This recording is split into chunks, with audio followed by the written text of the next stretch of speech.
of you will always find me. Winter surrounds my soul. This fire couldn't keep me warm like you. No one knows where to go, but I can't figure out which way to move. All these beautiful scenes, no, they don't look the same without you. All our memories, no, they don't feel the same without you. Oh, without you. Yeah. Every time I run away, the thought of you will always find me. Things will never be the same. Can't move on, but I'm still trying. I don't wanna be only alone. Somehow I know that you'll still find me. Miss you, but I won't go home. The thought of you will always find me. The thought of you will always find me. The thought of you will always find me. I don't wanna be alone. Somehow I know that you'll still find me. Miss you, but I won't go home. The thought of you will always find me.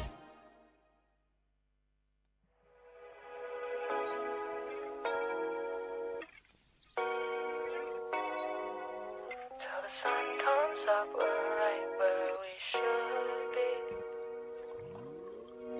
Staying though the world is ours. Sun's down, all we see are stars. We don't gotta leave this room tonight. Moonlight underneath the trees, swaying cause we feel the breeze. It's a cold night, but I know we'll be alright. We ain't gotta leave, yeah, this room is all we need. Oh, you know we're right where we should be. We could fall asleep or stay wrapped up in the sheets. Till the sun comes up, we're right where we should be. Sunlight coming in your room. Day breaks and we're right back to doing all the things we do. No plans, just me and you. Sunlight coming in your room. Day breaks and we're right back to doing all the things we do. No plans, just me and we ain't gotta leave. Yeah, this room is all we need. Oh, you know we're right where we should be. We could fall asleep or stay wrapped up in the sheets. Till the sun comes up, we're right where we should be.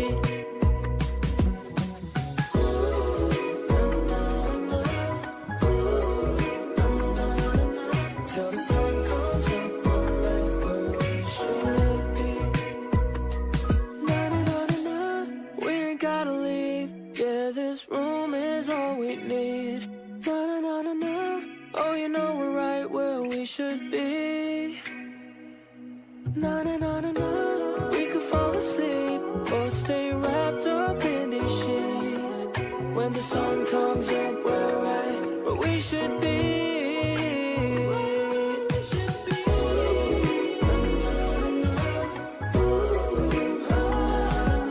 Till the sun comes up, we're right where we should be.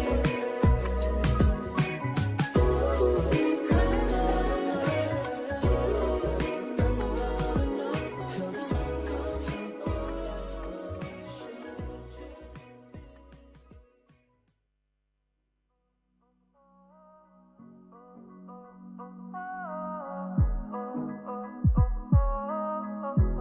I used to tell myself that I don't need nobody else, just me. She just came to the party in them high tops and those jeans. Could've sworn that I was sober, but the way you looked at me, never been so lifted, got me thinking, fuck this party, I want memories. Ooh, we could be free.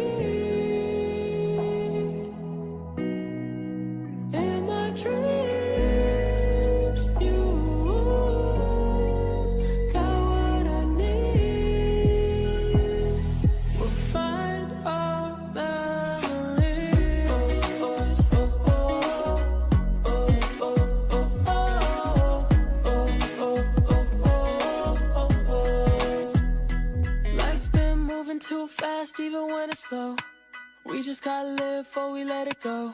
You've been wanting that Chanel, picking up from rodeo, but baby, you already glow. When we're older, things won't always be the same. And I might not be the one, but can we have a little fun and maybe take it in before we change, change, change. I don't wanna forget you tonight. I just wanna fall into your memories. Ooh, we could be free. Oh, in my dreams, you got what I need. We'll find our memories. Oh, oh, oh, oh, oh, oh, oh,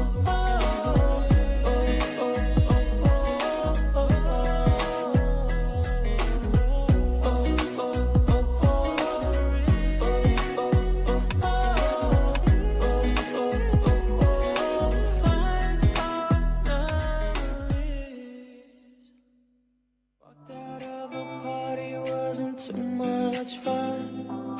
Beautiful people trying to be someone. You fell asleep, I've been trying to FaceTime. You keep the peace in my mind. Days turn to weeks, damn, it's been so long. Oh, baby, we've been holding on. Time passes by, but you're still too far. Just keep holding on. I don't wanna let this go. Saturday comes, I'm not feeling alone. No, I don't wanna let this go. 'Cause when you're here with me, girl, it feels like home. Next to you.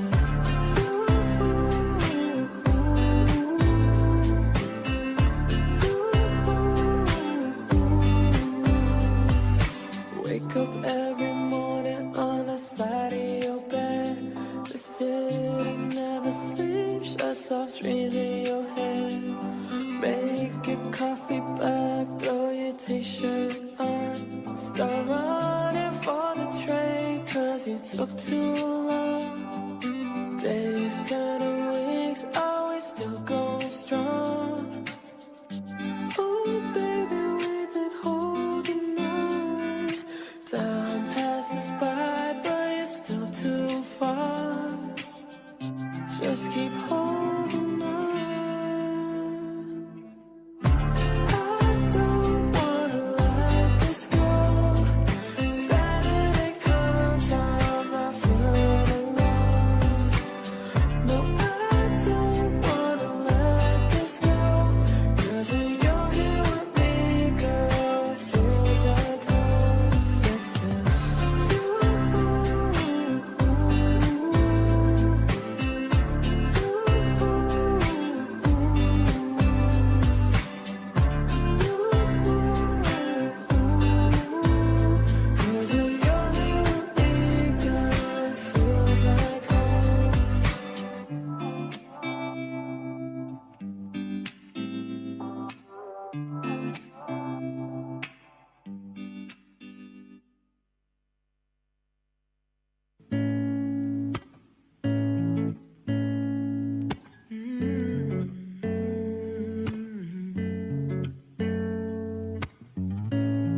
The smell of your perfume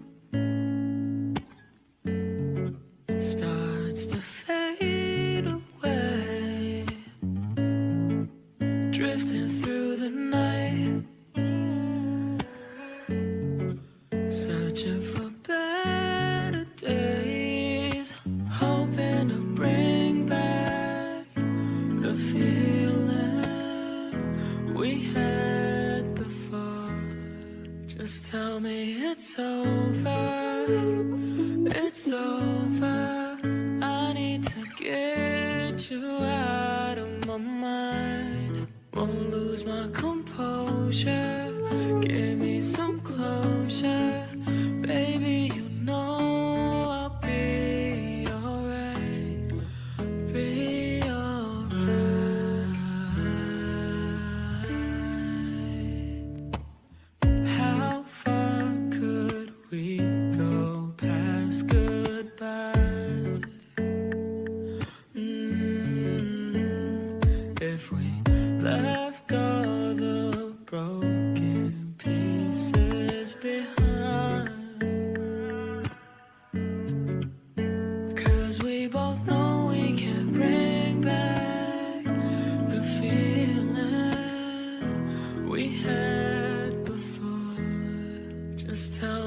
it's over. It's over.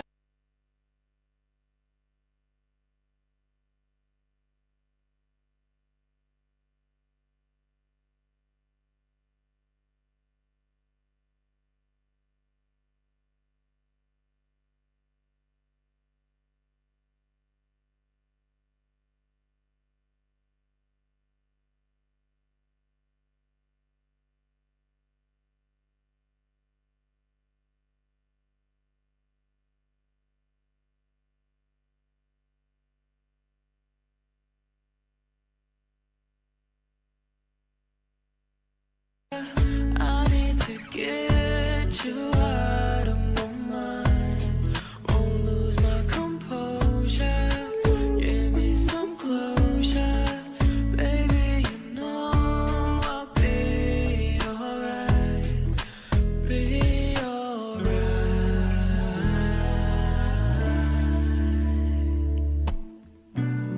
Though time moves slow, when you step away, step away. I can't live without you. I know it hurts. It's just a phase, just a phase.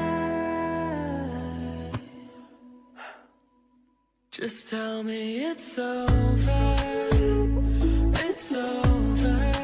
I need to get you out of my mind. Lose my composure. Give me some closure. Baby, you know I'll be alright. Be alright.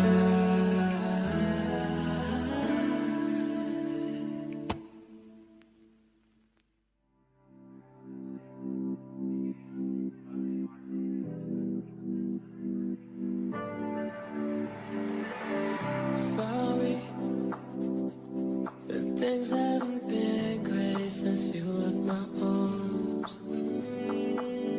Stories that don't have an ending, 'cause we've been apart. I don't wanna let you go, but you don't wanna change. You say it's not me. Guess that's the reason we're right where we are. Keep on holding on until you make it. Maybe we can find a way. Try to let go of all expectations. It ain't easy. Find a way. Come on and dive in to places we don't know. And if the waves pull us down, I'll still hold you close. Falling deeper into the ocean blue. Doesn't matter if it ends with you.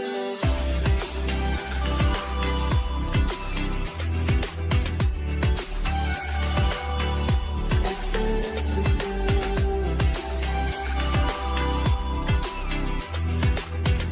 Doesn't matter if it ends with you. Find me. These strangers in my bed, it started again. Can't breathe. This feeling in my chest from losing a friend. Keep on holding on until you make it. Maybe we can find a way.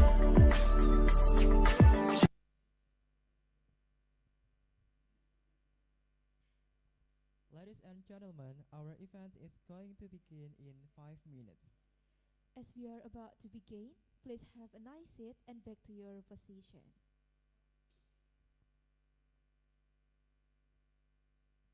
Try to let go of all expectations. It ain't easy. Find a way. Come on and dive in to places we don't know. And if the waves pull us down, I'll still hold you close. Falling deeper into the ocean blue. Doesn't matter if it ends with you.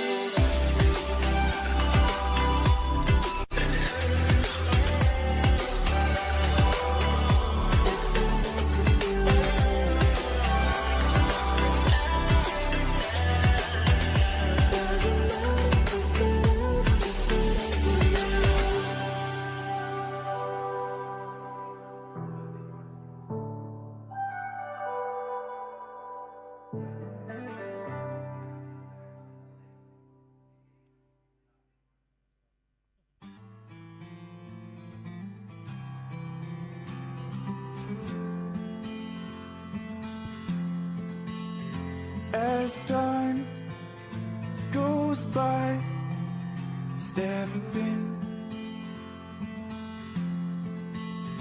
Long way to go, journey.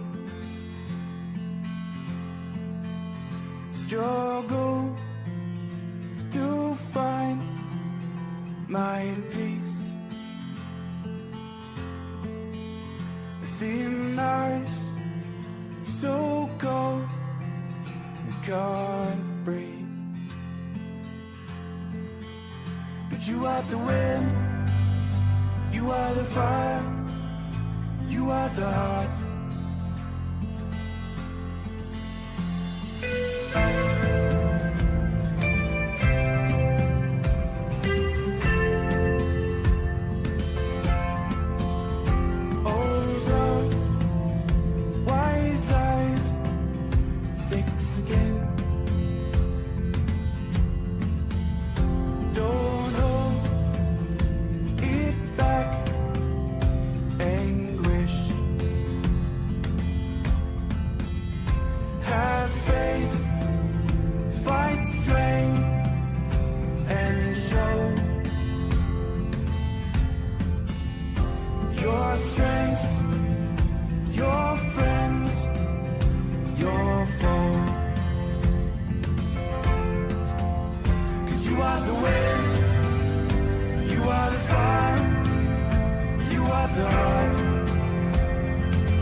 I remember sitting on the pier, talking about how we would sail away, and carving out initials in her heart so clear, and throwing bread to fish that never came. And I remember when you let it go, bound for the islands with the man. And I was still a fishing boy, what could I show? But I saw you grab the rope and take a glance. And so go, so sail away. And so go, to ease my pain. So go,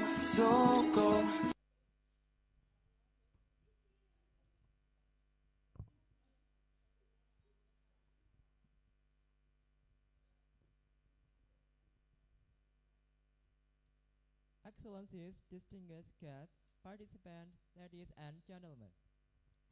Assalamualaikum warahmatullahi wabarakatuh. Peace be upon you. Good morning, and we are delighted to welcome you to The fourth Transformative Educational Research and Sustainable Development Universitas Negeri Surabaya, Indonesia.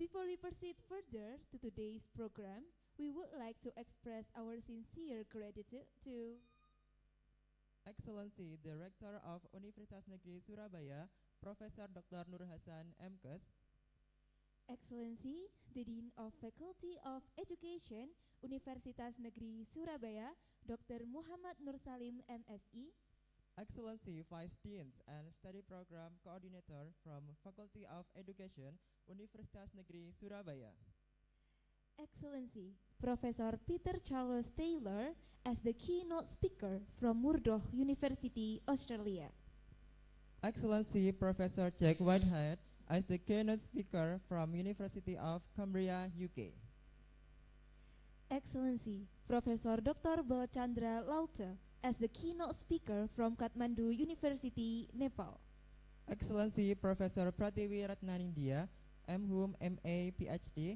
as the keynote speaker from Universitas Negeri Surabaya, Indonesia, Excellency, Mary Huxtable, MEd PhD as a speaker from University of Cumbria, UK, the Honorable Professor Yuri Rahmarmati, MSc PhD, as the leader of Indonesian Transformative Education and Research Group, or TERG, the Honorable Neni Mariana SPD MSc PhD as the chairperson of the fourth Transformative Educational Research and Sustainable Development, or TERSD, the Honorable all of the moderators and the lecturer of Faculty of Education, Universitas Negeri Surabaya, and of course, Excellency, distinguished guests, delegates, ladies and gentlemen.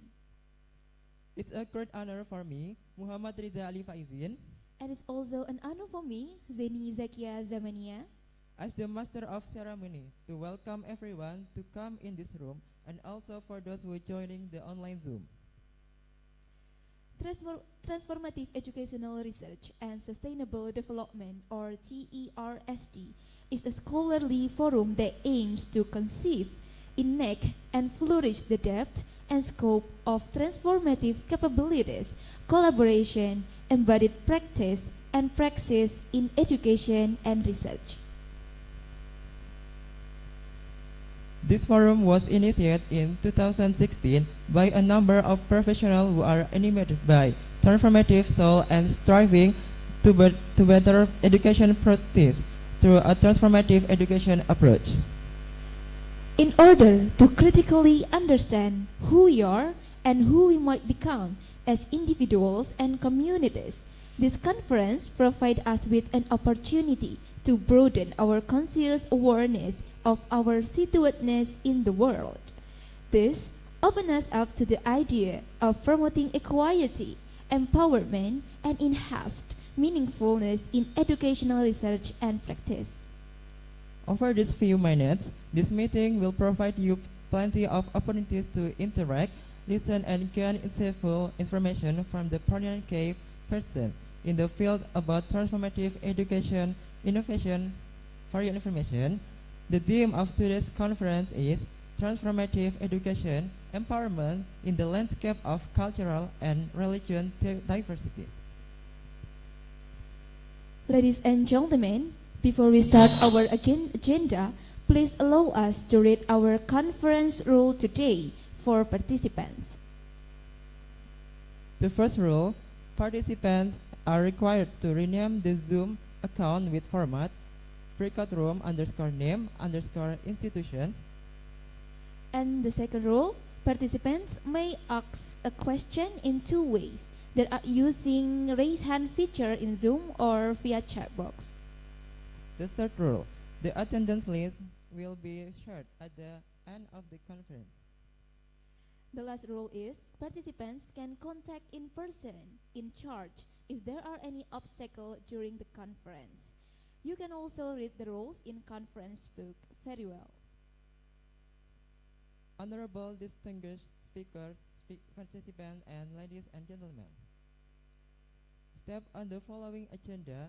As our opening ceremony today, I would like to invite everyone to sing the Indonesian national anthem, Indonesia Raya. For all participants, please face toward the music and pay your respect.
Ladies and gentlemen,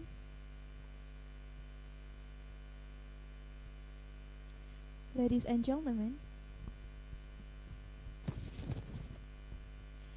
ladies and gentlemen,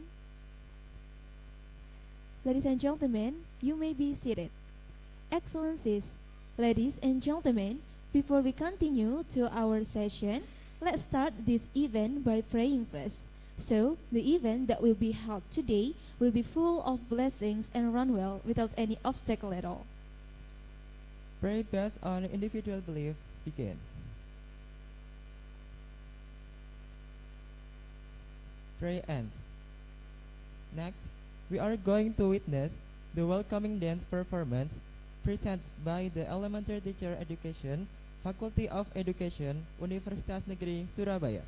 The dance that we are going to watch is Perawan Gintangan Dance, which is a traditional Javanese performance that showcases Indonesia's rich cultural heritage, symbolizing purity, beauty, and the connection between nature and humanity.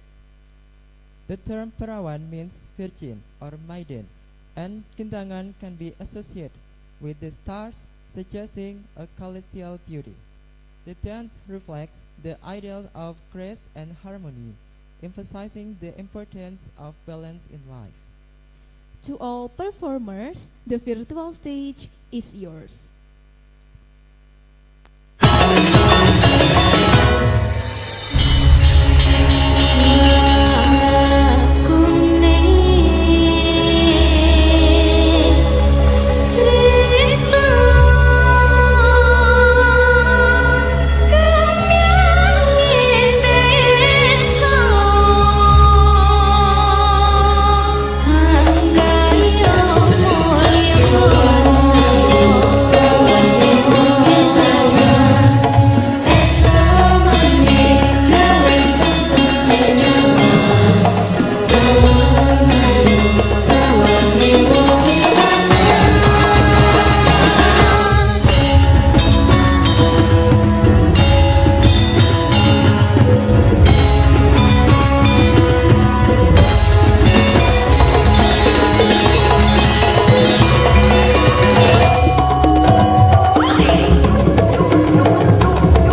Please give a round of applause to the performers.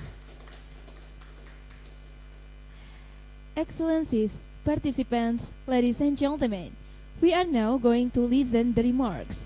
The first remark will be delivered by the chairperson of the 4th TERSD. Please welcome Neni Mariana, SPD, MSc, PhD.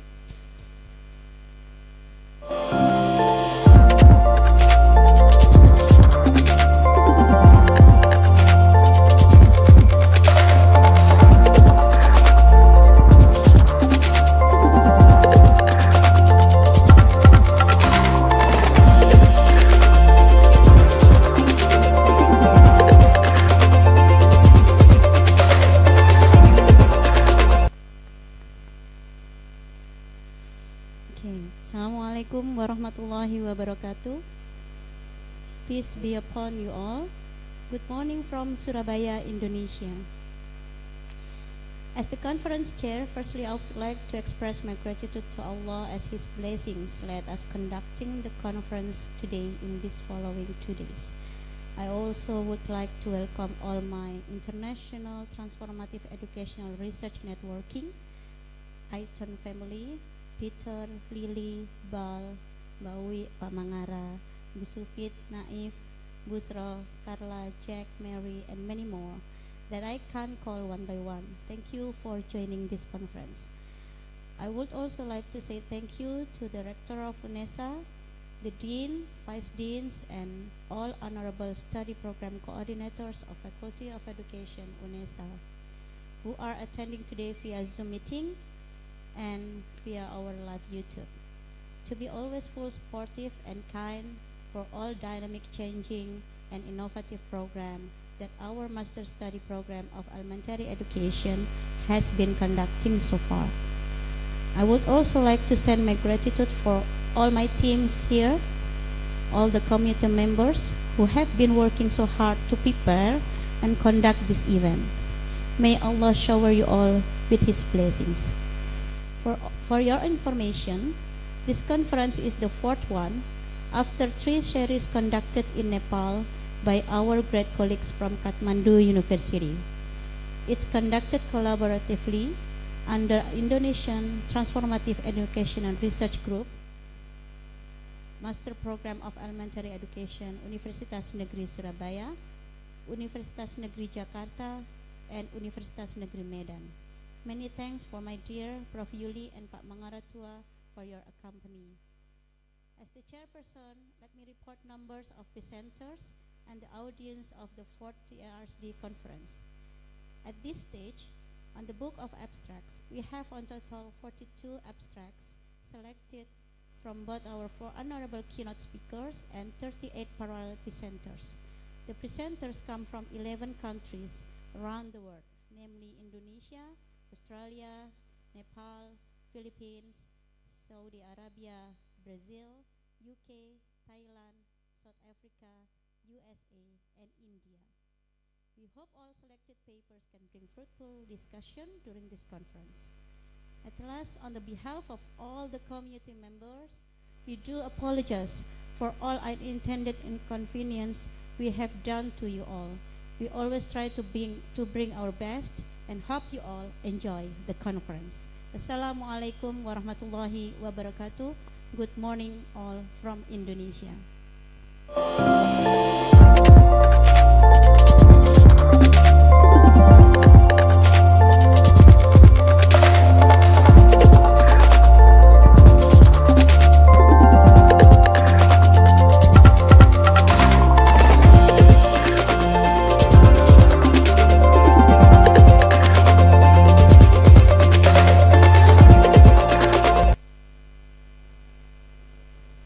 Thank you, Neni Mariana, SPD, MSc, PhD.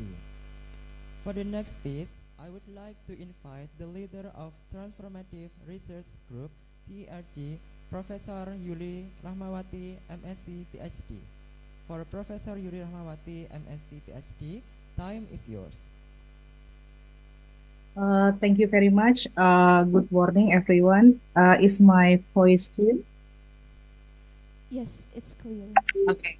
Thank you so much. Assalamualaikum warahmatullahi wabarakatuh. Good morning, everyone. The Honorable Dean Faculty of Education, Professor Muhammad Nur Salim, the Head of Magister Study Program and the Conference Chair, Dr. Neni Mariana, the keynote speakers, Professor Peter Taylor, Professor Barchandra, Professor Jack Whitehead, Dr. Mary Hustable, and Professor Pratiwi as the keynote speaker and also workshop facilitator. And also the ETERN and the Transformative Education Research Group Indonesia colleagues as the supporter of the teams and also the sportive of the 4th International Conference team in UNESA. And also the distinguished guests, presenter, participants, ladies and gentlemen. It is the great honor for me to engage in this 4th International Conference on Transformative Educational Research and Sustainable Development. That we are gathered together, even though the Zoom meeting, but it's also the way to reflect ourselves and also our professional practices. It is also our visions to become transformative leaders, educators, and also learners. The transformation is not only the wonderful word, but also it forces the drives of empowerment, innovation, and also transformation of our societies for better future of the world. We live in the unpredictable world with the technology advancement and also society shifts that shift us for global movement and then reshaping the world around us. And I think it is very important to discuss in this conference as well, to discuss about the future that we deal with that changes as well. And then I would like to share the ideas about how we create the Transformative Education Research Group in Indonesia. And Transformative Education Research Group in Indonesia, we call it TERSD Indonesia, is a part of international network of International Transformative Education and Research Network. We call it ETERN. ETERN itself is coordinated by the Professor Peter Taylor and consists of several countries like Australia, Nepal, Indonesia, Brazil, South Africa, Dubai, Thailand, and others. We have initiated for the TERSD Indonesia since 2015, and then we established in 2019 for develop several program and also engagement. We have developed the transformative, transforming and also envisioning the better future education in Indonesia.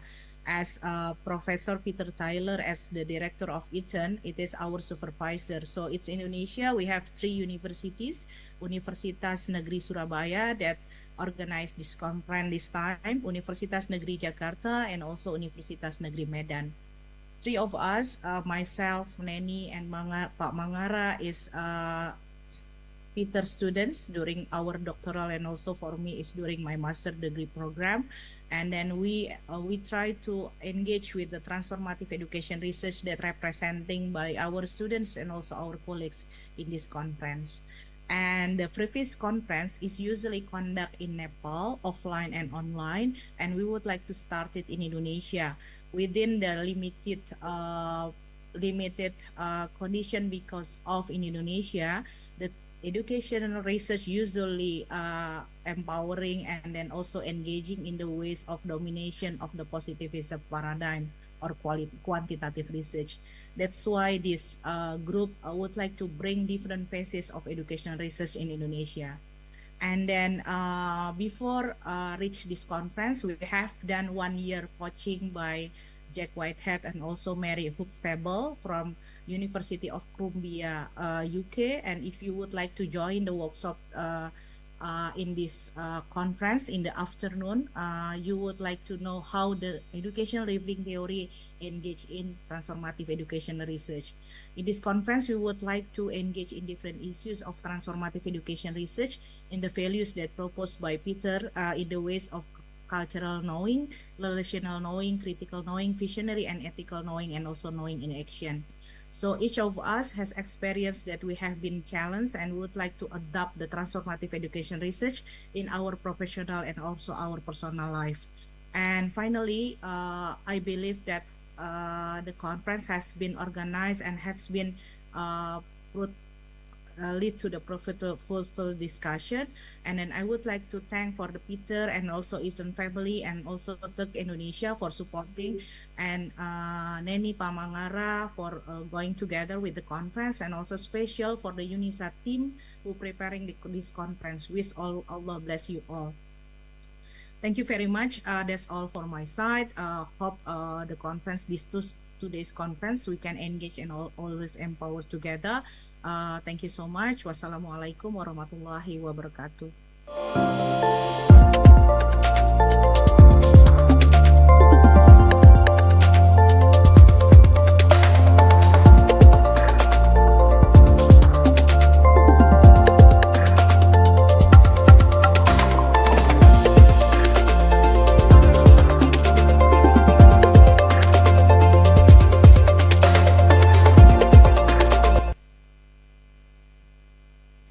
Thank you for the great remark from Professor Yuli Rahmawati. The next agenda is the welcoming speech that will be delivered by the Dean of Faculty of Education, Universitas Negeri Surabaya, for Dr. Muhammad Nur Salim, MSc. Time is yours. Assalamualaikum warahmatullahi wabarakatuh. Good morning. Let me read a pantun.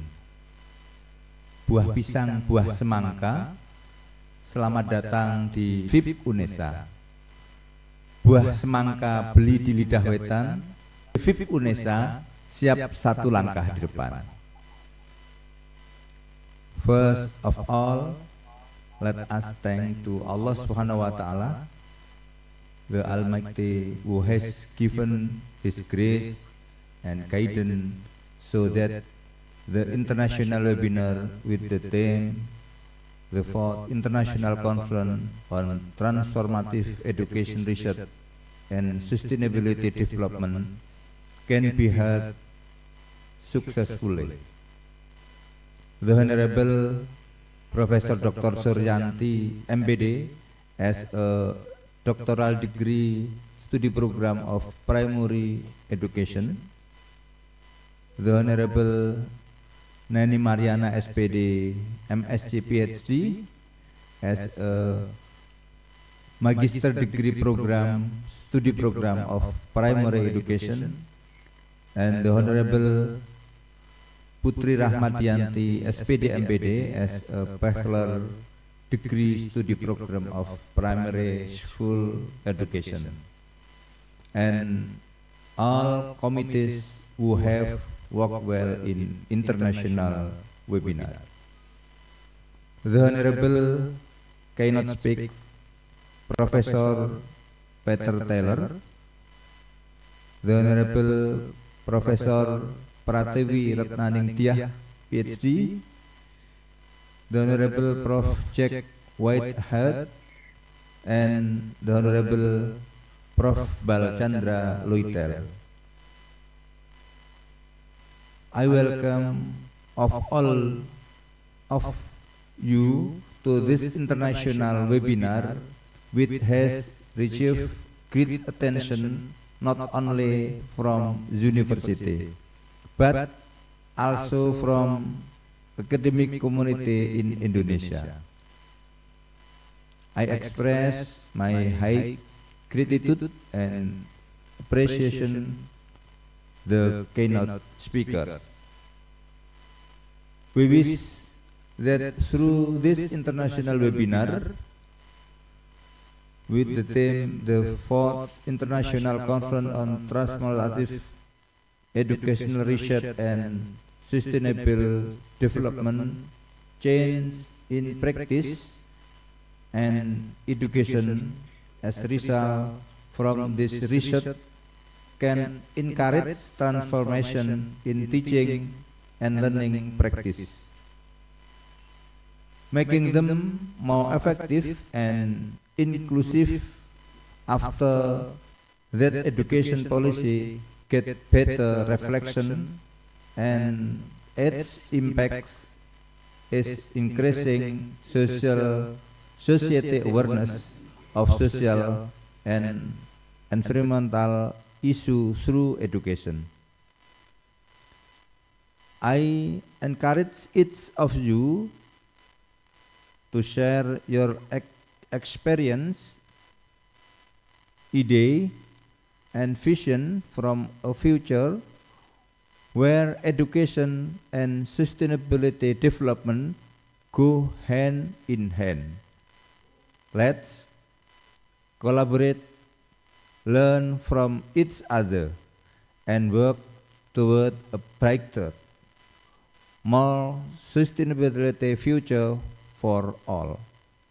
At last, I especially thanks to the organizing committee from their hard work, perseverance, and passion in preparing and organizing this international webinar so that it can go well, smoothly, and successfully. Finally, through this international webinar, let us extend our new insights in education to build a better education in Indonesia. Bersalaman dengan kekasih, cukup sekian, terima kasih. Wassalamualaikum warahmatullahi wabarakatuh.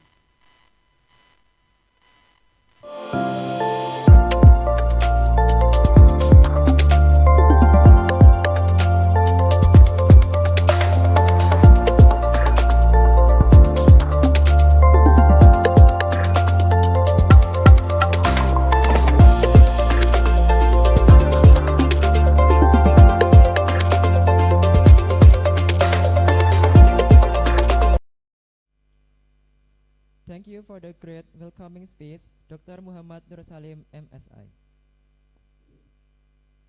Ladies and gentlemen, before we begin our keynote session, we will have break time. This is a great opportunity to refresh yourself and network with fellow participants. Thank you.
Ladies and gentlemen, we are now continuing our meeting to the next agenda, that is the keynote session. The first keynote session will be led by our moderator, Mr. Ulhaq Zuhdi, SPD MPD, a lecturer in elementary teacher education, Universitas Negeri Surabaya. And our keynote speaker for this session is Professor Peter Charles Taylor from Murdoch University, Australia. Without waiting further, to our moderator and speakers, please join the stage.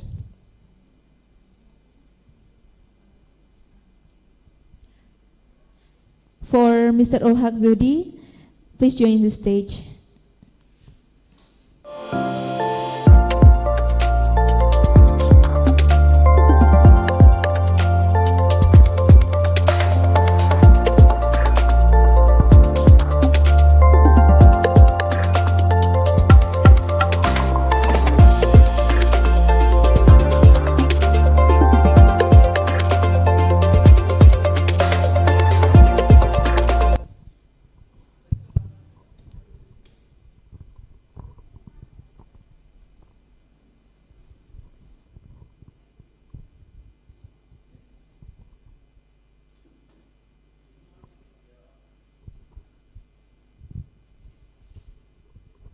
Yes, Assalamualaikum warahmatullahi wabarakatuh. Good morning for everyone. I will be the moderator. I am Ulhaq Zuhdi. Yes. Good morning, Prof. Peter. It's familiar for you because you have several times to visit in Indonesia. Did you still remember me? I heard you are suffering ill from COVID now. I hope you get better soon. How are you getting along, Prof. Peter? Okay, we cannot hear your voice. I'm so sorry.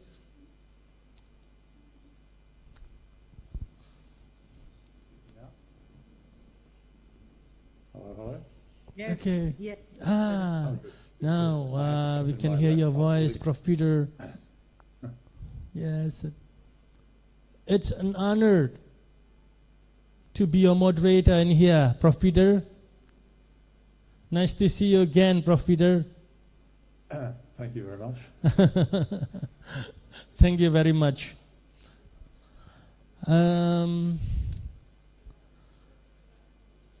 For participant or for all participants, before Prof.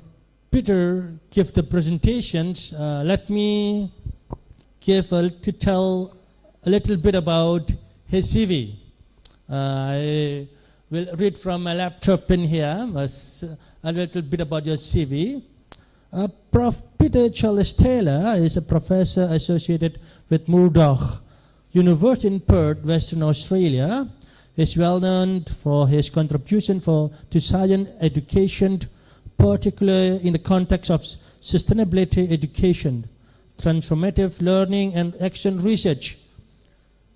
His work often focuses on innovative teaching methods, environmental education, and the development of critical consciousness among learners and educators alike.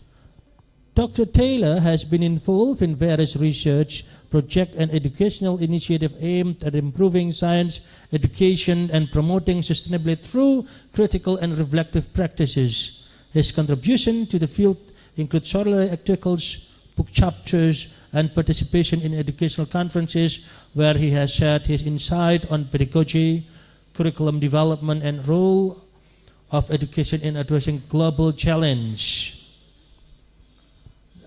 This is a little bit about CV of Professor Peter Charles Taylor.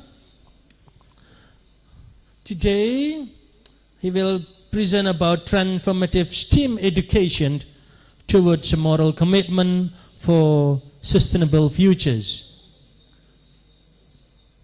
Without further ado, I would like to welcome Professor Peter to start your presentation. Thank you. Thank you very much for that kind introduction.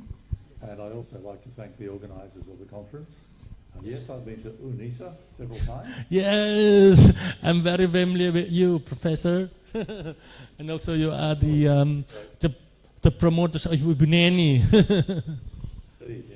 It's always a great pleasure to visit Yes, Indonesia. yes. I've been visiting Indonesia since I was a young man. Wow. Okay, that is, but it's around about 50 years. Wow. So I'm very happy today to be able to present. Yes, I do have. Last night I tested positive to COVID, and that's probably because I was on a flight from Europe. I arrived in Australia on Tuesday afternoon, and I tested positive last night. But I'm on some excellent medication, and I just feel as though I've got the flu. So I think I can successfully present this. I wish you for the best, Prof. Let's hope so, hey? Okay, so I'll open it up, and you can tell me, can you see my PowerPoint? And I'll do share screen. Yes, please. Oh, good, okay. And let me just fine tune it and open it up. Okay, is that clear to you?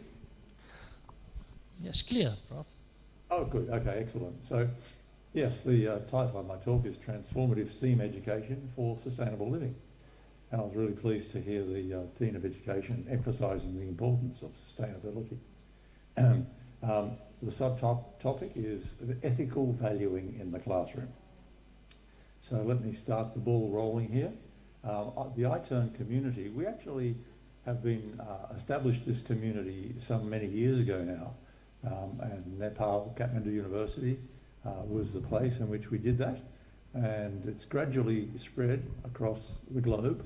And you can now see that there are 3 universities in Indonesia, and there are universities in other parts of the world where people are doing teaching and research related activities within this community. So today's presentation, I want to outline the global sustainability crisis, and there are so many, I'll just focus on 4. I want to then move on to what are our visions for overcoming those crises and implementing a sustainable development vision. The role of ethics in that process, the role of transformative learning that brings that into the classroom, and in particular the way in which the arts can be introduced into STEM education. And I'll finish with some practical classroom examples. So everything that I have to say in my presentation today, and much, much more, can be found in our recently published book, published at Brill in the Netherlands. There's the link down there, and my co-editor is Associate Professor Elizabeth Taylor, Lily Taylor, who is now at the University of Notre Dame in Fremantle. So if what I say today is of burning interest to you, I could certainly recommend getting a copy of our book. And I'll say more about our book a little bit later. We cover all levels of education, from elementary through postgraduate, and we have contributions from transformative educators from a whole range of countries, including Indonesia. So STEM, science, technology, engineering and mathematics, which was my primary discipline. I was a science educator and also a maths educator through my early education. My first degree, Bachelor of Science, I specialised and I majored in physics with minors in the other science and maths areas. So I'm very much tuned into the wonderful developments in the whole STEM area over the last 50 years. And here's just a little sample of some of the things that we are now enjoying and that have made our lives easier and more comfortable and more long-lasting. But having said that, there is a dark side, and we might talk about the weaponization of STEM, because the more we've developed these technological tools, the bigger the negative impact has been on the globe, on the planet. And from the last ice age, which was called the Holocene, for the last 12,000 years, we've had a much more balanced approach to living with the natural environment. Now, it's just been recognised in the last little while, the late 20th century, that a new era has commenced. It's called the Anthropocene. And that's Anthropocene has the root word anthro or anthropology, which is about people. So this refers to the era in which, and I'll quote here, the human footprint on the global environment has now become so large and active that it rivals some of the great forces of nature in its impact on the functioning of the Earth system. What that means is that we've now been able to impact the Earth, the planet itself, in quite negative ways that have given rise to global sustainability crises. Now, throughout this presentation, I use a lot of imagery. I draw from the arts. So as well as talking to you about the issues, I'm trying to illustrate them and show you the power of the arts for conveying complex and important concepts. So there you can see a few of them. This footprint, that's a metaphor, a visual metaphor. And up here, I'll talk more about these as we go along. The second one here is about climate change. And the third one down the bottom there is about plastic pollution of our oceans. So these global sustainability crises, at least 4 of them, are now being well recognised as a result of human intervention. So there's climate change, there's plastic pollution, there's loss of biodiversity, and there's loss of cultural diversity. Now I don't have time today to go into the details of each one in turn, but I'll just give you a couple of brief examples. Oh, and just before I do that, artificial intelligence is recognised as the latest potential global crisis. Yes, it does have wonderful benefits, particularly for educators using things like ChatGPT, but on the other hand, even the people who are designing these artificial intelligence systems are warning us not to leap headlong into the use of AI until we've really mastered and brought a set of ethical principles into play. Now, I can't talk to you today, that's a separate topic, but just a little warning there.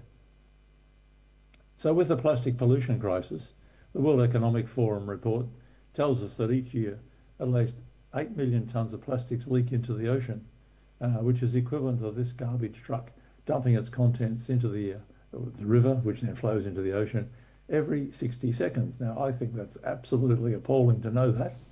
And then furthermore, the report says that our oceans are expected to contain a tonne of plastic for every 3 tonnes of fish by next year. So it's just around the corner. And by the middle of the century, more plastics than fish by weight if we continue to discard our plastic waste into our river systems and the marine environment. The impact is profound on our marine wildlife. And more than that, we're now discovering that these plastics don't dissolve like gula in tea, but they break down into smaller and smaller microplastics, which are then inhaled by human beings.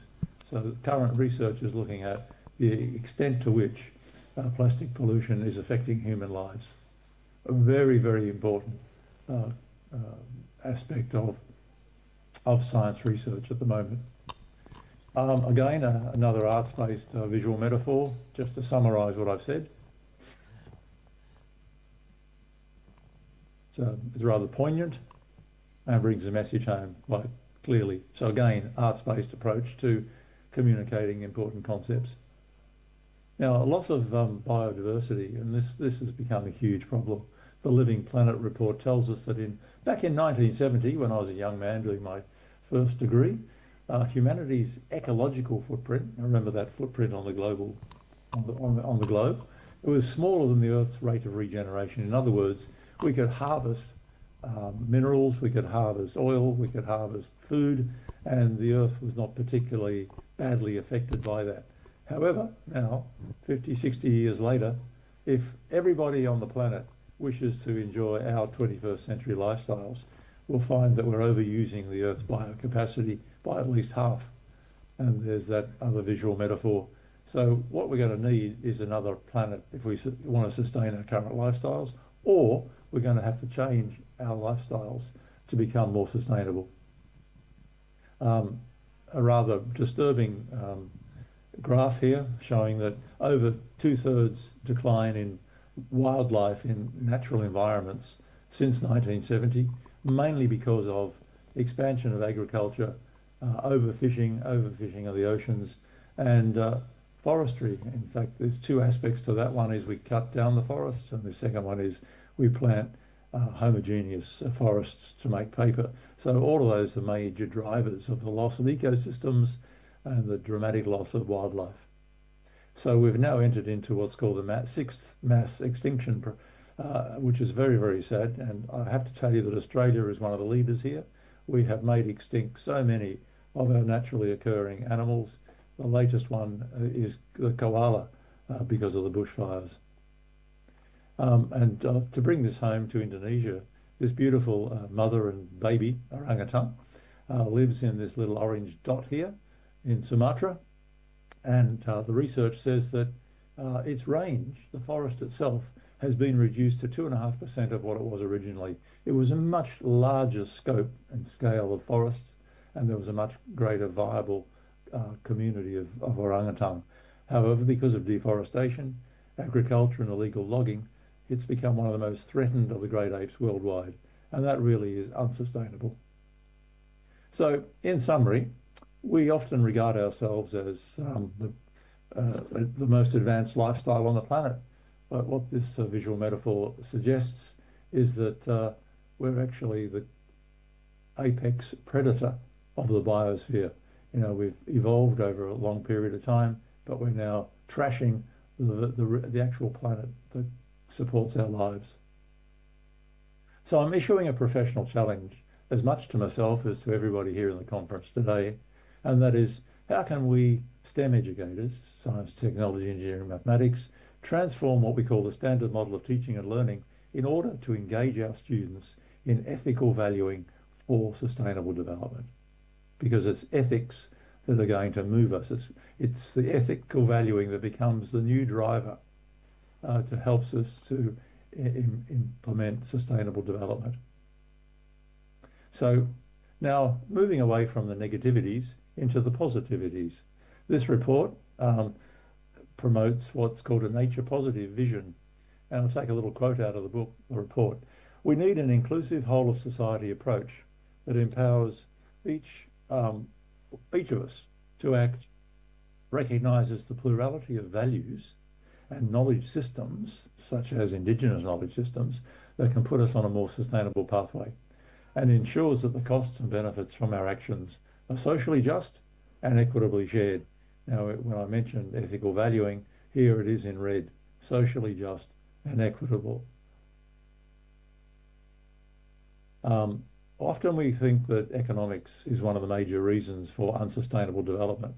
You know, we want to ensure profits are always increasing, and to do that we tend to sort of rape and pillage the natural environment. But I'm really pleased to tell you that the World Economic Forum, and particularly the head, Klaus Schwab, who wrote a book in 2017 called The Fourth Industrial Revolution, and he says that as knowledge and discoveries progress, our focus and commitment to having ongoing moral and ethical discussions is critical. Get that? An economist saying that we should have moral and ethical discussions about the impact of our STEM-related businesses around the world. Then in 2021, he wrote another book called Stakeholder Capitalism, in which he says that we need a society, economy, and international community that is designed to care for all people and the entire planet. So it's not just about making people's lives more comfortable, it's about sustaining the natural environment. What he would like to see is that any big business which has a boardroom, that one of the seats in the boardroom is occupied by the natural environment. And he points to the 17 Sustainable Development Goals as crucial in helping us to think about how we're going to engage in sustainable development. The president of the World Wildlife Fund, in his report, Living Planet Report 2020, he says that a deep cultural and systemic shift is urgently needed. Transition to a society and economic system that recognises that we depend on nature more than nature depends on us. This planet existed before humanity evolved, and no matter the damage we do to the planet will continue with or without people. Professor Gus Speth, former head of the UN Development Programme, he argues that the top environmental problems are selfishness, greed and apathy, and to deal with these we need a cultural and spiritual transformation a new consciousness. So it's not just about knowing more in terms of facts and figures, it's about going beyond knowledge into new realms of understanding and being. And I'll come back to that in just a moment. The United Nations released its report on transforming the world, the 2030 Agenda for Sustainable Development. And again, the Sustainable Development Goals are at the heart of this report. And the principles that this report advocates are well-being of humanity and the planet, an intergenerational commitment. In other words, we really need to be aware of the legacy that we're leaving to our children and to our grandchildren and so on, well into the future. So everything that we do, all of our actions, we need to be mindful of how they're impacting future generations. And we need to have a commitment to ensure that they can survive. And this also is driven by the moral imperative of ethical values.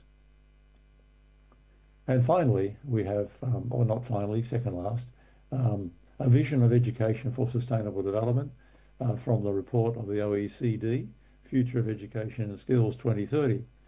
And in the report, it said that students who have the capacity to take responsibility for their own actions have a strong moral compass that allows for considered reflection, working with others, and respecting the planet. So where do we get a strong moral compass from? That's a very good question. And there's no single best answer to that. A strong moral compass can emerge from all the wisdom traditions across the different cultures. So what we're saying here is that we really need to bring moral education, values education into STEM education to connect the two together. And my colleague, Professor Albrecht, he's come up with a really nice vision called the Symbiocene.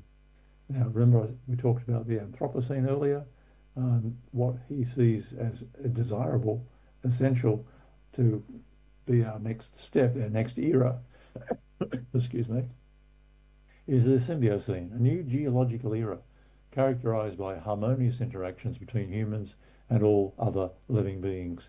Now, I think it's a wonderfully altruistic vision to have. And the principles that he advocates are these. We need to pursue mutuality, that is living together for mutual benefit, rather than competition and conflict. Here we need an ecological perspective that recognizes how all living things are interconnected. We need a set of ethics for natural justice, again, cooperation, not just conflict. I mean, conflict's great in sporting circles, but it's not really great beyond that.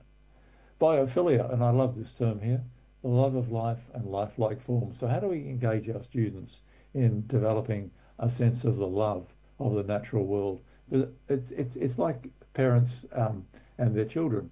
You love your children, you want the best for them. You'll do everything you can to ensure that their lives are happy and successful. So we extend that through biophilia in terms of our love of the natural environment.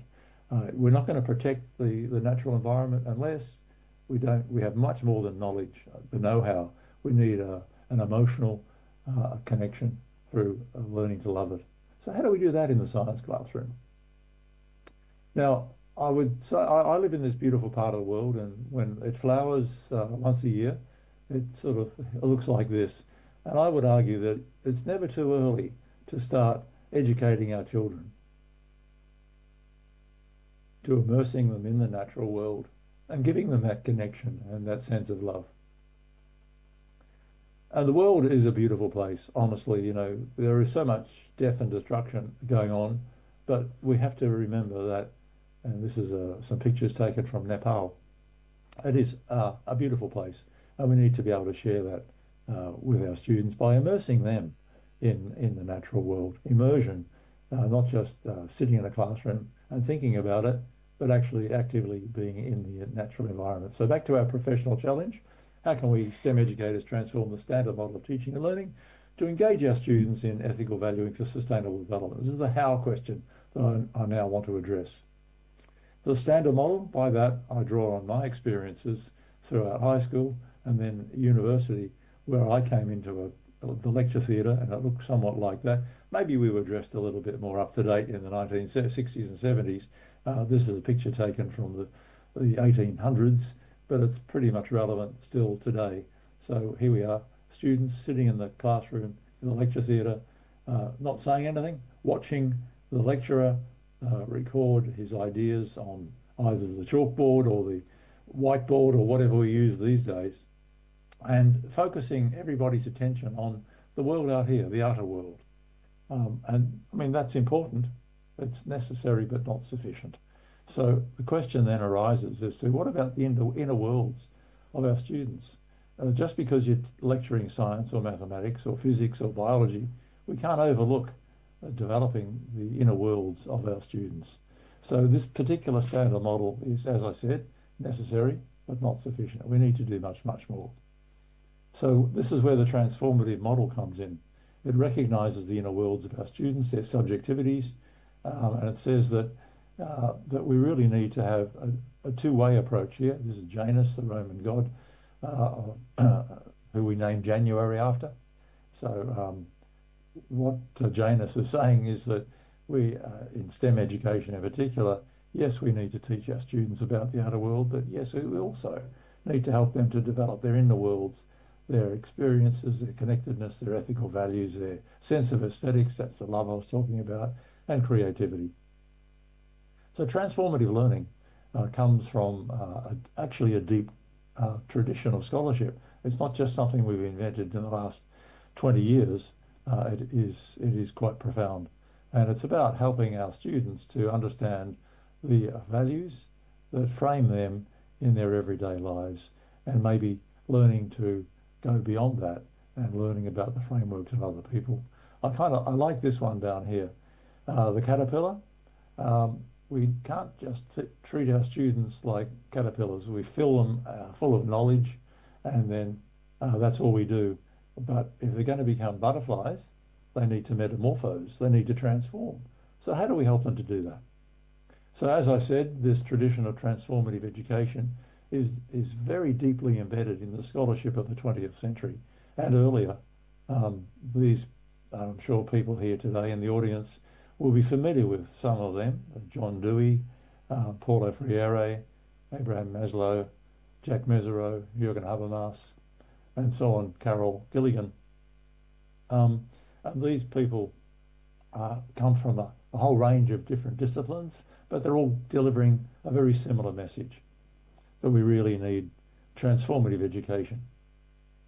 So what we have distilled from that scholarship are the following 5 capabilities that transformative learning needs to develop in our students: cultural self-knowing, relational knowing, critical social knowing, visionary and ethical valuing, and practical knowing. And I think it was Professor Yuli Ramati in her introductory comments referred to these. And I'd just like to take you on a really quick little tour through each one of those in turn. So cultural self-knowing, it's about helping our students to reflect on themselves, to learn about the origin of one's own habits of mind. Why do we act in an automatic way without thinking? What are the values and beliefs that underpin our social interactions and our aspirations and our attitudes, particularly towards the natural environment? So here again are some visual imageries that help us to understand the depth and complexity and the importance through history of cultural self-knowing. Second is relational knowing, or connecting, and this has 2 dimensions to it. Learning to connect empathically, lovingly, there we go, we're loving the natural environment, and spiritually with the natural world and with culturally different others. So we need to help our students to become more understanding and tolerant, and a sense of mutuality with culturally different others, so that we can have a cultural diversity across the planet where there's collaboration and decision making about how to engage in sustainable development. It's not just something that one individual does or one cultural group does. We're now talking about humanity writ large across the planet. So we need to help our students to dispel their suspicion of the culturally different other, and also to get out there and to experience the absolute beauty of the natural world. Critical social knowing. So there are many barriers. As I said earlier, STEM has become weaponized, and as a result of that, there are many different negative outcomes of the application of technologies in particular. So we need to help our students to reflect critically on how our history as humanity has framed, perhaps distorted our relationship with the natural world and the culture of different others. And it's not just about pointing the finger beyond us and saying everybody else is to blame. Those three fingers pointing back at us talk to us about what's our responsibility and accountability for overcoming many of these negativities. We can't just dwell on the negativities, of course. We need our students, particularly the young ones, to develop a vision of ethical valuing. Imagining, firstly, and this is where imagination is so important, what could a better world be like? And there are many different ways of engaging our youngsters in being imaginative. Of course, imagination rules when you're really young, and then we kind of stomp it out when we put them in science and mathematics classrooms. But those are the venues that we really should be helping our students to value their own ethics and their imaginations. So imagination, what could a better world be like? And secondly, what should a better world be like? And the word should is the essence here. If you unpack the word should, what you find in there is ethical values. And finally, it's not just an armchair approach to sitting in a classroom and theorising. We need to give our students opportunities to put their new ideas and values into practice. And here's some examples you can see around here, from school gardening to getting together and contesting some of these barriers that exist. So committing to action. How can I help to make the world a better place? And what actions can I take at home and in my community and in my workplace, particularly as a teacher? And we've got this term up the top here, moral agency. Now, agency is about a sense of commitment to making a difference, and moral in terms of ethical values.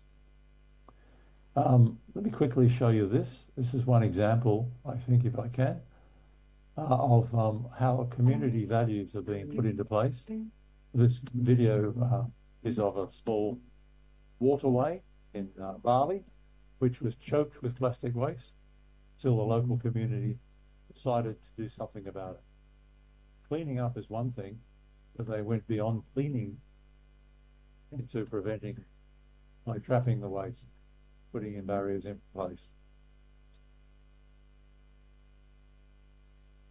So just summing up now, transformative STEM education, it's about educating students about the outer world, educating them about their inner world, and finding pedagogical and curriculum imperatives that work at that intersection. And this is where the arts, as I've been saying, are so important. The liberal arts include the natural sciences, social sciences, creative arts, and the humanities. And what they can do is provide methods for helping us to develop our students' imaginations, creativity, their sense of aesthetics, their rhetoric, their ability to express and persuade others, particularly about the importance of sustainable development, and to develop their ethics of eco-justice and social justice. Now, the arts can be found in every culture. There's no exceptions. It makes us more enriched people. And here are the kind of elements of the arts that can enhance our cultural identities. And I've been drawing so far on images over here, but the examples I'm going to give you in just a moment focus on the use of sculpture, the use of dance, and the use of story. And of course there's and narrative as well. Let me just pause a moment and remind you that art is not always about pretty things, the artful, pictures and paintings and dances. It's not just about doing things in a way that's attractive, but it's about who we are, what happened to us and how our lives are affected. And more so, before children speak, they sing. And I can say this from the point of view of my grandkids. Before they write, they paint. As soon as they stand, they dance. Art is the basis of human expression. So young children are already artful, and what we need to do is to celebrate that and maintain it through our education system. So we've got the arts, and we've got STEM. We bring them together. We have this new acronym, STEAM, as in STEAM education. So the first thing we did at in our postgraduate program at Curtin University when I was working there is to engage our students, our postgraduate students, all teachers and teacher educators, in bringing the arts into their research programs so that they became transformative learners. And I have to say that if you want to be a good teacher, the first thing you have to do is be a good learner, an excellent learner. So if we're going to teach about transformative learning, we really need our teachers to have experienced and to developed those transformative learning capabilities. And what better place to do that than in postgraduate studies, master's degrees and PhDs. Research such as that is now very much open to the use of the arts in educational research. It's not a new thing. It really started back in the 1990s and has flourished ever since. So this is my co-editor and good colleague and Dean of Education at Kathmandu University, Professor Bal Chandra, and he has a very, very strong and impressive postgraduate program at his university where his students bring the arts into their postgraduate research programs. But coming back to the book that I showed you earlier, I'm pleased to say that Chapter 1, which is the overview, and Chapter 4, which is a really good example of putting this into practice by my colleague, Associate Professor Elizabeth Taylor, are both free to download from the publisher's website. So please take the opportunity to do so. So one of the important contributions that Dr. Taylor has made to this transformative learning area is the following: the development of ethical dilemma story pedagogy. And this is about the storying approach that I mentioned earlier in the arts. What we do is identify conflicting social issues. For example, the use of plastic shopping bags. Yes, they are cheap and convenient, but on the other hand, they lead to the pollution of rivers and oceans. There's a conflicting social issue. Native forests, a natural resource for enhancing profitability of businesses, but on the other hand, an ecosystem that needs conservation. So these are conflicts of interest that exist, and we bring those conflicts of interests, not all of them, but one at a time, into a process of decision making for our students. The way we do that is to write a story, or teachers write a story about these conflicting social issues. And the characters in the story are students of the same ages as students in the classroom. So the stories vary according to our students' ages and capabilities. We get the students to role play these story characters. Again, the arts, storying, drama, role play in the classroom, and students debate and communicate their solutions. So that helps them to develop these transformative learning capabilities. Some examples, some practical examples of how this has been done. I'm pleased to share with you an example from Dr. Piang Manilam. She teaches chemistry in the lab school at Konkan University in Thailand. She did her PhD study under the supervision of Dr. Chokshai Yunyong. Both of them will be presenting their research in this conference, so I would certainly encourage you to attend that paper. Chapter 15 of our book is written by Piang, and she wrote a story about the ethical dilemma of plastics. Now, as I said, she's a chemistry teacher. She values sustainable development of the natural environment, and she values Thai culture. So here's one example of Thai culture. Traditionally, once a year in a particular ceremony, these offerings were placed in local rivers to honour the gods, the spirits. And these offerings were all made from organic material, so they would eventually decompose and become part of the river without injuring the river. Excuse me. However, in recent times, these offerings have been made of, guess what? Yeah, plastics. And that's led to this kind of scenario, that the rivers are now choking with plastic waste. So so what do? You stop the cultural practice, or you clean up the river and you stop the plastic waste. Here's a conflict of interest between culture and the natural environment. So how did Piang address that in her chemistry teaching? She wrote an ethical dilemma story about a Thai family, the use of plastic shopping bags. A father and a young girl went to the supermarket. They bought their groceries, and the father demanded a plastic shopping bag, and the shopkeeper said, I'm sorry, we don't use those anymore because we are concerned about the wastage. And he got very upset, and his daughter was sort of thinking to herself, well, I understand my father and I understand the sustainability issue. What do I do? That's her ethical dilemma. So Piang got this story into the hands of her chemistry students and helped them to understand about the ethical values involved. And then she gave them a project-based learning, and they developed alternatives to plastics from cassava, a local vegetable. And here they are in the laboratory experimenting with different alternative forms of plastics.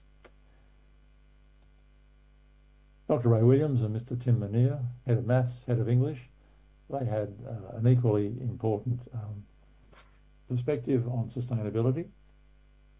And in chapter 13 describes how they used a book called the Windows Book on the environment. Now, the book has no text, it has no mathematical formulae, it's simply pictures. It's about looking out of that window over a 20-year period from this mother and baby, looking out. And initially, page 1, you've got the natural environment.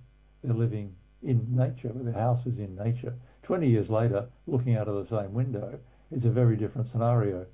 We've got very little nature left due to housing development and population growth. So what Ray did with his math students was to get them to analyse the 20 frames and to count and to draw graphs, as you can see over here, about house numbers versus the age of the people, etc., and to look for functional relationships. Whilst Tim, as head of English, and by the way, they both co-taught the same students in the same classroom, he got the students to write narratively, again drawing on the arts, about their experience of learning, about the ethical values involved in this process of housing development. And so their eventual reports and all of that mathematics was conducted using graphics calculators. So they had a printout of the graphics calculators and they wrote narrative reports and embedded the two reports together. Oh, somebody who everybody here must know, I think. Dr. Nenny Mariana was supervising Tricia, her MTeach student. Now, Tricia, apparently, chapter 7, by the way, Dancing with Mathematics, Tricia used to love teaching, still does, traditional Indonesian dance. And here's a picture down here, costumes from Aceh.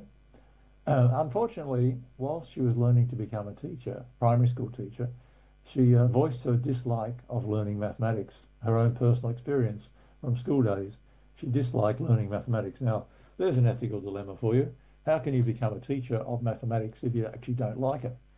So what Nenny cleverly did was to get Tricia to video record the dance and then to do an analysis of the dance. And what Tricia found was embedded in that were numerical and geometric concepts. And here's an example down here of the geometry of the dance. And she was then able to say, oh, I didn't realize that mathematics had such an important practical existence, particularly in cultural activity. So she now teaches what is called ethno-mathematics, drawing on local cultural practices and embedding the mathematics in them. So her young students now have learned to dance with mathematics, again drawing on the arts to do so.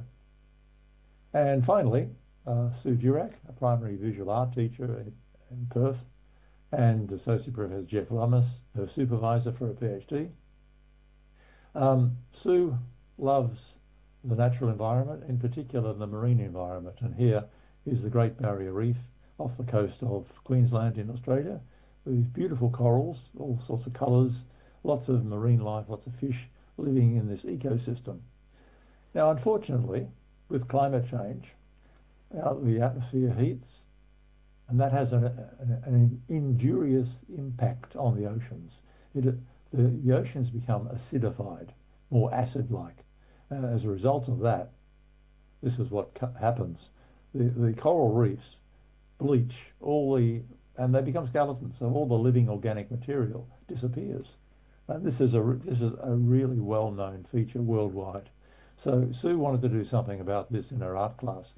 So she collaborated with her science teacher who taught the children, about the environmental issues. And then with her students in the art class, she got them to make coral sculptures from clay. And here are the sculptures. Each one of these is a coral. And the children were really happy to do that. After you dry the coral in a kiln, in an oven, you take them out and they're all white.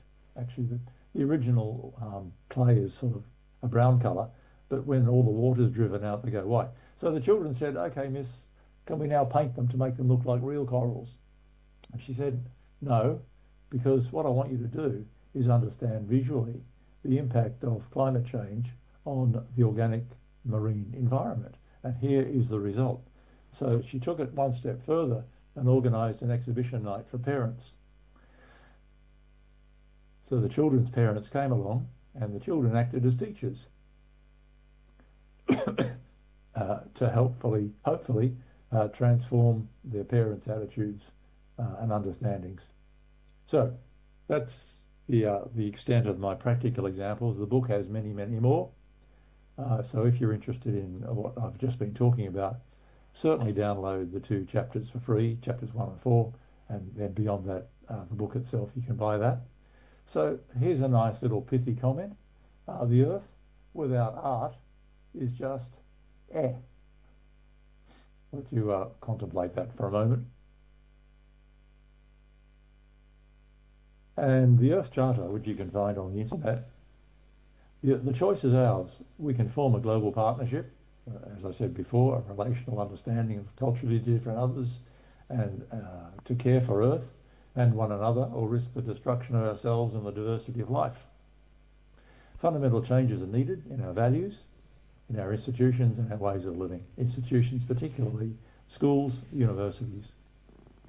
We must realise that when basic needs have been met, human development is primarily about being more, in other words, becoming a better person, not simply consuming and having more and then wasting all that and impacting negatively on the Earth's natural systems.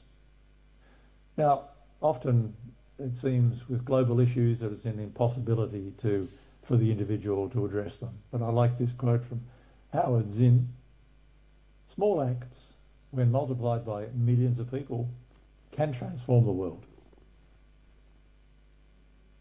Thank you. I'll hand back to... Thank you very much, Prof. Peter. Really inspiring presentation.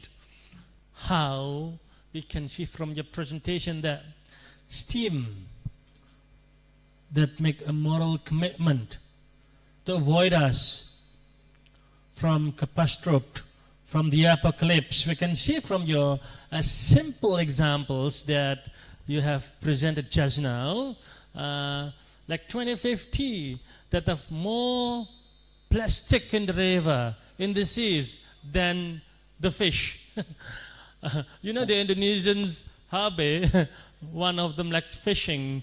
So in the 2050, if they have the moral commitment, if they get fish, they don't get fish anymore, they just get the plastics. And also, maybe in the zoo, there is no orangutan or endangered species, endangered animals. They just see the photographs.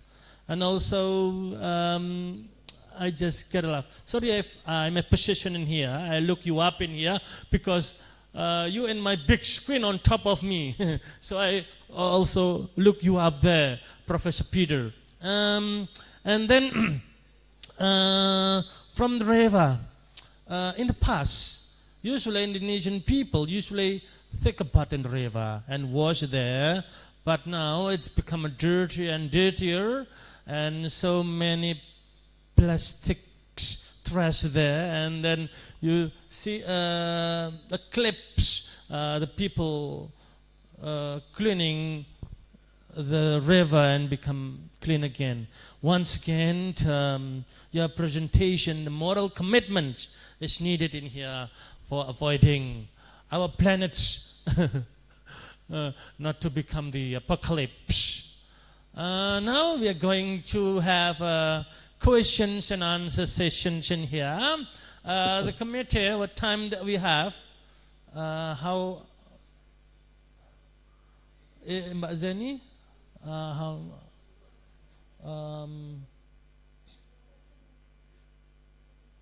we have 30 minutes. The committee have told me we have 30 minutes questions and answer here. And would you like, operator, would you like to have the Zoom? Because I can see if the participant want to ask question, they can raise their hand from the Zoom meeting. Because from my screen, I'm only Prof. Peter, not the participant. So I can let the one who's going to ask the questions. Yes, sir. Ziran. Waziran. Mr. Waziran, a time is yours to asking question to Prof. Peter. Time is yours. To Prof. Peter. Time is yours. Thank you, sir. Yes, Thank you so Mr. much for this Ziran. opportunity. Yes, Mr. Ziran. Wazir Ali. My name is Wazir, and basically I'm from Pakistan, and I'm a student at Sebelas Maret University, Surakarta. Oh, So Mr. my Ziran question from is, Sebelas Maret yeah, University. we have been discussing about the climate change, its effects, and as Professor has mentioned that in maybe 2050 there will be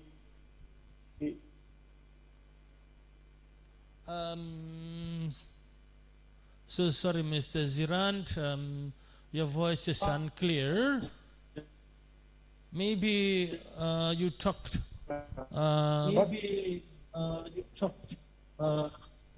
I have already put my question in the chat box Okay. as well, that how can you bring STEAM education Okay. in the system to foster innovative solutions and promote awareness in local communities? If you can address this question, Professor. My internet is not good. Okay. Okay, Mr. Ziran, thank you. Your voice is unclear. Maybe your signal is having a trouble there. Thank you very much for your questions. We go to the chat room. Okay. Oh, okay. Can you show me the chat room, operator? Yeah, I've just found it myself.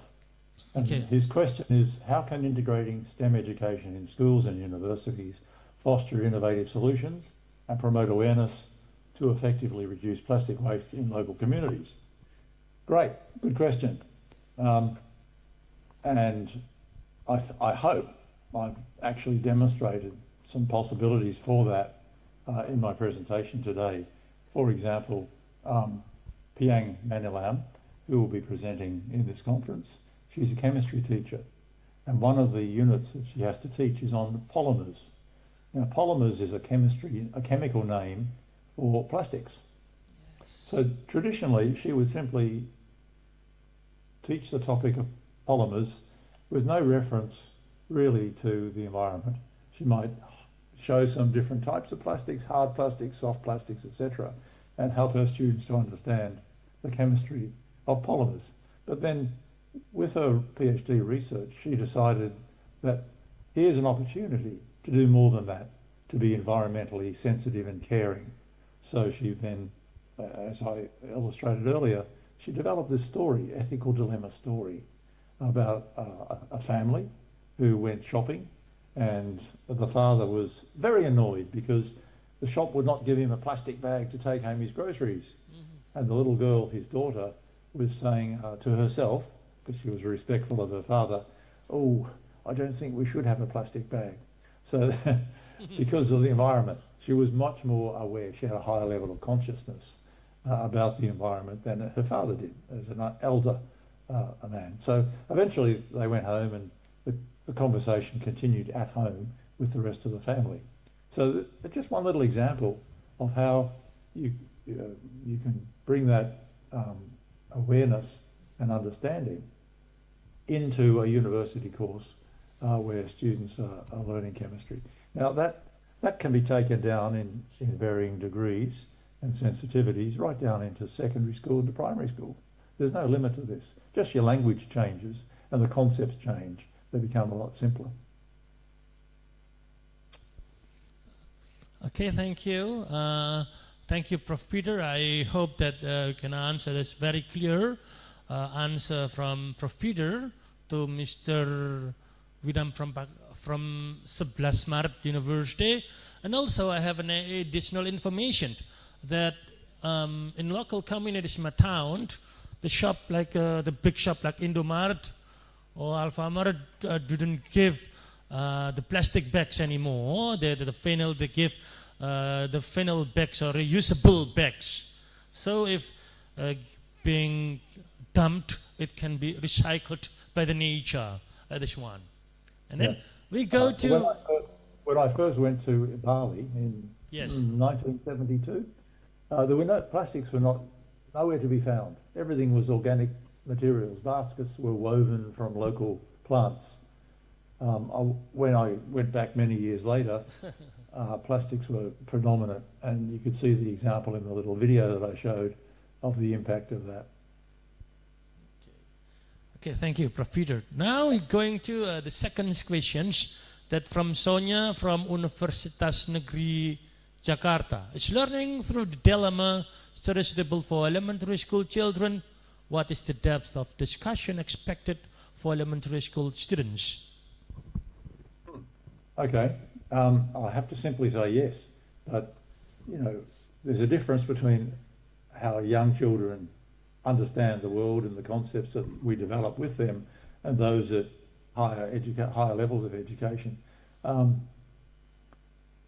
It would be very simple to talk to those young kids, give them an ethical dilemma story in relation to their school lunches. Now in Australia, children tend to take lunch to school, their parents make it, mothers make it, in a plastic container.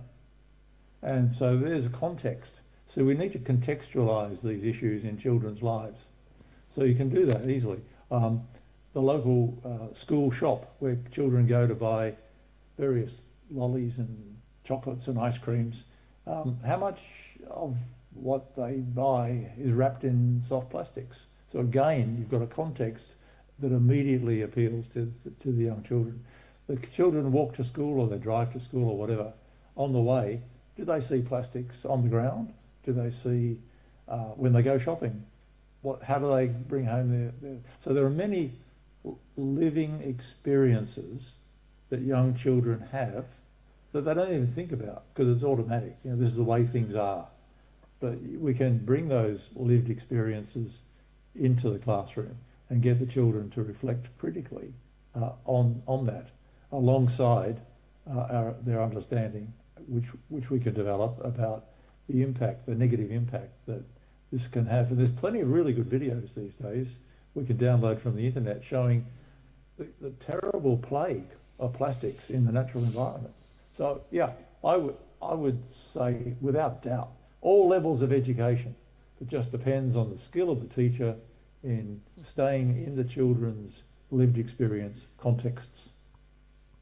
Okay, I just highlight once more from the Prof. Peter, from the living experience that make a good impact, that make a bad impact for the students. Okay, I think. Thank you very much, Prof. Peter. Now we're going to the third questions. How to strengthen the intention to make changes when the system doesn't support? Yeah, very good question. So what I've been illustrating in my talk today is the possibility of putting transformative learning into practice in school settings which are open to change. So I recognise that curricula and assessment systems can be very rigidly constructed, and that there's not much room for teachers to move away from delivering content in the traditional form that is helping students to develop their knowledge and understanding. So that's about it. Oh, and some practical experience. On the other hand, curricula evolve, and Indonesia has had an enormous number of curriculum changes in the last 20 years. So whatever the curriculum is now, the curriculum structure and the assessment system, it's not there forever necessarily. It's there to change. So the question that you need to ask yourself is, how can I, as a professional educator, working in a curriculum and assessment structure, how can I be an agent of change? How can I push back against that? Now, at the very simplest level, instead of taking an entire school term to engage students in an ethical dilemma learning experience, you can spend 5 minutes in a class scaling it right down. And so I guess what I'm saying is you can do what's ever possible given your system and your circumstances. You won't necessarily be free to make large-scale changes, but you can make micro changes. You can express your own value system to the kids at school, and you could in fact run a lunchtime class, an after-school club, or whatever. There's many possibilities. So don't be daunted by and imprisoned by the existing curriculum and assessment structures. They are there to be changed, and you can find ways of moving in and out of that structure. Okay. Thank you. I think that's all. To Ibu Isroatul. Okay.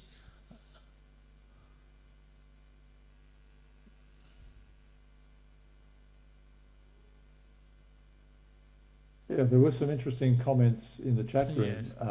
in relation to that question by Balchandra, Dean of Education at Kathmandu University, also by Susie Fitri at UNJ, Yes. and Shika Gurung also at Kathmandu University. So I'd urge people to read those responses.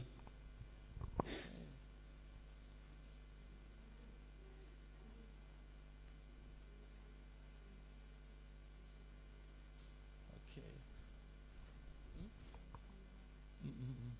Ya, kita baca.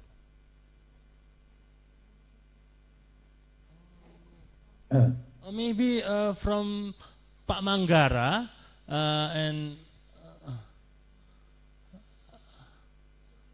Ibu Susi mungkin ada respon. Chandra, Balchandra, mungkin ada if there is any response. Thank you, Mr. Moderator. I'm Fitri. Hello, Peter. Nice to meet you. I'm so glad that I listened to your presentation about ethical dilemma. I think what struck me most about your presentation is the question, what could be better future? And I think this is important for us as an educator to keep asking that kind of questions, right? Because usually when we are doing our work as an educator, it seems like that we just delivering curriculum, for example, just finishing our job. But I think occasionally we need to think about what is the impact of our education, not only based on what the kind of knowledge that we delivered, but whether this kind of knowledge will help us having better word. As you presenting that there's a lot of problem in our word. And my question is, because our world now very much in tune to economic kind of lens. Yeah.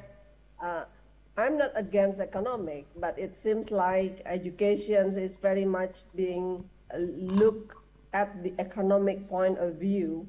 And based on your presentation, it seems like what we see as a challenge in our world, it's based on because we see our world based on like commodity, economic, like short-term benefit for people.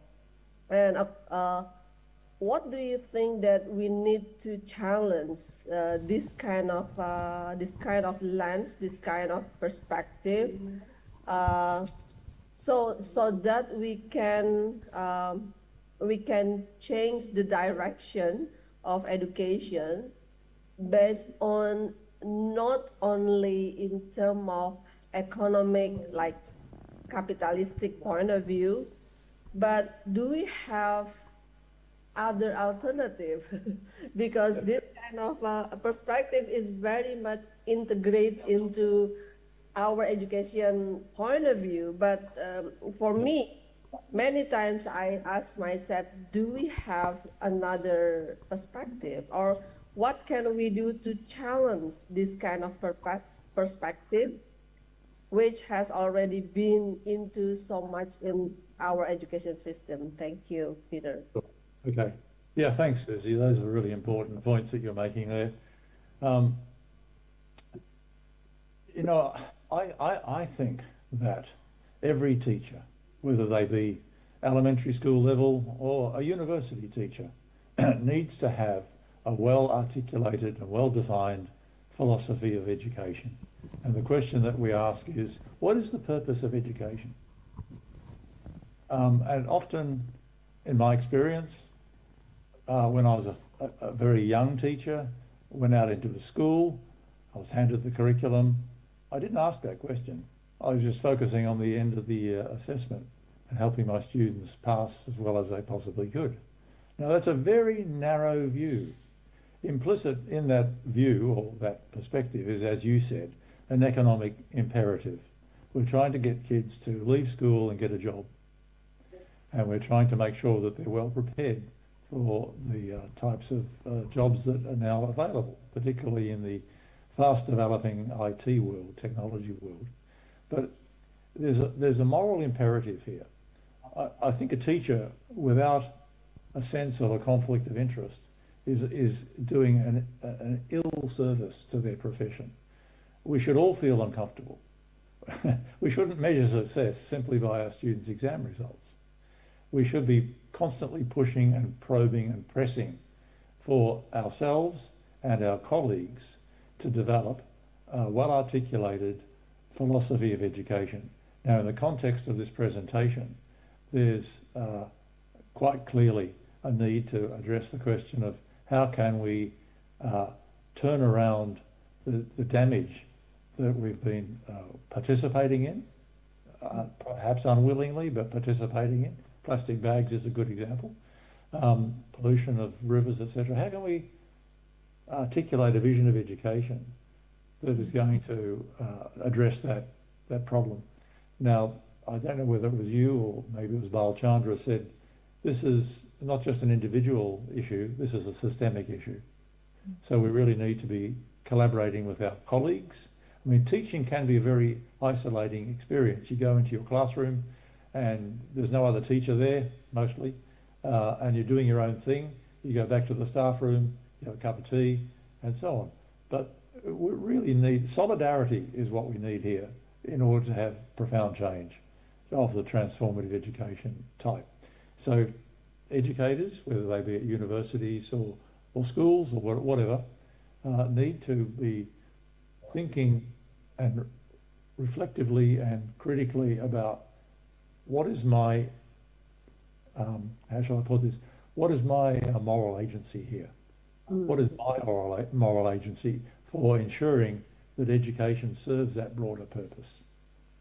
Yes, employment preparation, but more than that.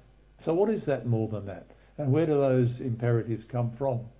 So that's a conversation that I think all teachers should be having with themselves and with other teachers, with colleagues.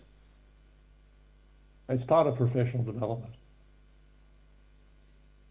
Yeah, I think I agree with you, Peter, especially when you mention about solidarity and and solitary our profession. And it things that we usually doing our job alone, but based on my experience with Yuli, she's from very much science, and I'm coming from the guidance and counseling.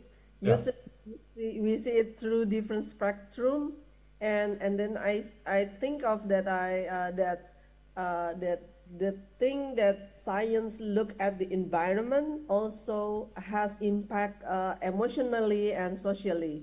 For example, you mentioned about the pollution, and from my educational area, that pollutions and also poverty, for example, has emotional impact and has social impact. So this kind of area that not very much explored by many educators from different kind of disciplines. So I think I agree with you that we need to build solidarity for systemic change, and also we need to transgress our own knowledge, not only think about our own specialty or our own discipline, but we need to talk and we need to discuss from our perspective into other people's perspective, especially in area of education, I think. Yeah, indeed, absolutely. And what you've just articulated is the relational knowing of transformative learning. That central point that we need to be engaging in collaborative decision making. I put it really simply, I'd say teachers individually and collectively need to be thinking globally and acting locally. Yes, agree with you. Thank you so much, Peter. Thank you, Susie. Back to you, moderator. Yes, great questions, ma'am. Sorry, your name is too small in here. I can write it. I can read it. Ibu Susi, thank you, thank you. Prof. Peter, we find another questions. We have 7 more minutes. Oh, there is a comment. Thank you, Prof. Peter. The Sikha Gurung from Nepal. I'm interested in storytelling in education. Prof. Peter, can you please elaborate how storytelling can contribute to sustainable education? One of your slides had a story as an art for the transformation. Yeah. Okay. Yeah. Is Shika Gurung available to come on screen and say hello? Hello, namaste. I'm sorry, my video is not that good, but then yeah, I can hear you. I'm listening to you. Okay. Thank you. Okay. So Shika, what's your context? What's your professional context back home in Nepal? What do you do? Oh, yeah, I'm an English language arts teacher here in Nepal, and also a scholar, a research scholar at KU in English language education, and I'm currently working to complete my research on storytelling in education, in education particularly. So I'm preaching to the converted already about the importance of arts and storytelling. Yeah. Have you come across ethical dilemma story? Yeah, I think I share, I listen to people's stories which talk about ethical dilemmas and so on, and which also kind of help our learners start thinking on how to be ethically good. Yeah. Storytelling is such an important part these days of educational research. And it comes in different forms. There are different genres for storying, one of which is narrative. And if we do our research, which has at least a component of autobiography or autoethnography, then we put ourselves in the foreground of our research and we reflect on what we have learned. Just as when I said earlier, the English and maths teacher who were co-teaching in the same classroom, the English teacher got the students to write narratively about their learning experience. And that's a very powerful means or method of inducing in students reflective thinking and critical reflective thinking as well, because they can talk about what have I learned from this learning experience? What do I now know or appreciate or value that I didn't know or appreciate or value before this learning experience? Now, often that's totally masked in education, and we simply measure with an objective test of what they know when they're finished. But it's much more powerful for the students and for the teachers to take this storing approach and saying, okay, I've just gone through an ethical dilemma storing learning experience. How have I changed? Now, maybe the answer is not at all, and that has to be expected. But maybe, and this is what we witnessed, students saying, oh, wow, I didn't realize that in my school 25 years ago, all around the school was the natural environment, the forest. But today, when I look out of the window of my school, all I see is houses and factories. But once upon a time, it was different. But, you know, unless you give students the opportunity to have new experiences and new perspectives, they'll just take the world as it is at the moment as the norm. And that's one of the big problems facing sustainable development. We look at science, technology, engineering, mathematics, and its impact on the world around us, particularly the way in which it makes us more comfortable. And we take that as the norm, as though that's always been the norm. But, you know, norms change, and we've been through a cultural revolution since I was a young kid, when we had horses in the street in my suburb in Melbourne, to today. So we know, the older you get, the more you know and realise that the world has changed, is changing, and will continue to change. So that process of change needs to be embedded in students' minds. And they have a moral agency to help make that change. So there's a bit of history to be thrown in here with the ethical dilemma story. One of the examples I didn't share today was from Professor Yuli Ramwati, and her master's student wrote an ethical dilemma story focusing on local laundries in her town or village. And the local laundry would, you go and get your clothes washed. That's terrific. So what happens to the soapy water? Oh, it goes down a drain. And where does it go then? Oh, it goes into the local river. Ah, I didn't think about that. And what do we use these days for washing powder? Is it biodegradable? Oh, once upon a time it was, when we made it from local materials. But is it friendly to the environment now? So this story that Yuli's student wrote on the ethical dilemma of laundries and the impact on the local environment is another example of how we can disrupt students' taken for granted norms of what they see as what they get and will always get.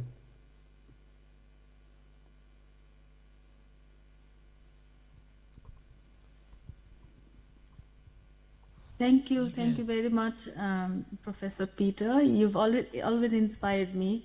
Your quote, particularly, "Earth without art would be like an A." That has inspired my research, and will keep inspiring me. Thank you for your answers. That enlightened me. Thank you. Thank you, Peter. Earth without art, just from the Professor Peter. I'm afraid it's the end of the session because the time is limited in here, and also the Pak Manggara has raised the hand. You want to say something, Prof? Pak Manggara, welcome again, Pak Manggara. Thank you very much, Pak. Yeah. I just want to add a little comment since Peter bring up about ethics. So, and the question about how we respond to the system with different view or ideas. So, in my opinion, there are two different approach for any problem. The first one is the top-down approach, and the second one is bottom-up approach. So if we want to change the system, we need to collaborate the system, and the change will come from the top to the down. But if it is not possible for us to collaborate with the system, it doesn't mean that we cannot do anything about the problem. So we can start from ourselves as well, and the people around us. That's what I call a bottom-up approach. So talking about the ethics, it reminds me about Levinas' views, who offer a different definition of ethics. The point from Levinas' views is how ethics is about how we respond to the other. So when we encounter the other, what kind of response can we offer, can we do? So if we always think about this and we broaden the definition of others from people to the environment, then we can always think about environment as well, about sustainability and everything as start from our own practice. That's a little comment from me. Thank you, Peter. Thank you, Pak Manggara. I'd like to just expand a little bit on Manggara. Your PhD thesis focused on ethics, and in particular the ethical scholarship of Levinas, and I was very pleased to be your mentor. I don't like the word supervisor, it always sounds rather like a factory. But as a mentor, we had a close relationship in which I learned as well as you learned.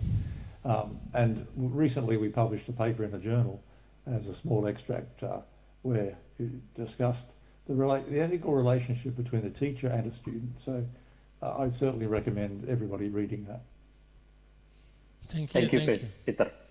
Thank you. And I'm looking forward to visiting you next month. Yes, sure. Looking forward to see you here.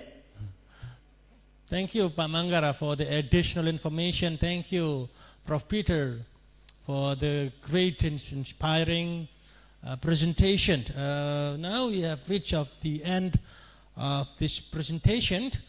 Thank you, Prof. Peter Charles Taylor, for the presentation, and thank you for the audiences for great participation, and thank you very much from the moderator.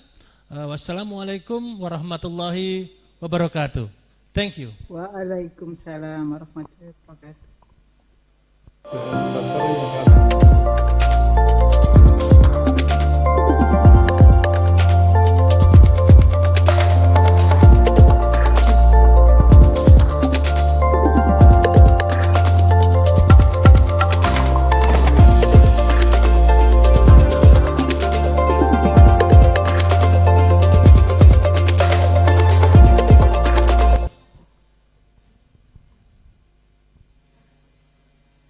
Thank you, Moderator Bulhagsudi SPD MPD, and Speaker Professor Peter Charles Taylor for the fruitful discussion.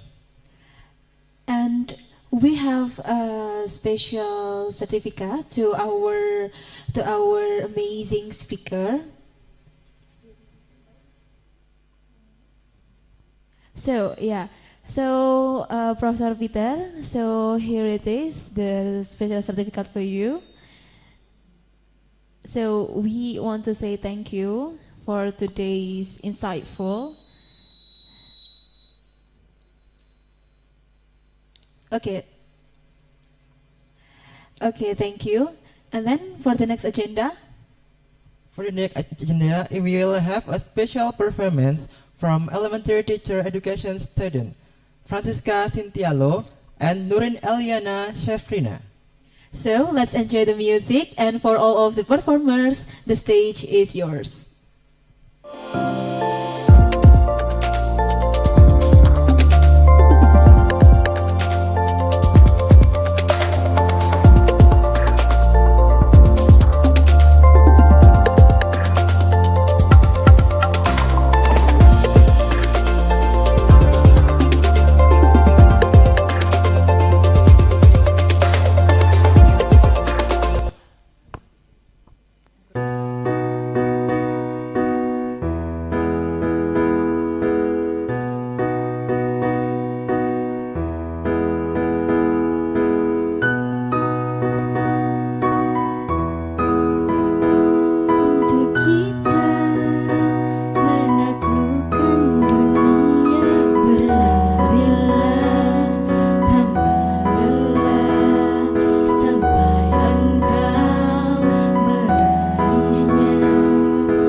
sosok seperti dirimu.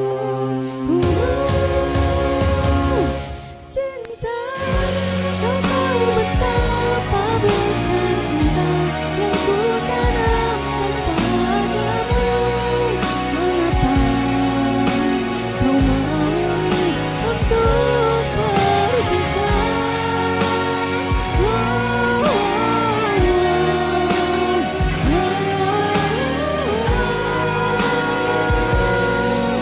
Sosok seperti dirimu, cinta, kau tahu betapa besar cinta yang ku tanamkan padamu. Mengapa kau memilih untuk berpisah? Milih untuk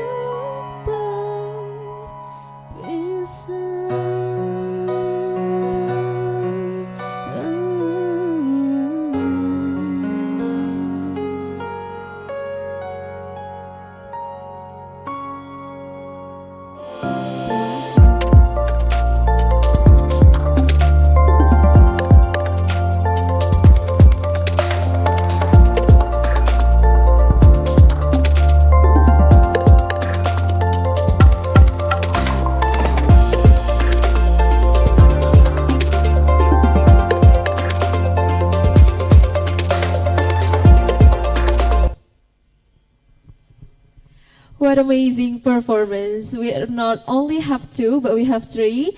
There is a Francisca, Nurin, and also Alice. Thank you for the sing that you bring. And now, we will continue to the second keynote session, which is the second keynote session will be led by our moderator, Miss Mareta de la Rosa, MA PhD, a lecturer in elementary teacher education, Faculty of Education, Universitas Negeri Surabaya.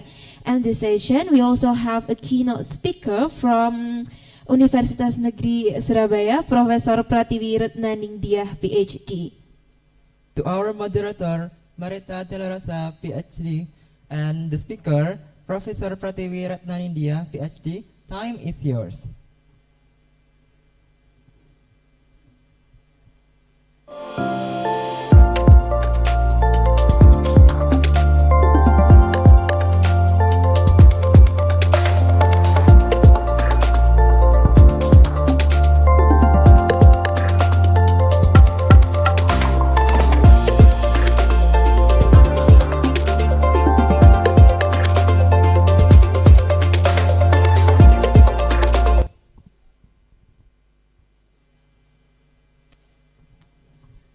Okay, sit ready, right? Good morning, everyone. Good evenings for those who are joining, maybe all over the world.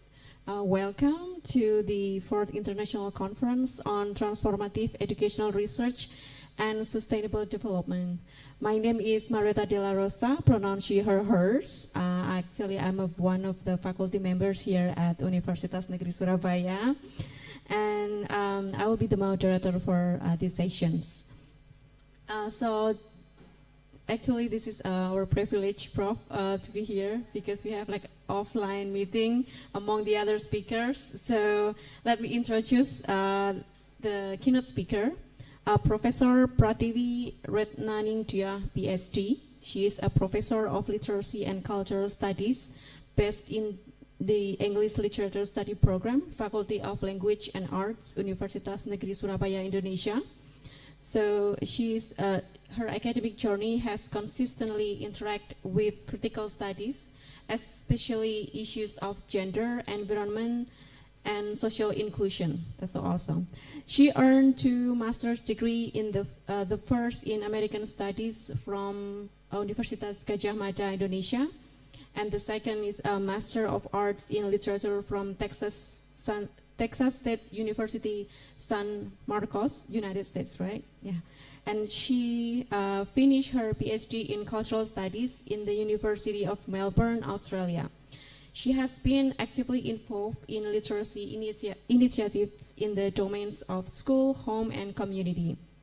And today, Prof. Prativi will share an eco-literacy initiative projects in the area of English language teaching using children's story as a starting point for materials development and teachers workshop. That's an awesome topic today. I'm so excited. I hope all the participants here we're also excited to hear the presentation. So without further ado, the time is yours. Thank you very much, Ibu Marita, for a very generous introduction. Good morning all from Indonesia, and also good afternoon, good evening to everyone from across the globe. So it's really an honor to be part of this insightful and marvelous conference on transformative educational research and sustainable development. And I actually have to be honest that this is one of the areas that I've really been interested in. I couldn't say that this is my expertise, but it's always been in my blood. Being a member of the faculty at the English Literature Study Program, I can say that criticality and critical theories are actually part of our academic debates and discussion. So everyone, allow me to share with you a literacy initiative that we have just finished with my colleagues from 2 study programs at UNESA. Faculty members from English Education Study Program and English Literature. So I use this title as a starting point to spark the discussion, eco-literacy in language teaching, in English language teaching especially. Yeah, next please. Yeah, so everyone, I'd like to start by giving us this critical question, especially those who teach English as a foreign language. So one critical question that we face now as English language learners in practically all levels of education, from primary school up to higher education, is how can we help students to develop their communicative skills, because that's basically the purpose, the main purpose of English language teaching in Indonesia and also other countries in which English is not the native language. So we try to help students to improve their communicative skills, speaking and writing especially. However, because now we've been facing a lot of global concerns, global issues, then the question would be, how can we integrate these two to facilitate communicative skills development, but at the same time, we can also address global issues. So I'd like to focus on eco-literacy. There has been a trend in the area of English language teaching. We call this green ELT. How teachers of English from all levels try to incorporate materials that are related to environmental issues. So we call this green ELT. And there is actually another trend that is called blue ELT, to take a look at topics and issues about what happens to our ocean. So why is eco-literacy important? In general, so in general, we could say that literacy here is not only about reading and writing, but this is also about the ability to comprehend the natural systems that make life on Earth possible. I'd like to relate that to what Peter just addressed in the previous keynote speech, that we try to transform standard ways of teaching, standard methods, so that we could instill ethical values. So teaching is all about raising awareness. So it is crucial for individuals to understand the impact of their actions, our actions in this case, on the environment. And how is it important in education? I guess it's our responsibility as educators to help our students to become informed citizens so that they're capable of making sustainable choices For example, now this is also, self-critical thought, Bu Neni, for us as part of UNESA. How can we make a sustainable choice if we still use this bottled water, for example? Yep. But I know this is actually for the sake of practicality. But this is one thing that we could have in mind, so that we could contribute to positive environmental changes. For instance, I believe that everyone keeps reminding students to bring their tumbler, and to avoid buying bottled water as one way to make sustainable choice. Next, please. So I guess it goes without saying that eco-literacy aligns with SDGs. If we can take a look at this image with the 15 issues in SDGs, we could at least point out several numbers there. So for example, clean water, and then also about climate action, life below water, life on land, and many others. But eco-literacy is not only about physical environment. That's why even when we address environmental issues, it is also strongly connected to areas like quality education. And I suppose that is actually the purpose of transformative educational research and sustainable development, so that we could promote quality education. Next, please.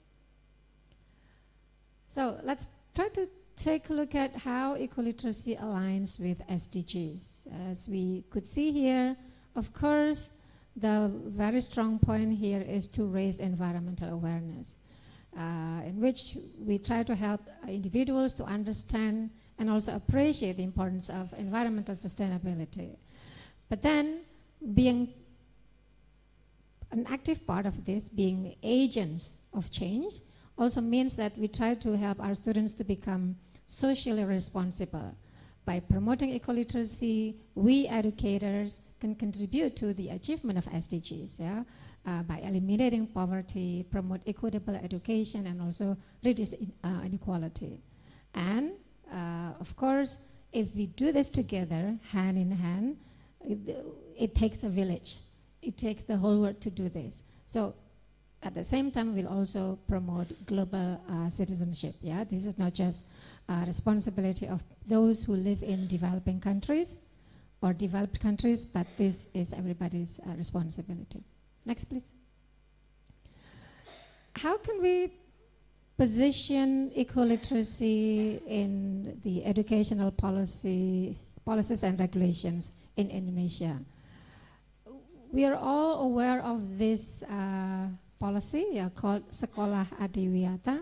So in Indonesia, schools are encouraged to promote eco-literacy through a program called Sekolah Adiwiyata. And in fact, this has become a kind of a competition, a good one though, in which schools try to or are encouraged to fulfill several indicators of Sekolah Adiwiyata, and that is also part of the accreditation.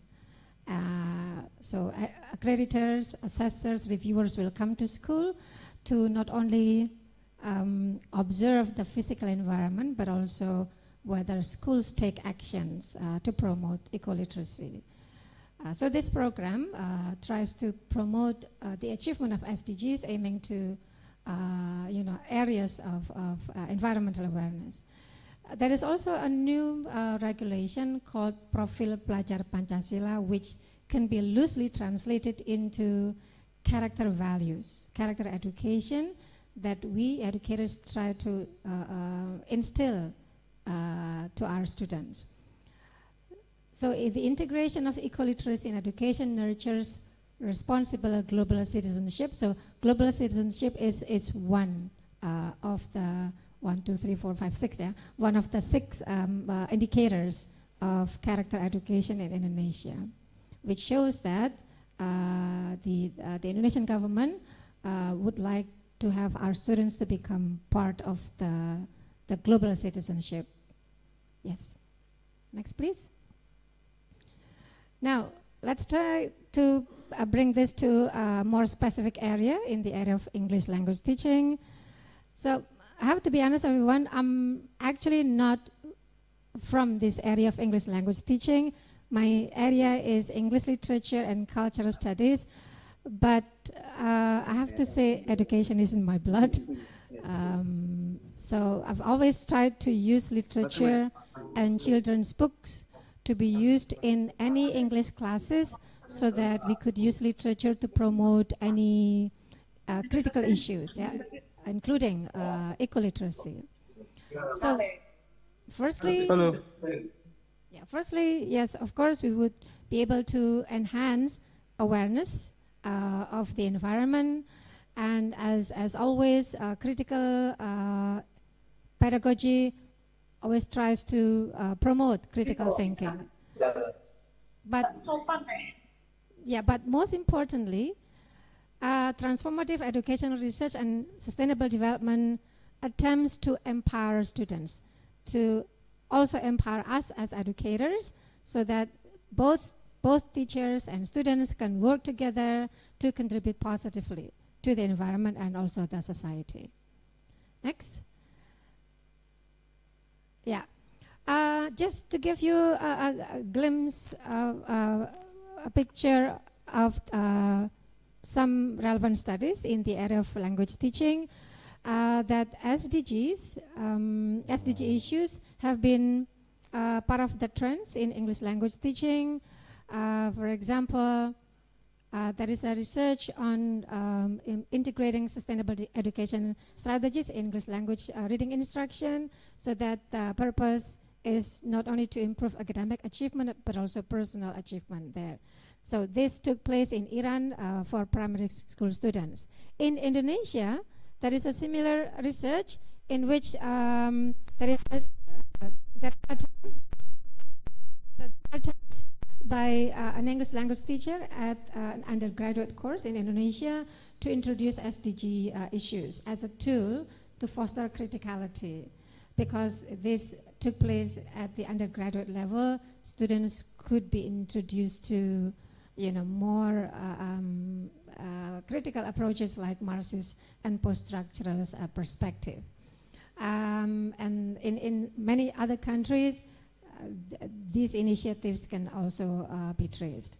So, in fact, we're not alone in the area of English language teaching to show our concern to the environment. Next.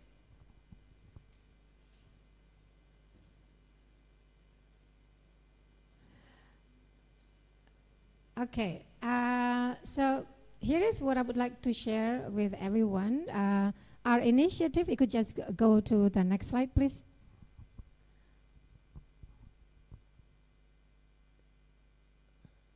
Yeah, next. So in our study program, both study programs, English Literature and English Language Education, under Faculty of Languages and Arts, we are currently running a national center called NCELT MAT. So National Center for English Language Teaching Materials Development.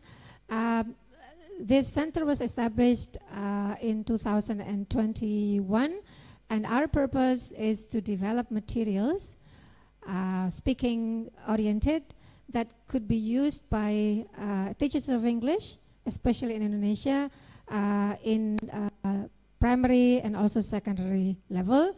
So at first, this initiative was only intended to help teachers find easy worksheets that they can easily implement in the classroom. But starting 2 years ago, we've already shifted our so-called paradigm to more critical issues. So we produced a booklet that consists of 22 worksheets on environmental awareness.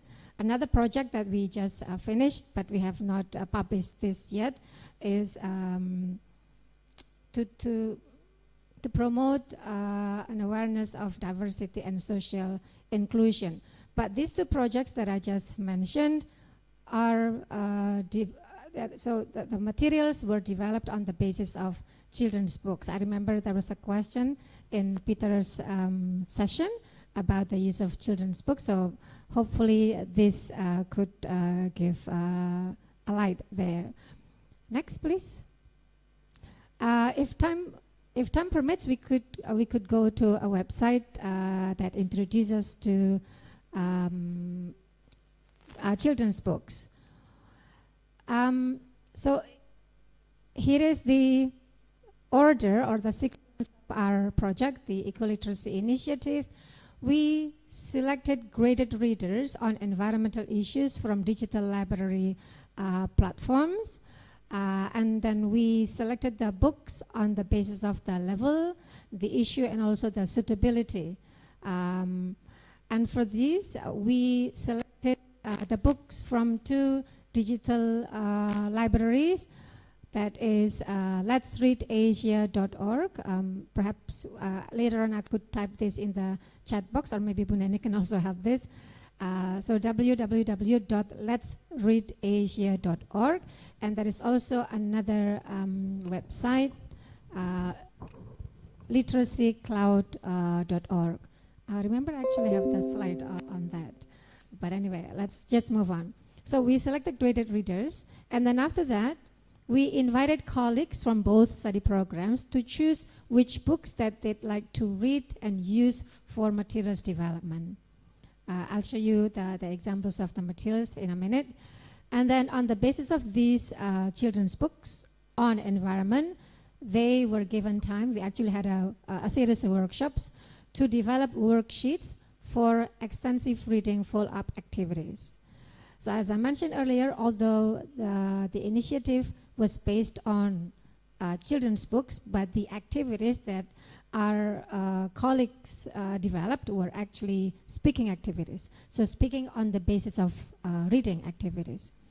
And then after that, the editors, so in this case, we have a colleague from the University of York, Andy Chirochki. So Andy and I worked together to provide feedback on the contents, images, and the language. After my colleagues submitted the worksheets. And then the worksheets would be checked and proofread by a native speaker, Andy's colleague from the University of York. And then we finalized the layout. For the layout, we involved students to create the illustrations. And then we uploaded the worksheets to our website, nseltmat.unesa.ac.id. Membership is free, everyone. Feel free to become a member of NSELTMAT, and then you could download the materials that we've already developed. The worksheet was already collected or compiled in one booklet, and then we registered the booklet for an intellectual property right, or HAKI, in Indonesia. And of course, this action is not enough. This is just halfway. And then January this year, we conducted a teachers workshop. We invited teachers from nearby secondary schools in Surabaya. And then we trained them how to use the eco-literacy worksheets. We also gave them time to use the worksheets in their classroom. So we gave them 3 weeks to use the worksheets, and then we collected feedback from them. Next. Yeah. Oh yeah, so this was supposed to be shown earlier. This is a screenshot of the 2 websites that we used, letsreadasia.org. Let's Read Asia has hundreds of children's books. STEM is also included there, everyone. So if you're keen on finding stories about STEM or even STEAM, there is an abundant selection there. Let's Read Asia offers stories that are categorized in 5 levels in terms of the difficulty there.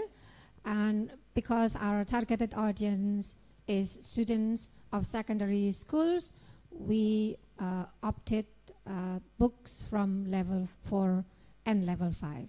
While literacycloud.org, managed by Room to Read, provides books that are categorized into 6 levels, and for these we selected books from level 4, 5, and 6, books that are suitable for secondary school students. Next. Yeah. So here is the look of the booklet. This is the cover, Caring for the Environment, and then the table of contents, 20 to property right. We put everything into a booklet. I've already shared the booklet with Bu Neni, so feel free to download the booklet and then use this on the basis of your context. Next. So how does the worksheet look like? For example, we can see here the worksheet. The title of the worksheet is A Seed for the Future. The worksheet is very, very simple because we do not want to complicate teachers' lives with all the administrative jobs already. So usually the first and the second page have student sheet. This is the sheet that we usually distribute to the students. If we can take a look at this, read the Everything Looks New story, which means that before the teacher uses this in the classroom, the teacher has to give a reading assignment to the students first to read this story, Everything Looks New.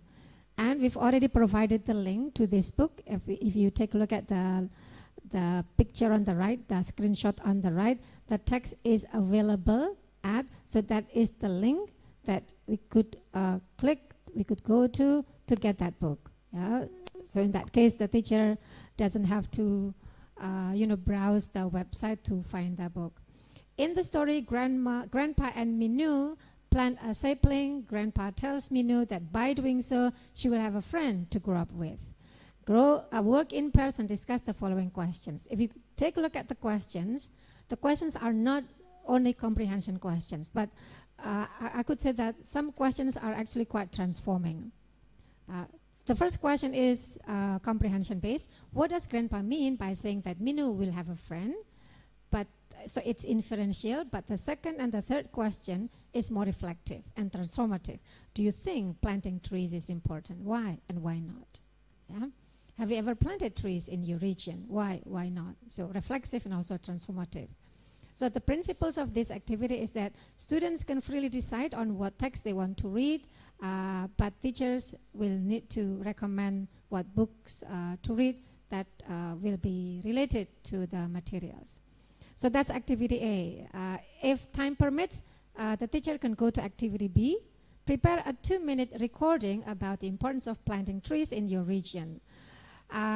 In some cases, this activity might be a bit challenging for 7th graders or 8th graders, but 9th graders or even high school students, this might be suitable. So depending on how advanced the students' English proficiency is. And then each worksheet also provides teachers' notes, because teachers oftentimes ask what to do, what are the procedures in teaching this.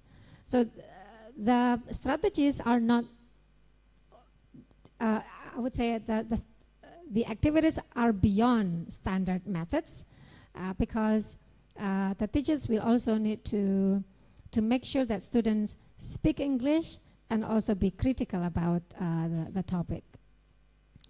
So teachers' notes for activity A and then activity B, and then text is available. So to sum up, everyone, we could say here that this the activity for each worksheet comprises 2. Reading activity first on the basis of a children's story, and then as a follow-up, speaking activity. Yes, next. Okay, so here is what we did in the teachers' workshop. So the first stage of the initiative was the materials development. And this is what we did in the teachers' workshop. In the workshop, we invited teachers from primary and secondary levels And there were 48 teachers who attended the conference, the workshop. Instead of just giving lectures, we actually invited them to do these activities through experiential learning. So we went outdoor at UNESA. The participants went to our campus park to conduct the activities. And then at the end of the workshop, they wrote reflective notes through the exit ticket. And then, as I said earlier, after the workshop, we gave them 2 weeks, actually 2 weeks and not 3 weeks, 2 weeks to implement at least 3 worksheets. Why did we do this? Usually in Indonesia, when teachers attended workshops, they would like to be given a certificate that they could use for professional development, to claim that. And we gave them this assignment. Use 3 worksheets and then implement them in 2 weeks and then report in reflective notes. Once they submitted the reflective notes, then we provided a certificate. So what did we hear from the teachers? Next, please. Yeah. The survey result says this: of the 48 teachers, we received 44 responses. We asked 4 questions there. How important is eco-literacy in ELT? And some keywords that we could take there from the exit ticket are quite interesting. Most teachers actually highlighted the importance of raising awareness through teaching, which is really a good thing, because English teachers no longer see that teaching English is about helping students communicate in English, but also to raise awareness, and it is important for children's future. We are very grateful to hear their comments on the booklet. It ranges from very good to excellent. We didn't find any response that says not good, for example. What 2 things did you enjoy most about the workshop? I say they enjoyed the experiential learning stage, outdoor learning, fun learning, practice of speaking skills, excellent materials, and also the collaboration. And of course, new knowledge of SDG issues. They did give us suggestions for improvement. They wanted longer time to do the activities. And they wanted a similar workshop in the future, which we are planning to do once our booklet for diversity and social inclusion is published. We're going to conduct another workshop. Next. Now here is the result of the reflections on the implementation survey. We received fewer numbers though. 29 participants submitted the reports. We gave them freedom to select which worksheets to use. So they commented that the topics were interesting and they're relevant to the students' environment, to give new knowledge. Since they were also given freedom to decide which stage of the lesson they wanted to use the worksheet, the response is actually varies. It varies from main activity or time filler, extracurricular activities, and some actually suggested that these worksheets are taught to later level grade 8 or 9, probably because the teacher who responded to this taught 7th graders. And then, did the students enjoy the activities? Mostly yes, because it was fun. We trained teachers to use the worksheets by doing this outside. They also did the same thing. So they brought their students to go outside. The students were also facilitated so that they could work in groups. Students also like to have the nice pictures in the worksheets, the colorful ones. Did you enjoy teaching these activities? Mostly yes, because by doing so, they provided more opportunities for students to participate. Of course, there are challenges, and we actually anticipated these.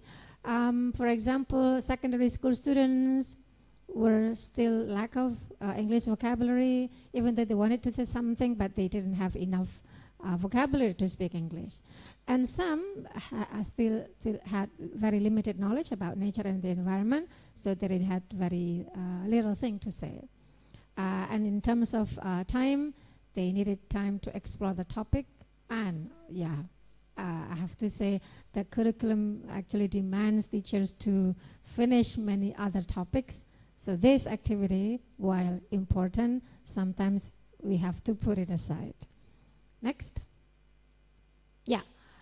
But anyway, I could say that the little thing that we have tried to do, it's a call to action for educators to promote equaliteracy, and not just equaliteracy actually, but other critical issues, so that we could implement transformative impact by integrating any critical issues into education.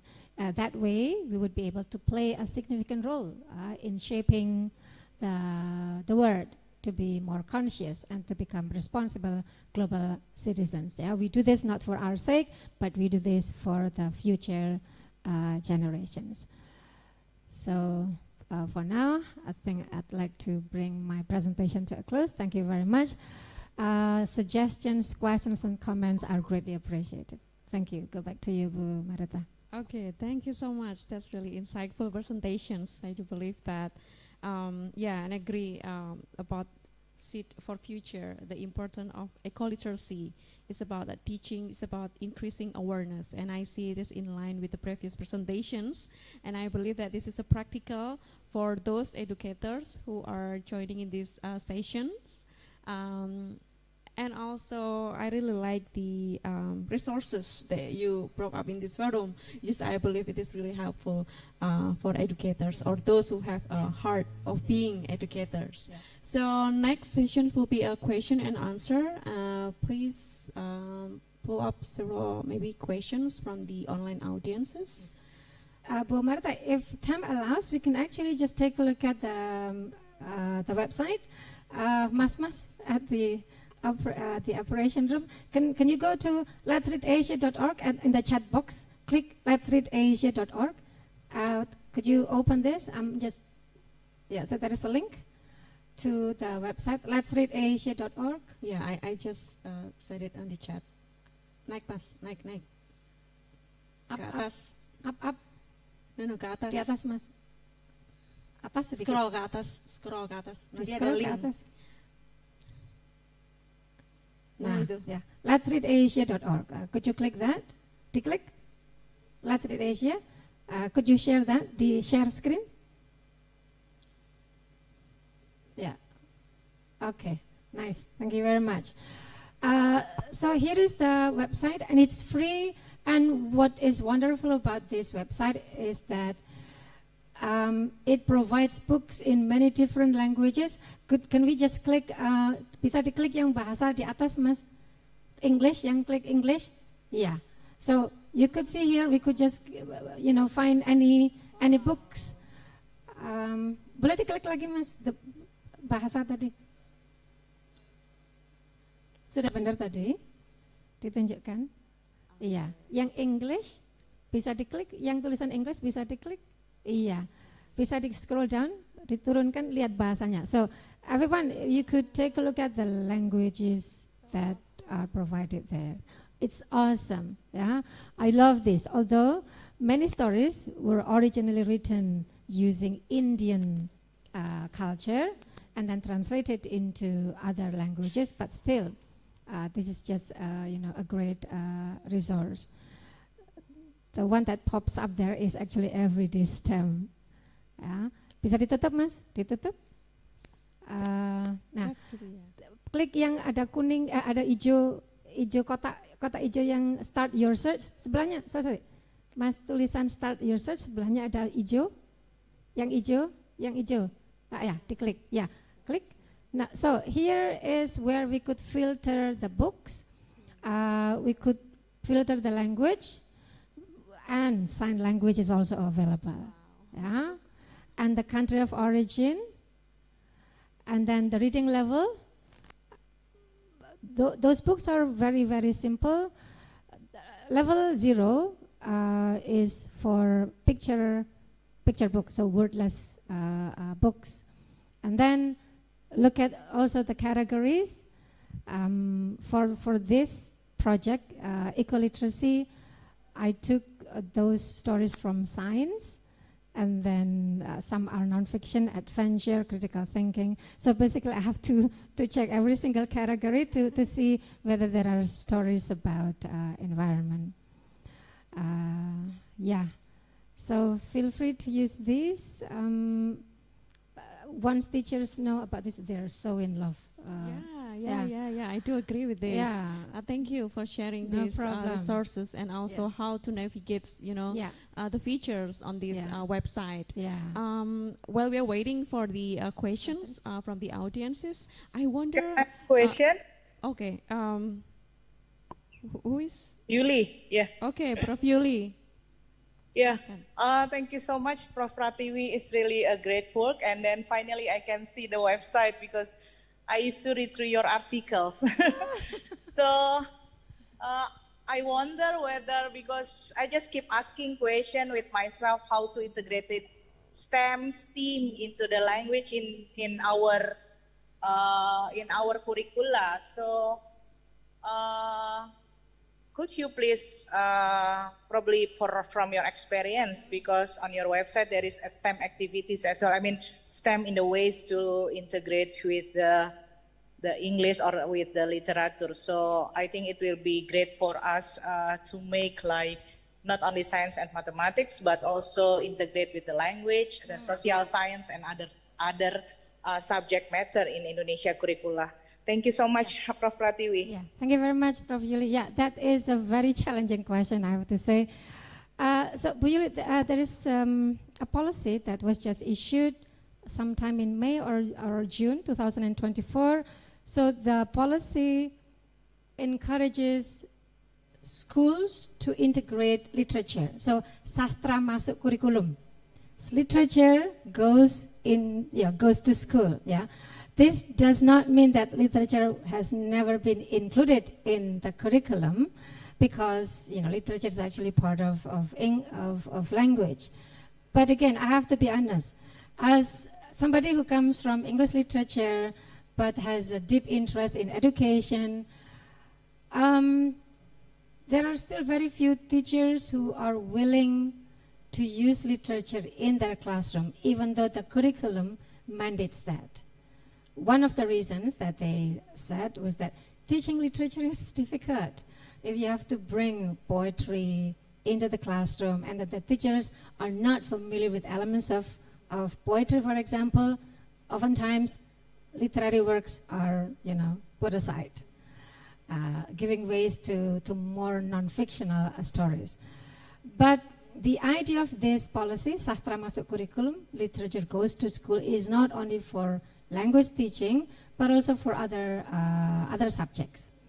What I have in mind, Bu Yuli, in chemistry, for example, is it possible to bring a movie to the classroom when students learn about, mixing elements or liquids so that the liquids produce something magical, instead of just explaining the chemical procedures in experimenting at the lab? How about bringing a movie like Harry Potter? Yeah, because some scenes in Harry Potter actually has, the scenes in which Harry Potter hides himself in a secluded, hidden place. It's danger actually, yeah, but yeah, he did that. So we could use excerpts from stories and also from movies to bring literature in the classroom. A lot of songs, children's songs that we have in Indonesia, tik tik tik bunyi hujan di atas genting, so about rain. So before a primary school teacher teaches students about cycle of rain, instead of discussing that directly like a lecture, how about singing that song first? So I guess that is the very basic idea of implementing STEAM in the classroom. Yeah, thank you very much, Prof. Yes, Thank you, Prof. Pratiwi. So I'm thinking of probably the Sangkuriang, Sangkuriang story can be put on the chemistry lesson as well. Thank you so much. Yeah. Thank you very much. Probably I can send you an article that it's in Bahasa Indonesia. So I just wrote an article to respond to Sastra Masuk Curriculum along with some Yes, please. some Thank you, strategies. Prof. I can send that to Pratiwi. you. Thank you. Okay, yeah, a lot of appreciations in the chat room also. Another question from Sri Widyawati. This is very interesting topic. This is new to me. Would you please tell me how can ecoliteracy can be applied to early childhood educations? Then what method is appropriate for ecoliteracy in early childhood? Thank you very much, Ibu Sri Widayati.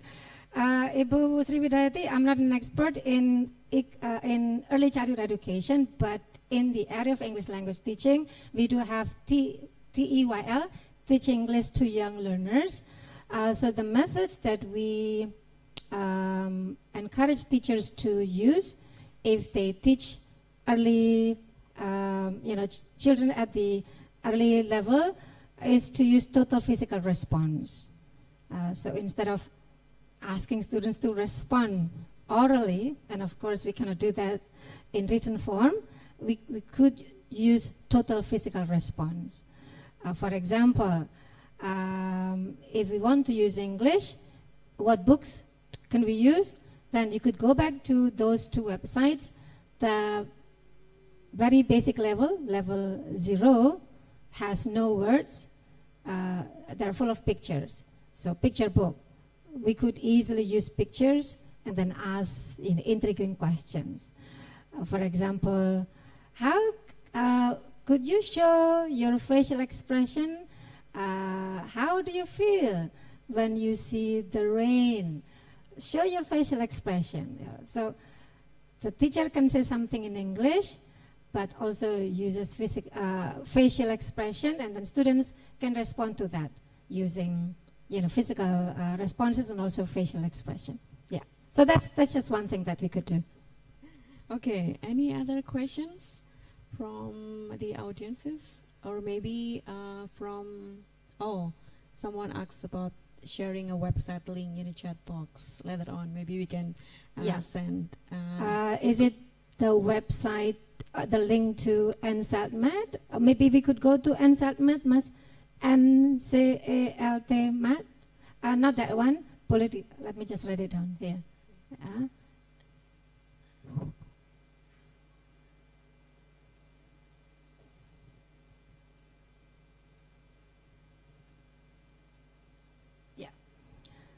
So, yes, please open that one. I can quickly explain what we could do there. Yeah, so while waiting for the website to be open, NCALT-MAT, if you just want to preview the worksheets, you don't have to log in, but if you want to download, sign up to become a member, and so we could confirm, and then you could proceed. Do we have the website already? Can we boleh dilihatkan? .ac.id mas ya? Pakai www.ncaltmat.unesa.ac. Oh, ada AC ya? Kasih AC ya? Kasih A. Is it a free resources? Free, yeah, free. It's free. That's awesome for those who like something free. Yeah, it's non-profit. And it's a collaboration between the University of York and UNESA. Do we have it? Yeah. Okay. So here is the website. Can we just scroll down a bit just to show you the team?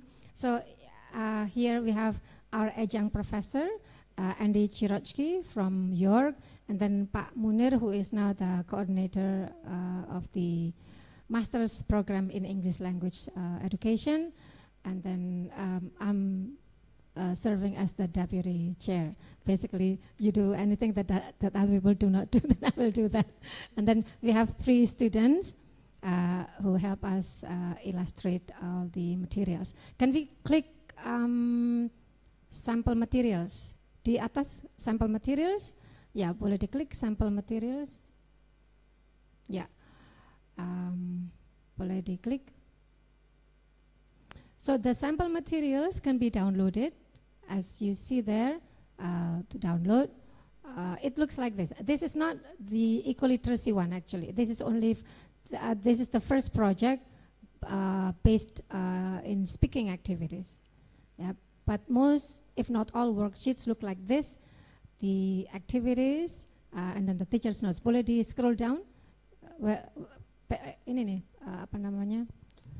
Worksheetnya bisa diturunkan di sebelah. Nah, itu boleh. Bisa kan Mas ya? Itu yang abu-abu itu bisa ditarik. Yang abu-abu, nah ditarik ke bawah. Iya. Okay, so it looks more or less the same. The first and the second page is for students sheet. Yang terakhir Mas, ke bawah, dikebawahkan, and then we have the teacher's notes. So sample materials can be downloaded, but we could preview other materials. Bisa naik lagi Mas, yang klik materials, bukan yang sampel. Bisa diklik lagi yang ke atas. Ya, yang materials. Ya, boleh itu. So these are the materials for speakings. Those topics, boleh diklik salah satu. Hobbies boleh. Ya. So these are the worksheets. I'm losing count. I don't remember how many worksheets we've already developed there. If you click one, boleh diklik salah satu. My hobbies, boleh. So because we have not signed up, yeah, it cannot be downloaded, but we could see the whole worksheet. Can we go to yang materials for reading tadi? Materials? Yang materials lagi, yang reading, ya. Yang reading, ya. Eco-literacy, ya. So these are the worksheets that I've just presented in individual format. So once you sign up, become a member, then you could download this. But I've given you the privilege to get everything in one booklet by contacting the committee. So Bu Neni and the team will gladly share the collection as a booklet. Yeah. And the rest, you could find time to find the materials. Thank you very much. Okay. Any other questions from the audiences? Maybe my personal questions, especially on that website. Let's read what Asia. To what extent the narrative from Indonesian stories are included? Yes, very good question.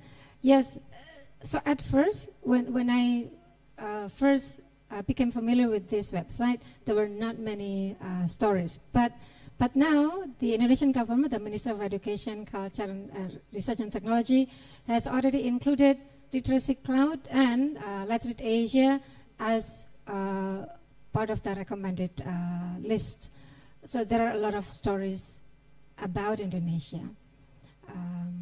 So local wisdom, yes, is promoted. And that is also the reason why we have shifted to the second project, diversity and social inclusion, because all stories are about Indonesian students, about Indonesian people, Indonesian kids. Oh, that's awesome, because my background is also on DEI. Okay. So, yeah. Yes. Looking at this website, I wonder, like, to what extent our Yes. narratives, our narratives, local wisdom is included in that. Yeah. More stories about Indonesia can actually be found in literacycloud.org. Oh, okay. Yeah. So yeah, feel free to take a look at the books later. I will. Any other questions? Maybe from audience in this room? Because we still have time. Ibu Neni maybe? Or other Perhaps subjects? because we still have time, do you mind if we take a look at another website, Oh, yeah. Literacy Cloud? Of course. Literacy Cloud, Mas. Let me just write it down.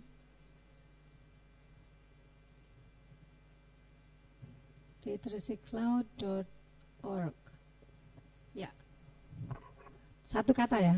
Ini ya Literacy Cloud tapi jadikan satu. Ya, tanpa spasi.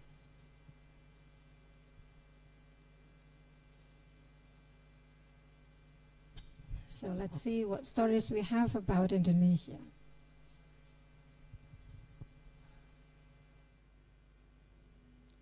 Okay.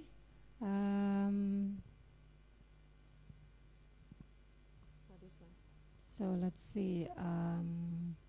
We can take a look at the picture. Maybe we could click. Can we just click books? Young books. Yeah, because this is an international. Can we click language? Bisa diklik language? Yeah, try bahasa Indonesia first, and then we'll see whether the translated version is also available. Okay, let's see. Usually we can take a look at the writers. If the writers are from Indonesia, then the stories are about Indonesia. Kan bisa dilihat nama-nama yang Indonesia di situ, yang authornya. Ya, coba dilihat yang yang nama Indonesia bisa diklik. Yang author namanya Indonesia bisa diklik. Let's see, Omala. Ya, nama authornya ya. Adakah? Temanku datang.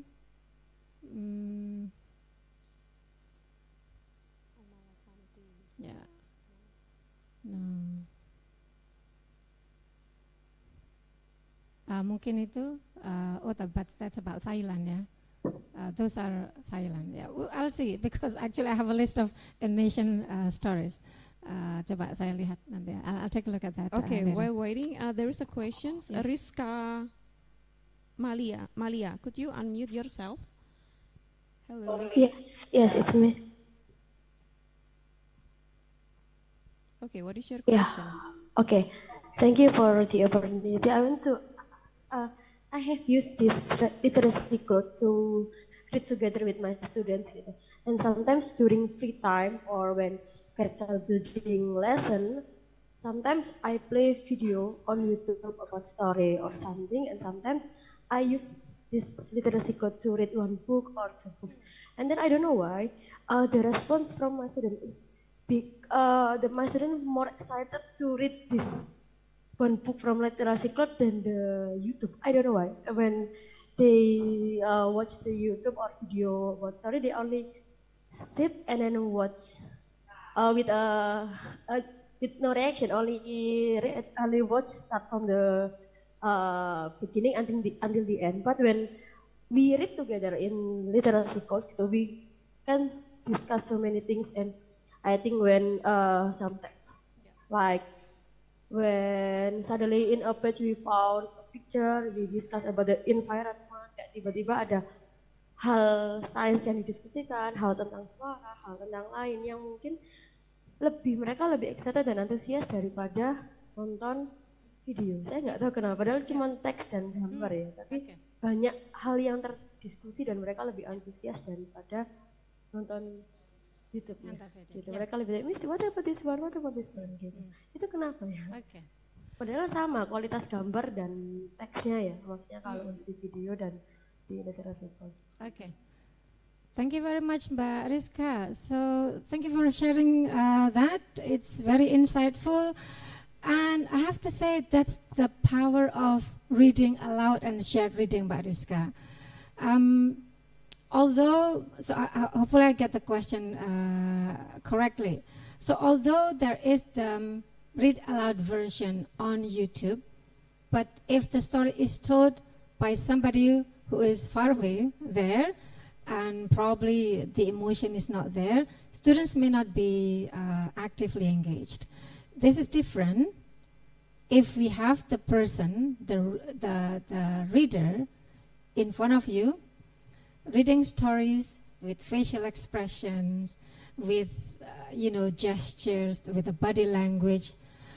Students will just be amazed, and then they will put down any gadgets. I mean, I already proved that myself with my kids, and also my niece, my nephew. At first, they didn't want to to sit next to me because they thought that this is a stranger. But I didn't meet them for quite some time, but I just read stories, and then slowly but surely my nephews and nieces came to me. And then when I went home, they cried. They wanted me to stay in their house to tell stories and after stories. Yeah, so that's the power of reading aloud. Please continue doing that. Yeah, I agree with that. The value, of having online and in-person meetings is different. Yes. Yeah, that's right. Any other questions or responses? Thank you very much, Peter, for the support and encouragement. Elma, my Lisa. I have a question, Prof. Could I have opportunity to ask what is a good inclusive education approach according to current transformative educations to help achieve sustainable development goals? Yeah, thank you. That takes us to my next project. But Elma, I don't think we have time to explore the books, but please take a look at those two websites, Let's Read Asia and Literacy Cloud, because there are a lot of stories about children with disabilities, not to say disabilities. I really like not only the pictures but also the stories. So there are stories about kids with autism, kids who have an accident and then they have to be all in a wheelchair, and how at first their friends took them as outsiders, but then because they are children's books, eventually we need to have a happy ending story. So the feel-good stories. A lot of stories about inclusive education there in many different issues, not only physical disabilities, but also mental disabilities. Yeah. Okay, that's really important message. Okay. Is that all? Thank you. Okay. What else? Any comments? Do we have a question? More time, Prof? Or is it 7 minutes left? Or anything that you want to wrap up, Prof? I guess what I'd like to say is, while teaching is challenging, but it's always rewarding. As long as we put a mission there in whatever we want to teach and how we teach this, teaching is no longer about transferring knowledge, but it should be transforming. And not only that, students will be transformed, more importantly, the educators will also need to be transformed by the materials, by the topics, and also by the students. We may know more in terms of the knowledge, but in terms of experiences, I think we need to make the best use of students' funds of knowledge, because students come from different family backgrounds, economic background. We need to give space for them to give voices in the classroom, so that we will also be enlightened. So that way, education will really be transformative for everyone. Okay. Thank you. Thank you so much. That's so powerful. Give a random online applause to Prof. Prativi. Yeah, I really do agree with how education should be a transformation, for all aspects. Okay, thank you so much. So as a form of appreciations, we would like to give you an e-certificate. Please, the committee, do you have printed certificate or still electronic? Okay.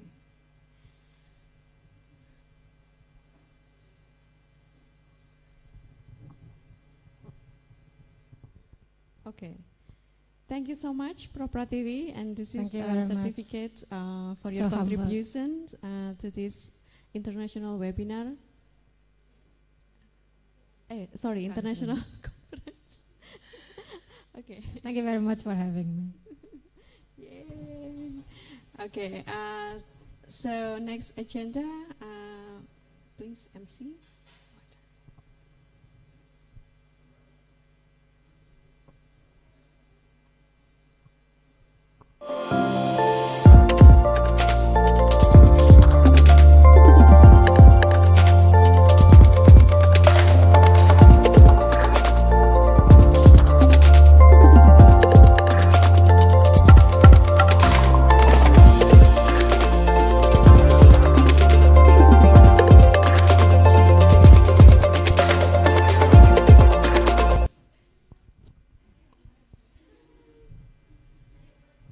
Thank you for the moderator, Mareta De La Rosa, MA, PhD, and the speakers, Professor Pratiwi Ratnanindya, PhD, for the insightful discussion.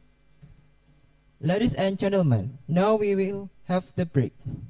So the break will be in 90 minutes, and you can stay in the main room or you can also leave, but you have to be back at 12:30 Jakarta time zone, because we will see you again and continue the parallel session at 1 p.m. Jakarta time zone. So enjoy your break time. Thank you.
Searching for something that ain't lost. Have we got it? Our lines crossed. We're wasting time on stuff that doesn't really matter, while wishing for something better. I try to fix things that weren't broken, misunderstandings and words unspoken. We fall apart, and I won't dare to say, do you feel the same way? Maybe you don't wanna know, but you don't see what you have in front of you. Or maybe I'm not enough for you, so maybe I should go. If I had known from the start, this wouldn't have ended with broken hearts. 'Cause I don't wanna waste my time.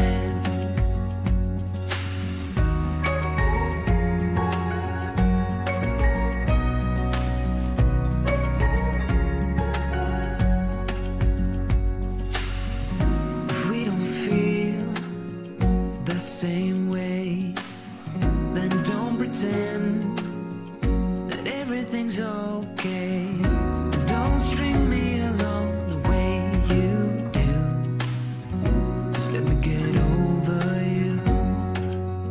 Maybe you don't wanna know, but you don't see what you have in front of you. Or maybe I'm not enough for you, so maybe I should go. If I had known from the start, this wouldn't have ended with broken hearts. 'Cause I don't wanna waste my time, no.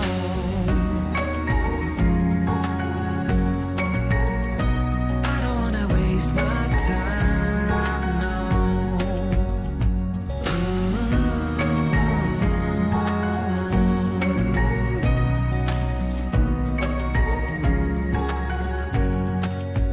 Maybe you don't wanna know, you don't see what you have in front of you. Or maybe I'm not enough for you, so maybe I should go. If I had known from the start, this wouldn't have ended with broken hearts. 'Cause I don't wanna waste my time, no. I don't wanna waste my time, no. No, I don't wanna waste my time.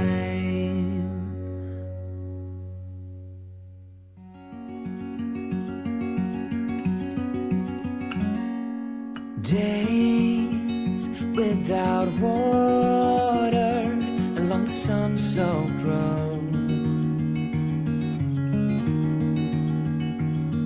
We crossed over borders to get where we are, and it's all for you. It's all for you. It's all for you. It's all for you. I did it all for you. It's all for you. It's all for you. It's all for you. Nights without sleeping 'cause you fear the night,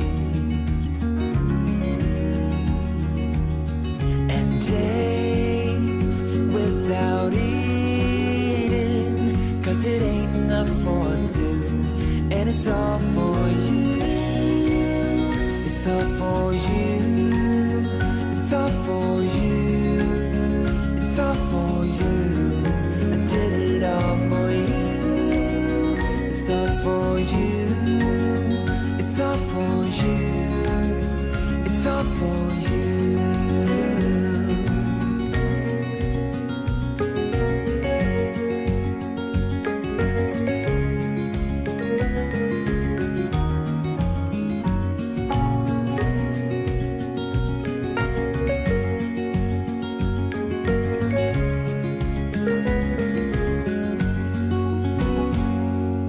When it is freezing, I will keep you warm. I will hold you closer so you don't feel the cold, and it's all for you. It's all for you. It's all for you. It's all for you. I did it all for you. It's all for you. It's all for you. It's all for you.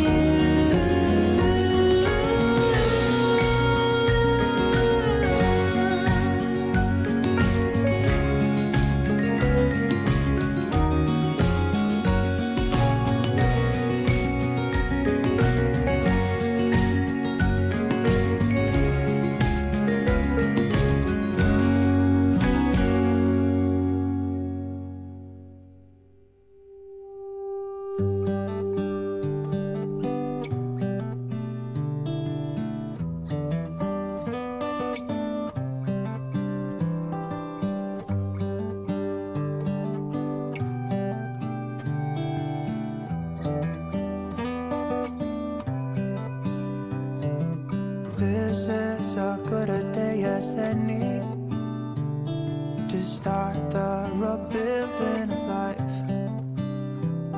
The roads that lay open are many when the old one's gone under the knife. And I can feel the sun on my skin, beginning to thaw from within.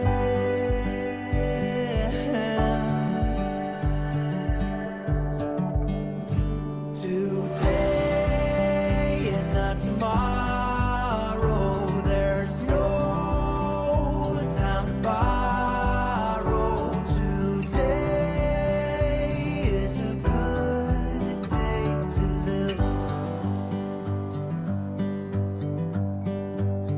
This morning has a clearer light as any to see the horizon in the far. Excuses were two for a penny, but they've all gone out the window of this car.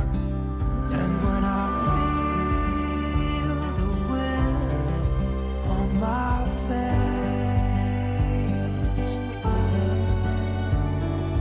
all that ever was is a rest.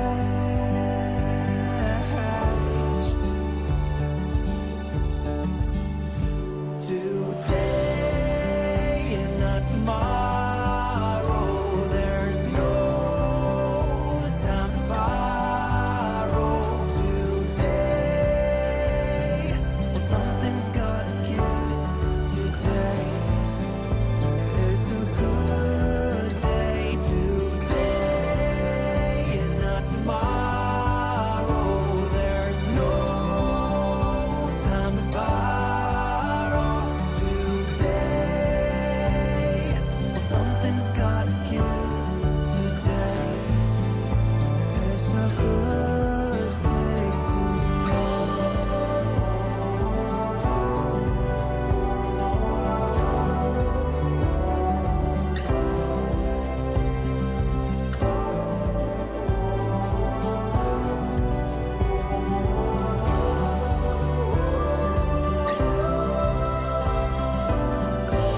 time to borrow today.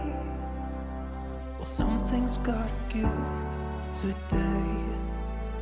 It's a good day today and not tomorrow. There's no time to borrow today. Well, something's gotta give today.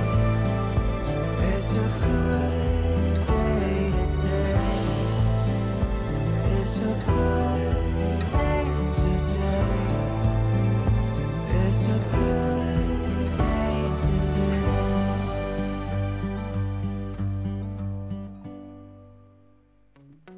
Wanna be free of this heart, yeah. Wanna feel your arms around me. I need you more, need you here, more than I would like to admit. Let's forget about tomorrow, yeah.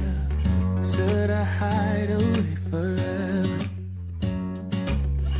Should I close my eyes and never again hold you tight, call you mine, think about you every time? I remember that it's over, yeah. You never break, you never lie, you never ever scared of the dark. So why am I the one who cries? I'm so afraid to be left behind. I think about you a lot. It's almost like I can't stop, yeah. You never lose an argument, so I've been trying hard to pretend that I'm okay. It's just a phase, and everything is going just great. I think about you a lot. It's almost like I can't stop, yeah. I always knew that this would happen, yeah. You would find a new distraction. I need you more, need you here, more than I would like to admit. Can we let go of tomorrow, yeah. You never break, you never lie, you never ever scared of the dark. So why am I the one who cries? I'm so afraid to be left behind. I think about you a lot. It's almost like I can't stop, yeah. You never lose an argument, so I've been trying hard to pretend that I'm okay. It's just a phase, and everything is going just great. I think about you a lot. It's almost like I can't stop, yeah.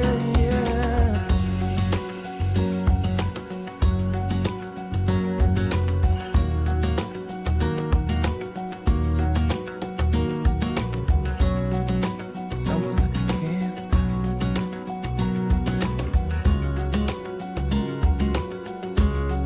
yeah. Can't stop.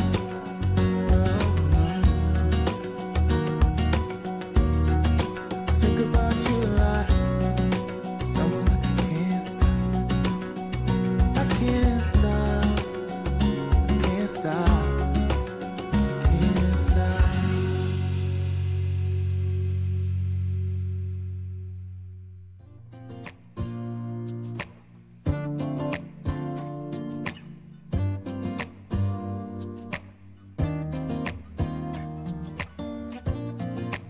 Look in the mirror, who's looking back at me? I don't know what happened, guess we weren't meant to be. I know we had problems, I thought we could fix them, but we got tired. There's nothing left to do but to say goodbye and try to move on. I'll get over you, only wish that I knew how to go on. Baby, you and me, we're so messed up together. Even if we tried, we'd be stuck here forever. I don't understand right now how to make it through, but I'll get over you, and it's not like I'm gonna hate you. It's what it is, nothing left that we could do. Even though it hurts right now, we will make it through. I'll get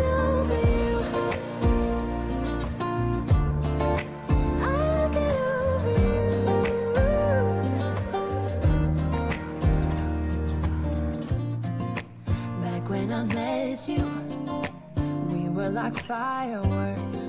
Thought nothing could break us, but oh how we got burned. Look at us now, we scream, we fight, and no one knows the reason. We're both getting out of line. Now say goodbye and try to move on. I'll get over you, only wish that I knew how to go on. Baby, you and me, we're so messed up together. Even if we tried, we'd be stuck here forever.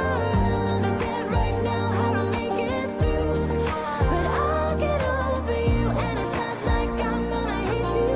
It's what it is, nothing left that we could do. Even though it hurts right now, we will make it through.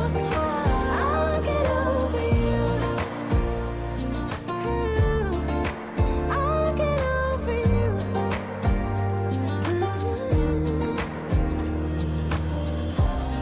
We were holding on to something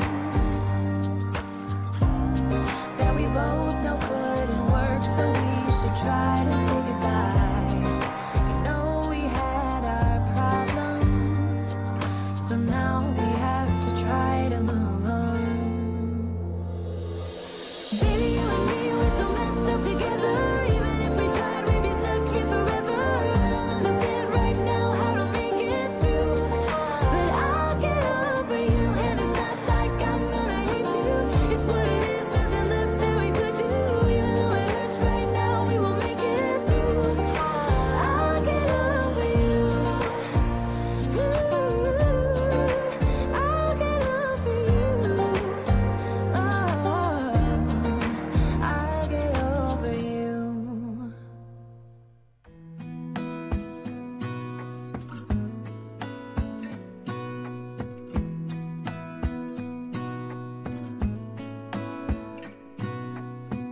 Gonna stay in this moment.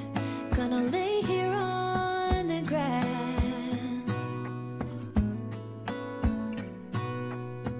I don't need to feel lonely.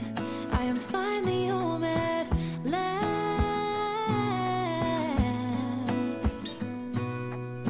And I don't mind being gone on adventures for a while. No, no.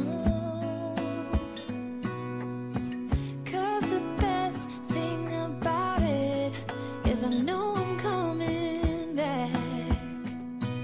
Oh, oh. Of all the magic places in the world I've been to, this is where my heart is. Oh, you know it's true. No matter where I go, I'm coming home to you. Been walking down the street so many times, my feet know every brick and stone. Could wear a blindfold. No matter what I do, I'm coming home to you. And I don't know why, don't know why, don't know why, I'm always feeling homesick. Oh, all I know, all I know, all I know is this is where my heart is. Oh, I have seen many places where the beauty never ends. Different cities, friendly faces, and perhaps I'm going back. But I don't have to be chasing every dream that I have. Oh, no. 'Cause the thing is, I've got more love here than I can bear. Ooh. Of all the magic places in the world I've been to, this is where my heart is. Oh, you know it's true. No matter where I go, I'm coming home to you. Been walking down the street so many times, my feet know every brick and stone. Could wear a blindfold. No matter what I do, I'm coming home to you. And I don't know why, don't know why, don't know why, I'm always feeling homesick. Oh, all I know, all I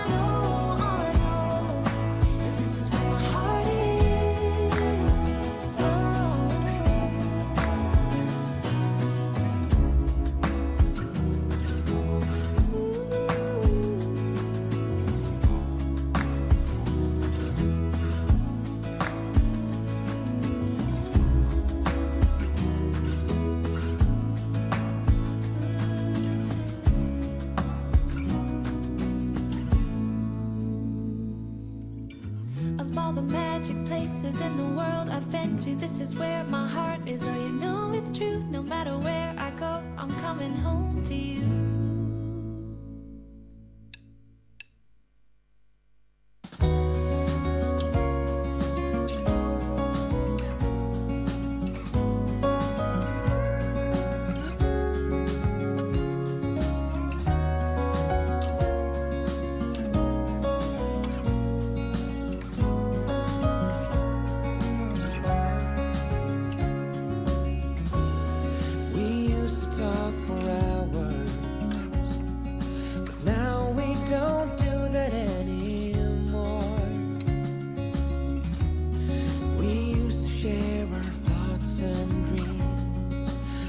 Such a long time ago.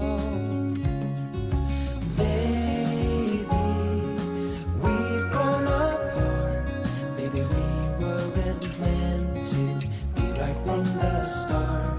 But I remember those days with joy in my heart. It's all that behind us now.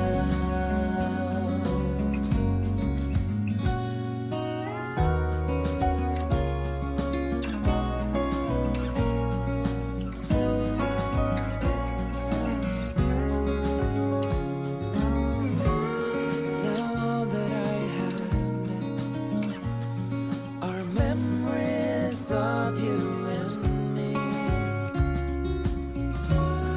Maybe that is for the best, 'cause you're not the same as you used to be. And maybe we've grown apart.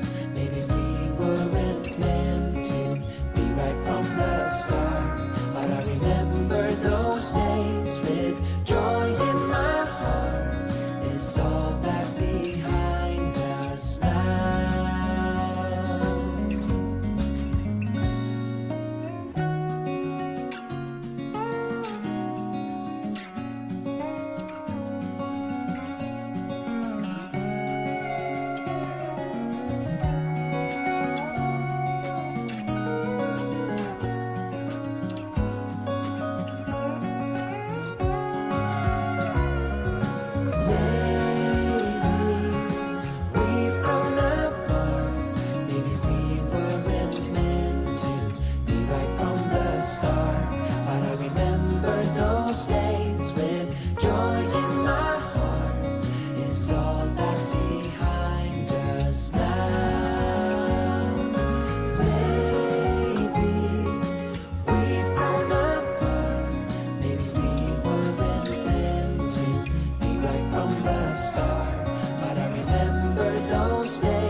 distractions will get away. This is what we waited for.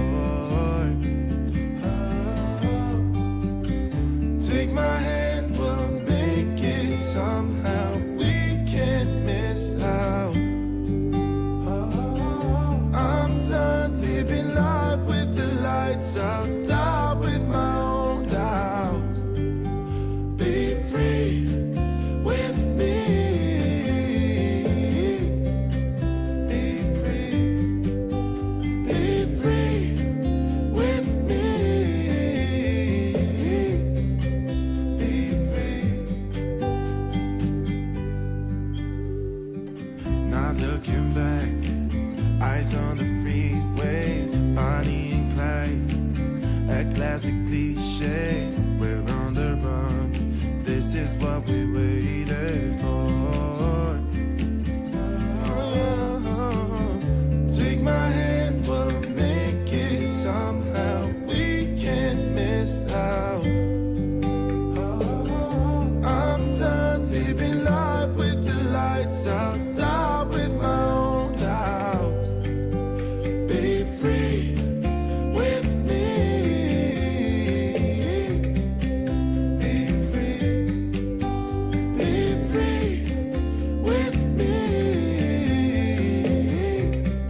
make this darkness go away.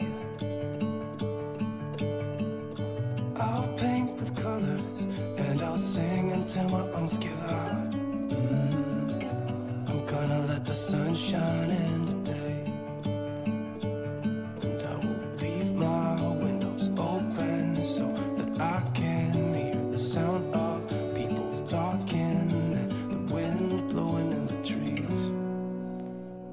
Oh, I will open up my eyes so I can see the light. Oh, and I'll try to spread my wings so I can fly.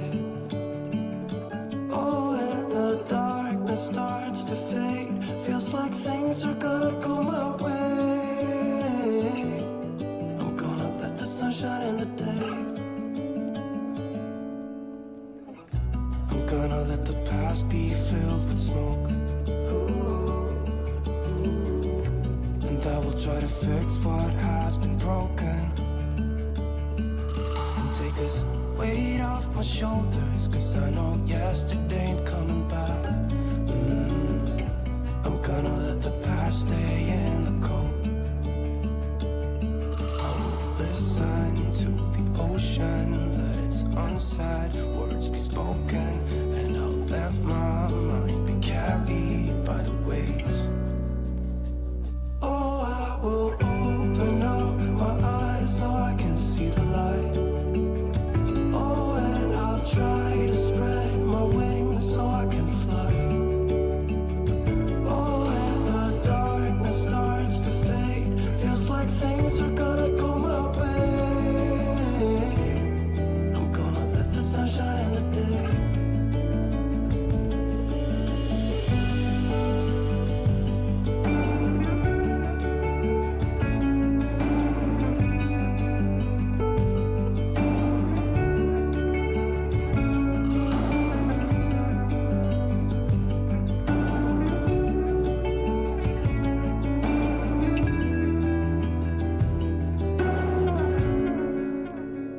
Oh, I will open up my eyes so I can see the light. Oh, and I'll try to spread my wings so I can fly. Oh, and the darkness starts to fade. Feels like things are gonna go my way. I'm gonna let the sun shine in the day. Everybody makes mistakes, because no one can be perfect. It was just one kiss, but that don't justify it. I know what I did was wrong, but it's like I did it just to spite you, because all we ever do is fight. Oh, and I really think it's time we say goodbye. Baby, I'm too fed up with us. I can't take no more screaming, hurting each other's feelings. Baby, I'm just too tired to talk, and you don't wanna listen. It's better we leave it all behind.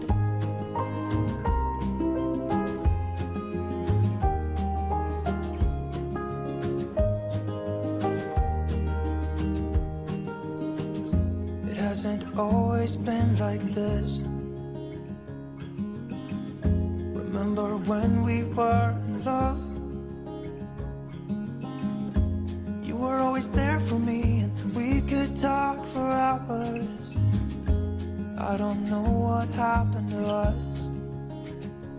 Oh, 'cause we bring each other down right now, and I don't even know why. You know, I really think it's time we say goodbye. Baby, I'm too fed up with us. I can't take no more screaming, hurting each other's feelings.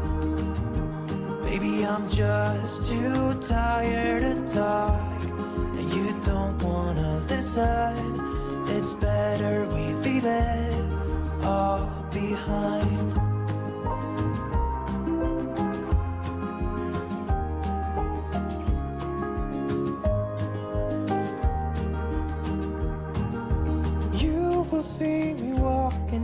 adore. It's better this way, you know this ain't working anymore. It's something that we should have done a long time ago. You know I think we should say goodbye. Maybe I'm too fed up with us. I can't take no more screaming, hurting each other's feelings. Baby, I'm just too tired to talk, and you don't wanna listen. It's better we leave it all behind.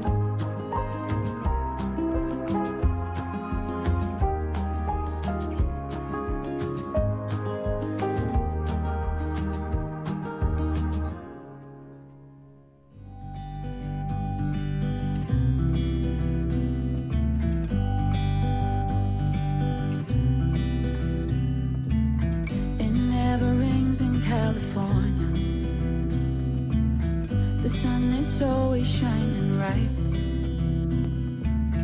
People are smiling, making plans, hiding behind their shades, and you're doing the same.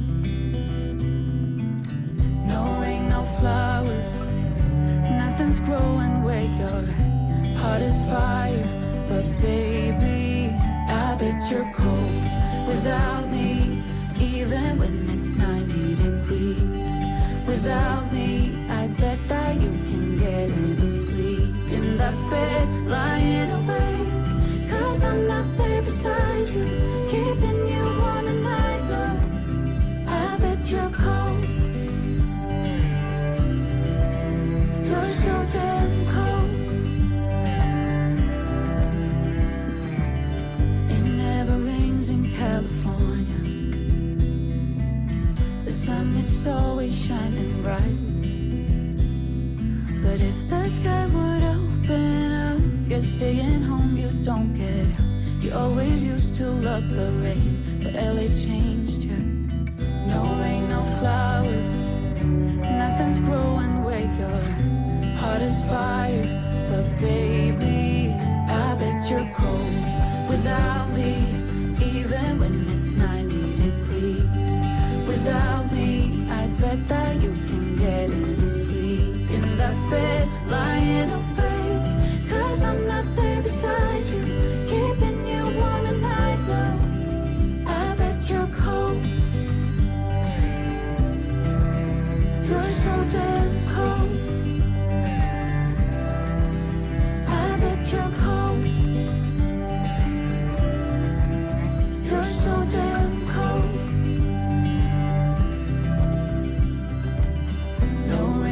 Flowers, nothing's growing where your heart is fire. But baby, I bet you're cold without me, even when it's 90 degrees. Without me, I bet that you can get any sleep in that bed, lying awake. 'Cause I'm not there beside you, keeping you warm at night. No, I bet you're cold. You're so damn cold. It never rains in California. The sun is always shining bright.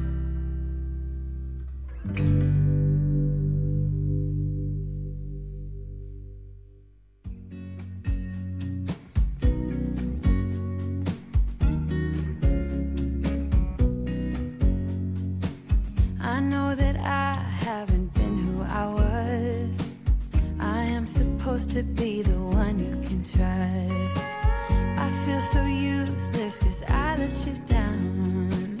I hope there's some way I can make it alright. 'Cause I know that you deserve much more than this. If you give me one more chance, I swear I'll try my best to always be there. And I want you to know that I'm lost without you. I'm not without you. I hope I can show what you mean to me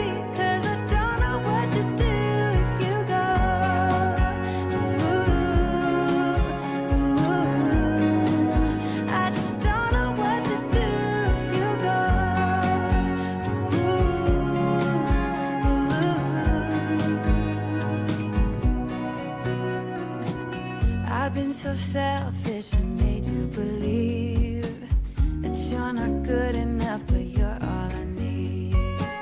I'd take you places that you've never been. I would give you the world if you let me try again.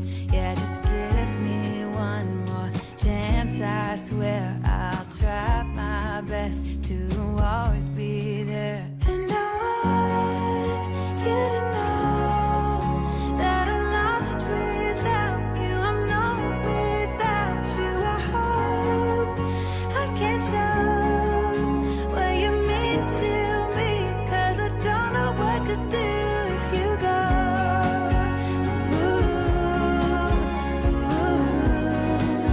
I just don't know what to do if you go.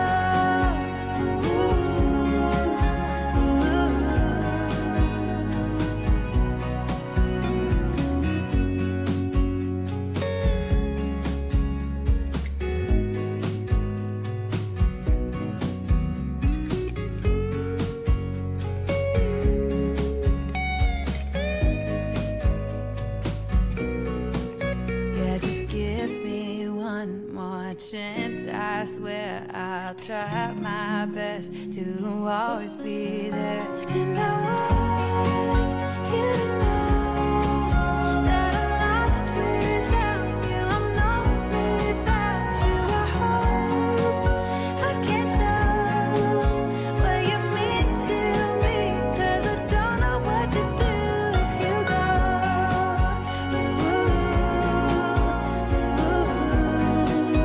I just don't know what to do if you go.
where it goes.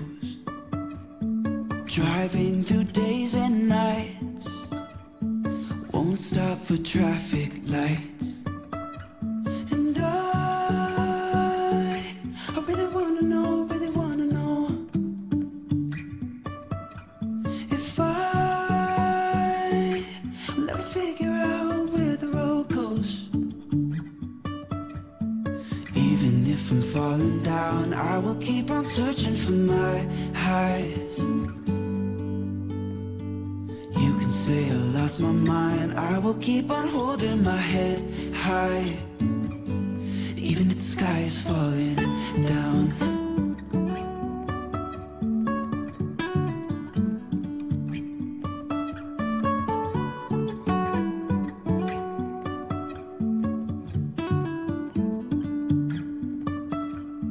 Jumping from cliffs so high, trusting our wings to fly.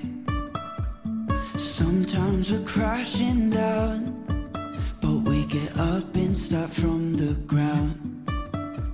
And I really wanna know, if I will ever figure out where the road goes. Even if I'm falling down, I will keep on searching for my highs. You can say I lost my mind, I will keep on holding my head high. Even if the sky is falling down, even if the sky is falling down, yeah.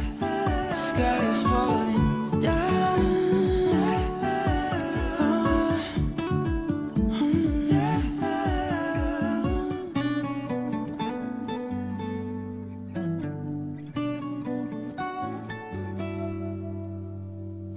Even if the sky is falling down, even if the sky is falling down, yeah. The sky is falling down.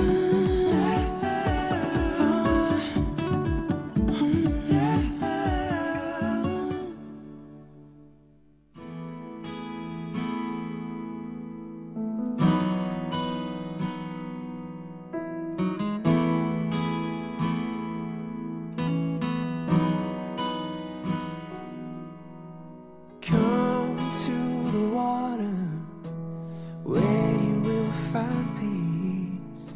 Take a step into the river, get down on your knees. Come to the mountain, well, take it in the view. You will find that life is greater than you knew. When you go through the storm, I will hold you, keep you warm. When you stay in the night, I will shelter, I will fight, I will fight.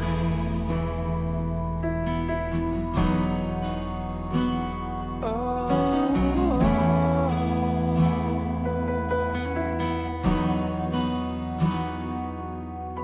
You're broken and you're shattered at the point of no return.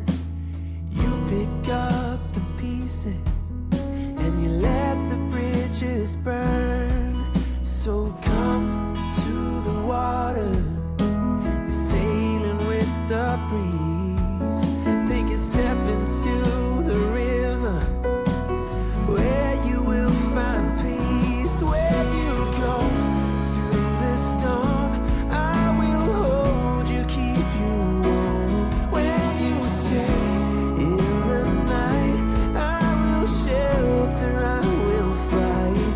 Oh,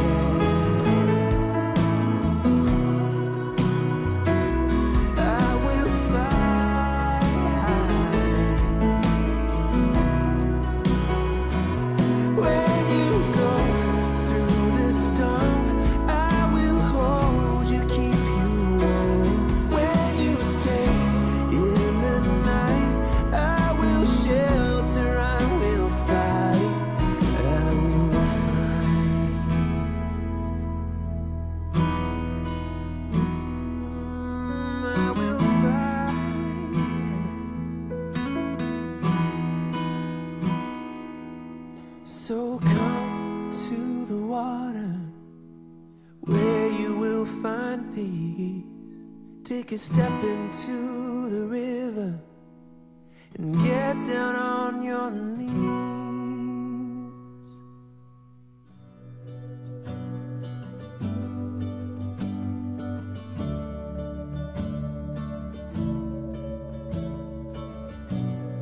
I look at you, you make me blind. Why do you have to be so beautiful all the time? I know I can't be with you. It's killing me to see you with someone else. What to do? Now I'm in the corner and watching you smile, watching you smile. And I can't get over you, I'm losing my mind. All of the things that I wish I could tell you, every time when you're passing me by, I fall in love. There's something about you, I wish you were mine. And if I only could be there to hold you, it feels like I stop breathing when you're around. I'm in love. There's something about you, I wish you were mine. So many times I wanted to put my arms around you just to be close to you. And in my head, it's just you and I don't know why I feel this way. Now I'm in the corner, watching you smile, watching you smile. Now I can't get over you, I'm losing my mind. All of the things that I wish I could tell you, every time when you're passing me by, I fall in love. There's something about you, I wish you were mine. And if I only could be there to hold you, it feels like I stop breathing when you're around. I'm in love. There's something about you, I wish you were mine. I wish you were mine. I wish you were mine. 'Cause every time you pass me by, I fall in love. I fall in love. All of the things that I wish I could tell you, every time when you're passing me by, I fall in love. There's something about you, I wish you were mine. And if I only could be there to hold you, it feels like I stop breathing when you're around. I'm in love. There's something about you, I wish you were mine. Ooh, there's something about you, I wish you were mine.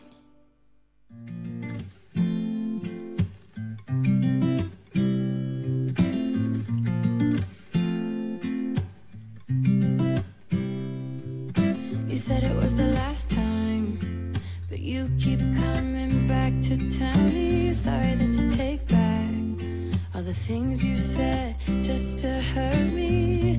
Our love just went cold, but I'm still burning. Our love just went cold. Why? I keep on making the same mistake. I always let you back in when I begin to get myself together again. You are back once more, like everything's the same. I tried to build my walls up, but you're taking them down. It's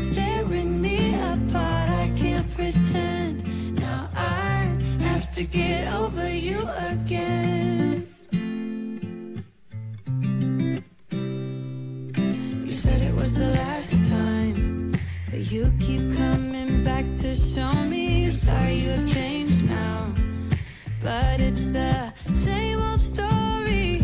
Our love just went cold, but I'm still burning. Our love just went cold. I keep on making the same mistake. I always let you back in when I begin to get myself together again. You are back once more, like everything's the same. I tried to build my walls up, but you're taking them down. It's tearing me apart, I can't pretend. Now I have to get over you again.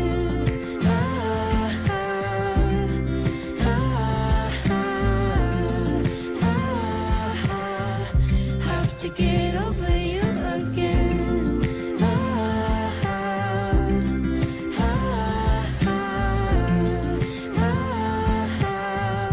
Have to get over you. I keep on making the same mistake. I always let you back in when I begin to get myself together again. You are back once more, like everything's the same. I tried to build my walls up, but you're taking them down. It's tearing me apart, I can't pretend. Now I have to get over you again. Have to get over you again.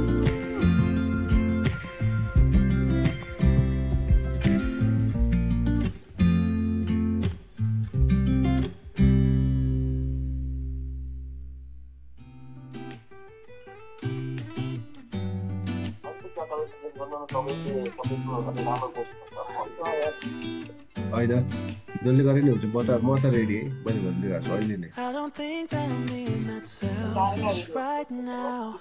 You said yourself. अहिले आएर नि मैले हिजोदेखि तपाईँलाई भनेको क्या तपाईँ जे पाइदिए कुरा गर्ने मसँग अहिले मैले तपाईँलाई गर्नु भनेर भनेको क्या नि यहाँ चाहिँ This town, and I'm not Right saying that we No, have no. to settle down now. Just remember this. के भने We could have been stardust. बुझेन Same world but without us. Something made us find each other out there. Made us realize we're more than just stardust. Ignore this fact if you must. To do what your dreams are telling you to do. And I'll be out there looking for someone like you. Stardust, stardust.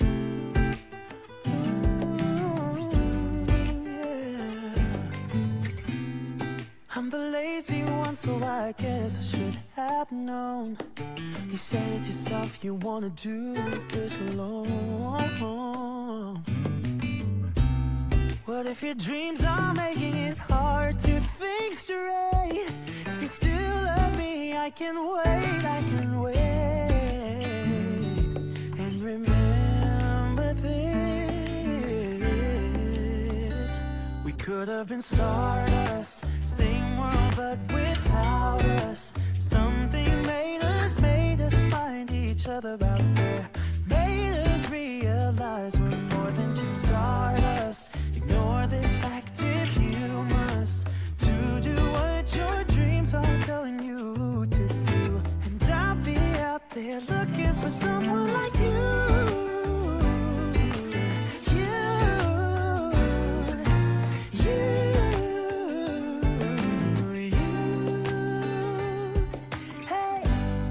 I don't think you're supposed to go. Maybe I'm just too slow.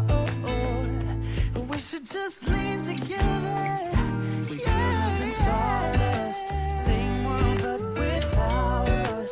Something made us find each other out there.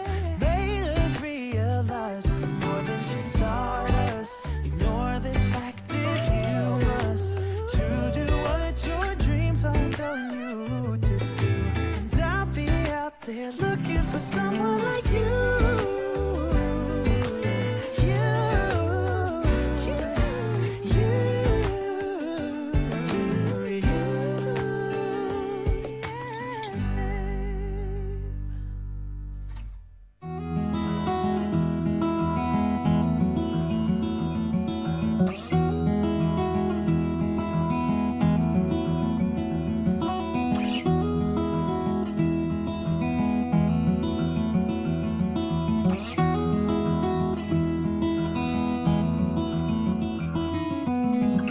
know that you are having a hard time right now.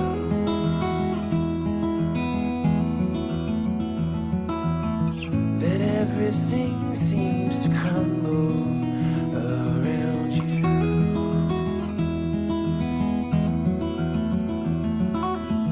I know that you feel all alone in this world, but you have to put your trust into us, and we will help you through, 'cause we only want what's best for you.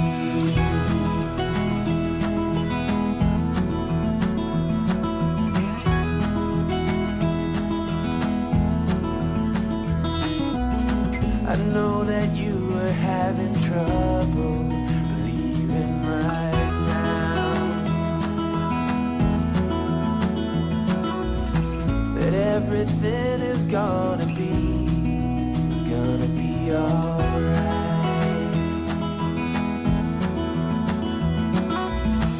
I know that you feel all alone in this world, but you have to put your trust into us, and we will help you through, 'cause we only want what's best, what is best for you.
Trust into us, and we will help you through, 'cause we only want what's best for you.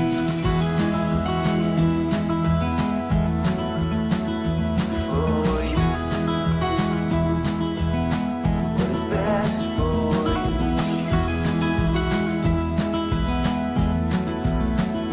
For you.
It's looking fun, and I know this is my time now.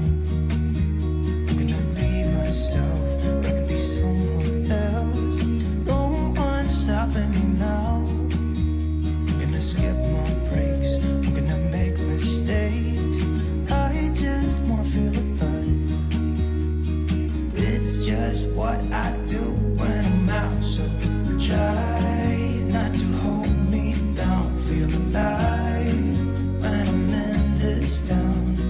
Look at these beautiful stars. I wanna drive a faster car. Nothing can break me, no, nothing can break me. Try not to hold me down. Feel alive when I'm in this town. Look at these beautiful stars. I wanna take a trip to Mars. Nothing can break me, no, nothing can break me.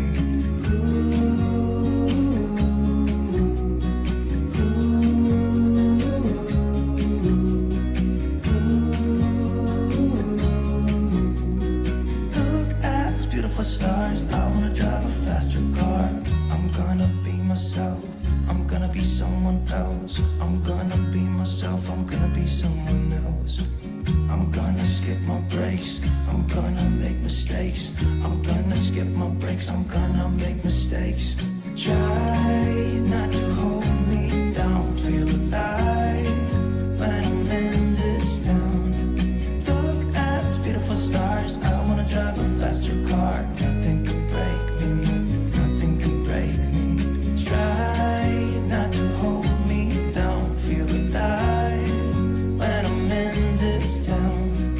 Look at these beautiful stars. I wanna take a trip to Mars. Nothing can break me, no, nothing can break me.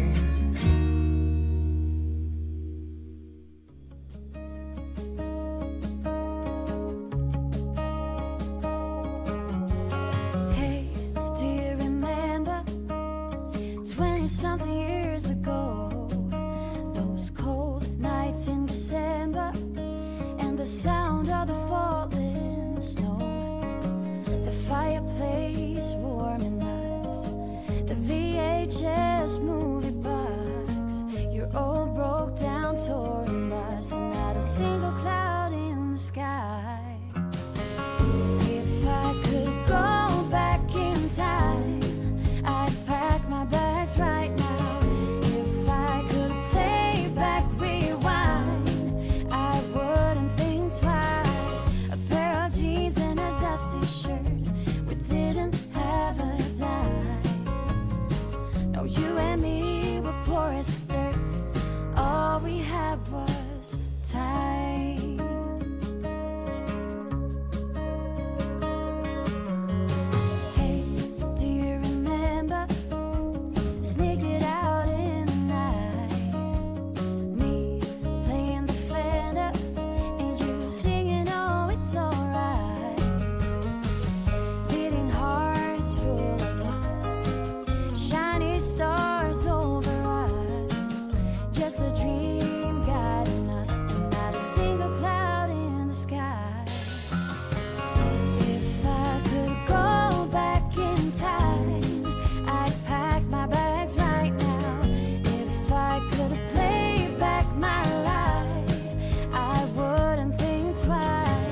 Here's to the good days, here's to the sorrows.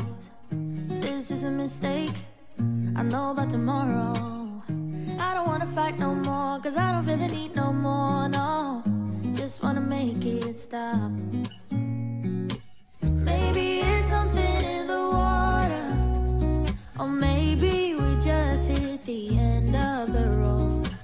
Right now it doesn't even matter. It's too late not to let it go.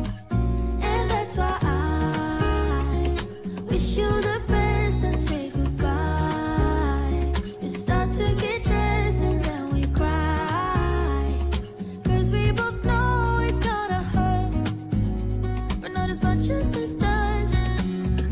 We had a good run, don't say we didn't. I was your first love, and you were my first one. Cheers to all the memories, the venom and the remedies, yeah. Promise I won't forget, yeah. Maybe it's something in the water, or maybe we just hit the end of the road. Right now it doesn't even matter, it's too late not to let it go.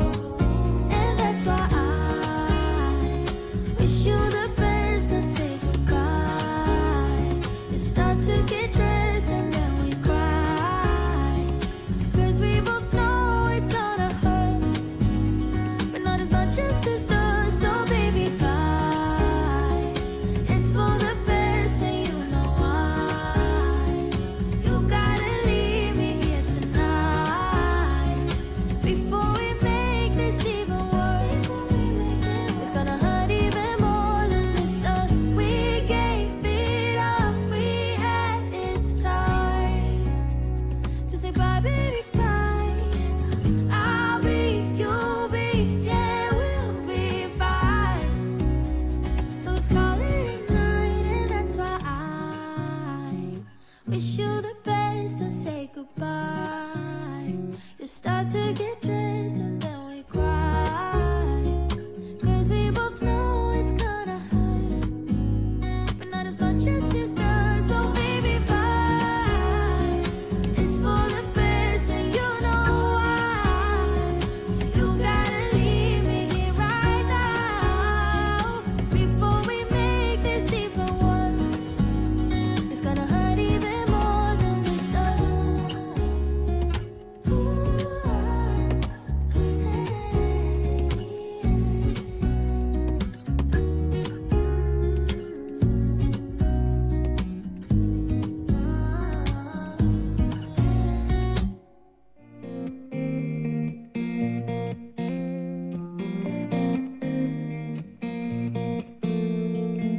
When we were younger, we used to sit on the grass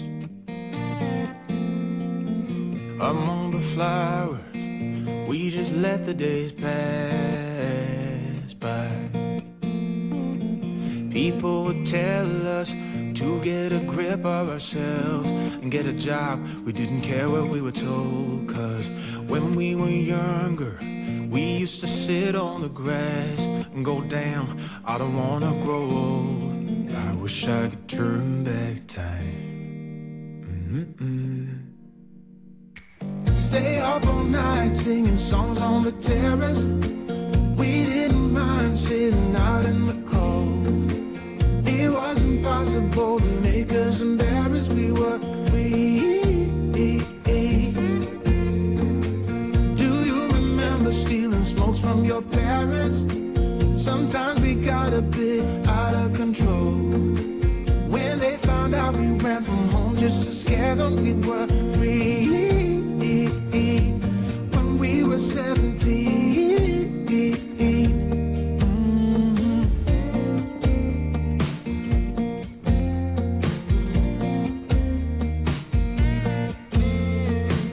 When we got older, we tried to stay in touch, but we had to move on. Life ran away from us. If I could go back, be 17 again, yeah I would, just to see all my friends. Riding around the city, acting crazy like we used to do. I wish I could turn back time. Stay up all night singing songs on the terrace. We didn't mind sitting out in the cold. It wasn't possible to make us embarrassed. We were free. Do you remember stealing smokes from your parents? Sometimes we got a bit out of control. When they found out we ran from home just to scare them, we were free. When we were 17.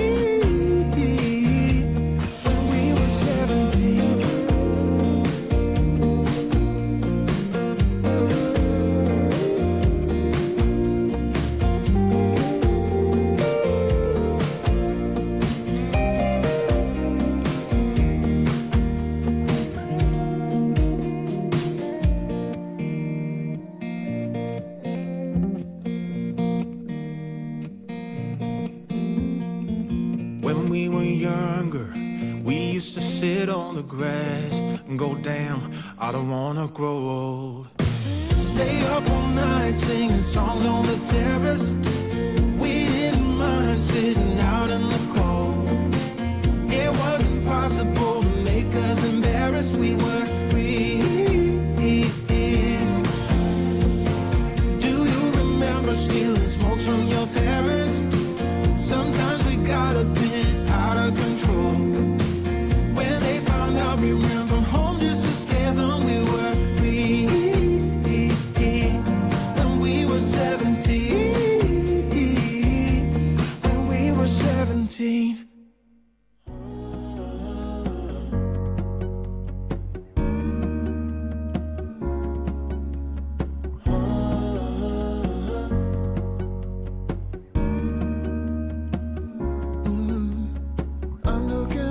From my window, sun's coming up like the day before. You're like a stone on my pillow. I don't make a sound when I shut the door. You don't have to wake up yet. We can spend all day in bed. I'll put the TV in the room. We'll have a Netflix marathon, Kenny G saxophone. We'll order in a bunch of food. I'll put your favorite music on, all the way baritone. Yeah. Shut the lights, go infrared.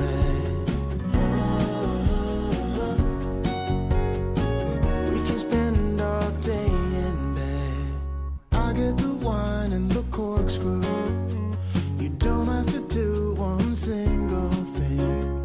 You don't know how much I want you. Just looking at you makes my whole world spin. You don't have to wake up yet. We can spend all day in bed. I'll put the TV in the room. We'll have a Netflix marathon, Kenny G saxophone. We'll order in a bunch of food. I'll put your favorite music on, all the way baritone. Shut the lights, go infrared. We can spend all day in bed.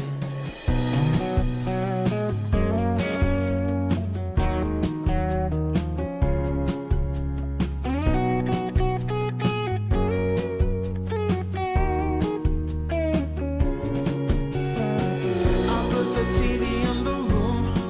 We'll have a Netflix marathon, Kenny G saxophone. We'll order in a bunch of food. I'll put your favorite music on, all the way baritone. Shut the lights, go infrared. We can spend all day in bed.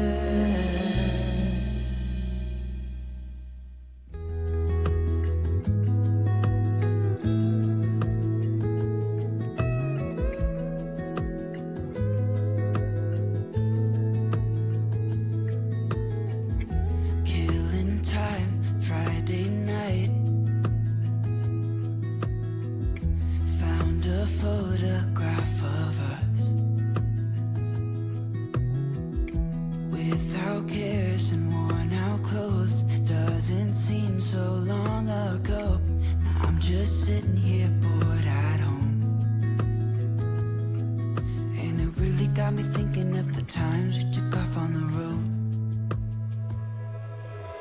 I can't remember where we headed that night. We were cruising around town in Memphis, running the lights. I just know how it felt. I won't forget that. Windows down and open top.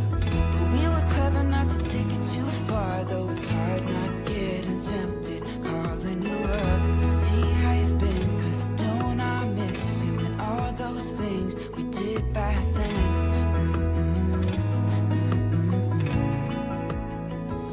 Way back then.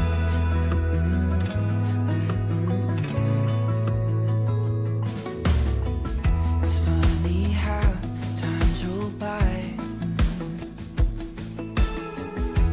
Is it 12 years since last time? Where'd you go? What's the score? Did you find what you were looking for? I never see you anymore. I can't remember what we did that day. We were blowing off steam in Paris, but I wanted to stay, 'cause I know how it felt when we raised hell. I won't forget that. But we were clever not to take it too far, though it's hard not getting tempted. Calling you up to see how you've been, 'cause don't I miss you and all those things we did back then.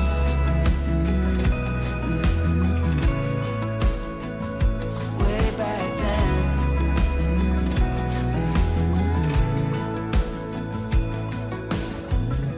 Killing time, Friday night, found a photograph of us. I can't remember what we did that time. We were spending one night in Venice. It just slipped my mind. I just know how it felt. I won't forget that. Windows down and open top. But we were clever not to take it too far, though it's hard not getting tempted. Calling you up to see how you've been, 'cause don't I miss you and all those things we did back then.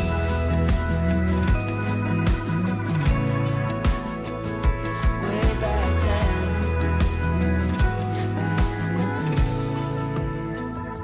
Way back then.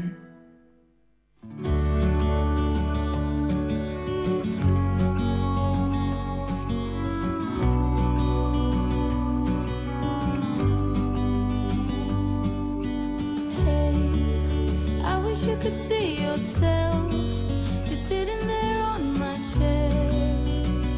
I'm staring at you, you don't even notice. Should've told you straight away, you don't have to be afraid anymore. I know you haven't noticed. You know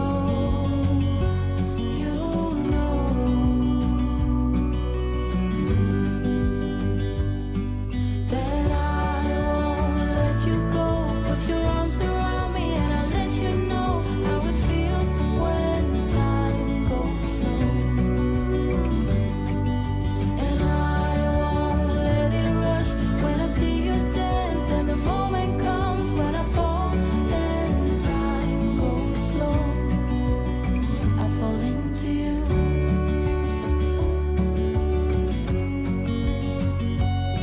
I fall into you.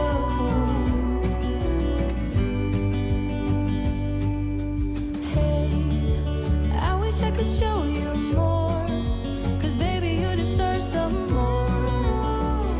But still you're here and that's what I adore. Should've told you straight away everything I have to say, but I'm afraid and I know you haven't noticed. You know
I live in your thoughts. I think about you all the time, morning, evening, and midnight. Such a wonderful delight. Forgo, give up everything that I own. Yeah, I'd give it all up now just to be with you somehow. Unexpected love was found. You're the rose in a garden, and it shows if I'm honest. You're the leaves in mid-August, and I've come out here to say that I love you.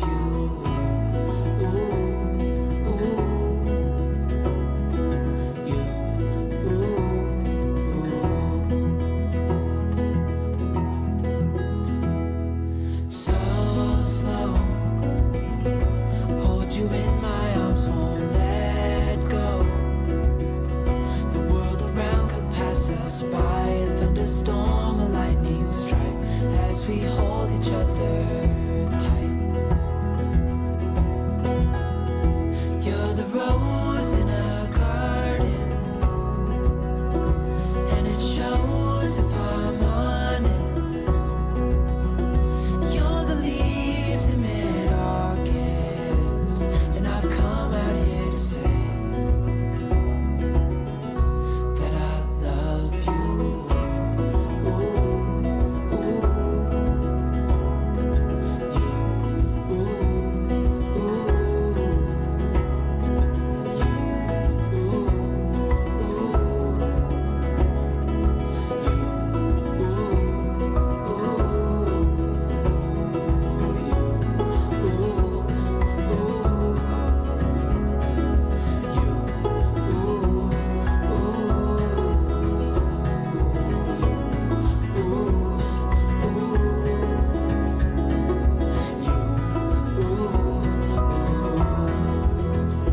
You're the rose in a garden, and it shows if I'm honest. You're the leaves in mid-August, and I've come out here to say, you're the rose in a garden, and it shows if I'm honest.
Ladies and gentlemen, we need to inform you that the parallel session is about to begin in 3 minutes. But before that, please allow me to inform that after the parallel session, we will have a break time. For the parallel session itself, presenters who are joining online, please kindly join the breakout rooms. To all participants, you are free to attend any rooms you are interested in. The plotting of the rooms are already available on the conference book, or you might ask to the committee. The certificate will be given after you complete the session. Further information will be provided by the committee. Also, all participants and presenters do not need to return to this main room. So, everyone may take place now. Thank you.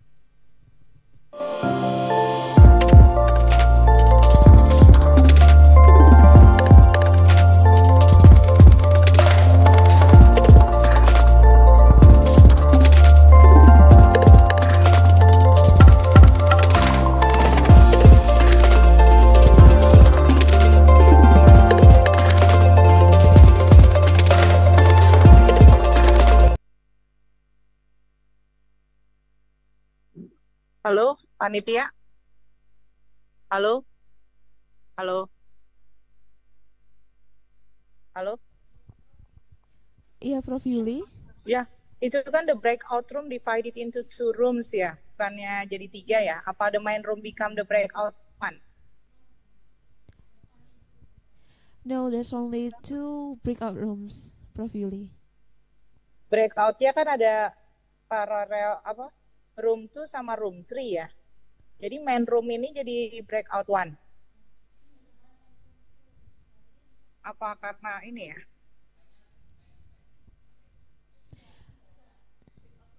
Sebaiknya dibuat 3 saja itu, Prof. Iya, agak bingung soalnya kalau tulisannya room 1 sama room 2. Mungkin satu lagi bisa room 3 nggak?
Well, ladies and gentlemen, I would like to inform you that there are only 2 breakout rooms, and to everyone who didn't present today, you are free to attend any rooms that you are interested in. You can join breakout room 1 or breakout room 2. Thank you.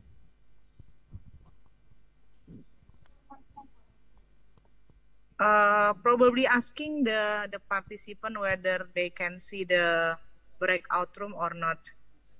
Mary, Peter, Can you see the breakout room on your computer?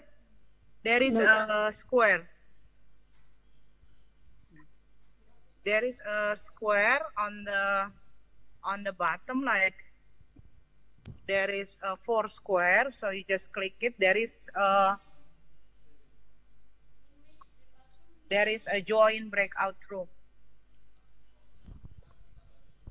Panitia mungkin bantu help Peter on we will help room. you.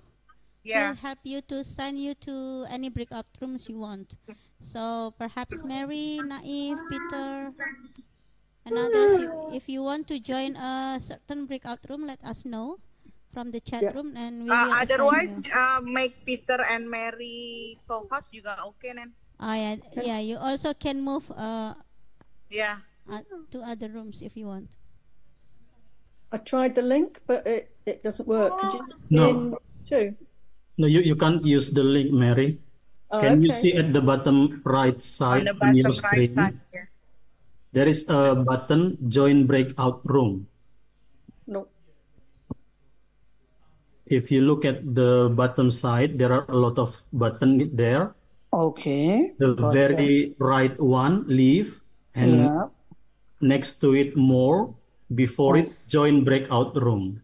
Okay. Apps caption more. Apps caption is there. Got it. Thanks. Okay. Can you see it, Peter? Or from our schedules, perhaps you want to choose which breakout room, so we can help to assign you to the designated room. Yes, please. Yes. Which one do you want to go, Mary? 1 or 2? Any room? I think Mary already in the room, but okay. Peter not yet. Okay. Should we assign Peter to any room, Prof? Yeah, probably Peter can become a co-host. So Room he can. Would you please assign Peter to room 1, Pak? Peter to room 1, Naif to room, any room? Otherwise, every participant, if they can rename, put the number in front of their name. Front of the name. If they need to move to different room. Good idea ya. So Bapak Ibu boleh ditulis di depan namanya room yang mau di-join 1 atau 2, nanti kita assignkan. So anybody can write down in front of their names. You can rename your names and then choose which room do you want to attend, 1 or 2. We will help you to assign.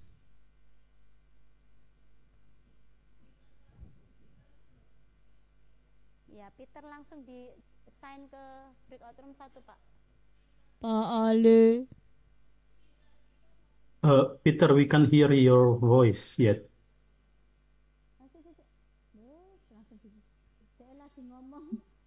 Lead because of the technical problem. Okay, how do I get into the room that you're presenting in, Mangara? Which room do you want to join? Room 1 or room 2? I want to move between the rooms. You want to move Actually, you can you see the join breakout room at the bottom side on the right side? No, I can't see that.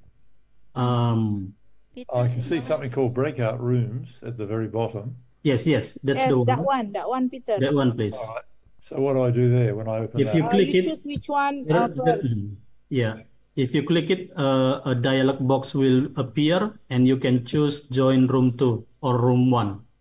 So I click on your name, Mangara. Is that what I should It do? will be room 2. Oh, I see. Okay. It doesn't help having COVID. Actually, you're inviting me to join room 2. If you want to move around, Peter, you can just leave the room and then change to another room. This is why I'm a qualitative researcher. It's just too difficult. So if I Enjoy the scroll down to technology room anyway. 1 and I can't see your name, Mangara, what room are you in? I'm still in the main room. I will be in room 2 after you join that one. Okay. Let's see. I'll go join room 2. Join room 2. On the Okay. right side of room 2, there is a button join. You can click that one. Yeah. It's there. Oke, saya permisi ke room 2 ya, Mbak. Ya, Pak Mangara, makasih.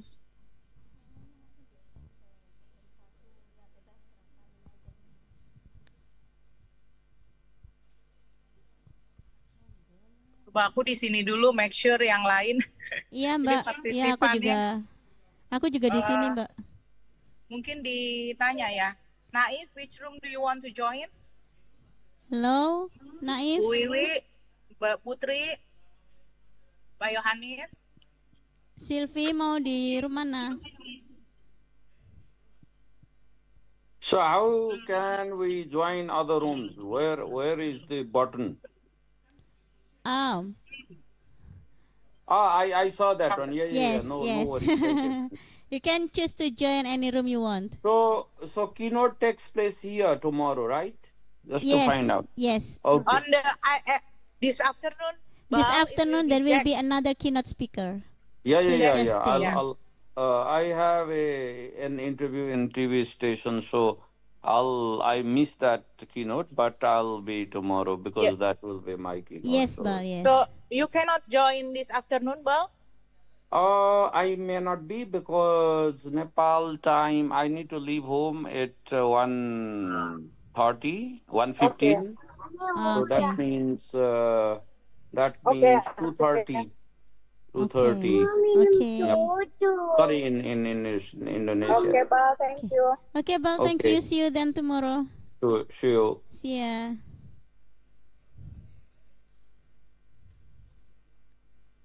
Hello, Naif.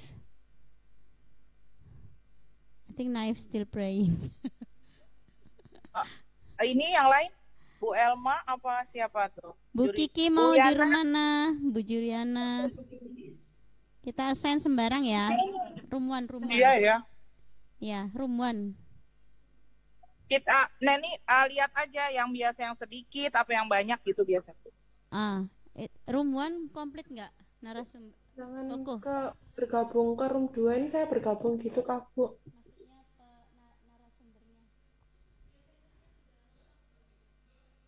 Bu Neni? Ya. Ini kan ada notif bergabung ke diskusi room 2. Ya. Ini saya ketik bergabung apa bagaimana Bu? Iya, Ibu mau di room 2 apa di room 1? Di room 2. Iya, silakan diklik bergabung ya. Terima kasih Bu. Ya, thank you. Silakan Pak Asyari, Pak Zakaria, Bu Liring mau di room mana Bu?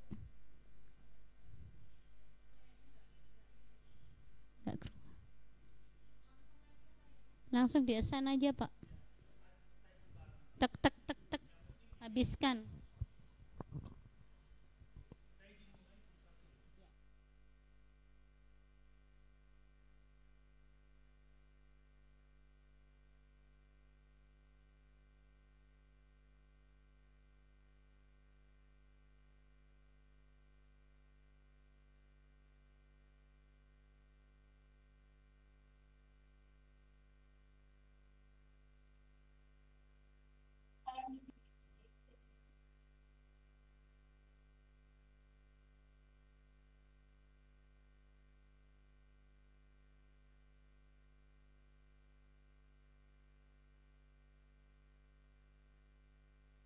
Bu Yana silahkan room 1, room 2 oke ya, silahkan bergabung. Terima kasih Bu Yana Bu. lihat breakout roomnya enggak? Udah lihat Bu, baru muncul. Ya, breakout 2 boleh, breakout 1 boleh, silahkan. Ya Bu.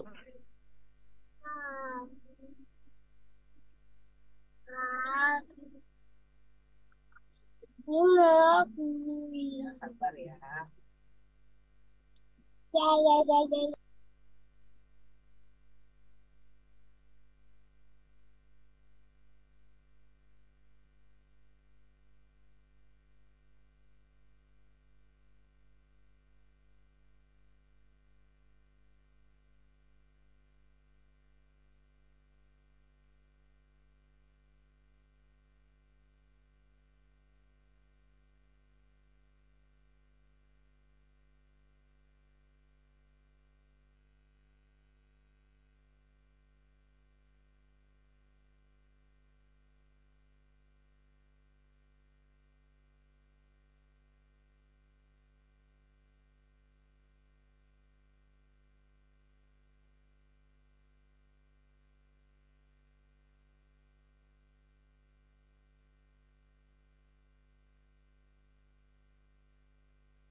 Yes, Wazir, could you please have a look?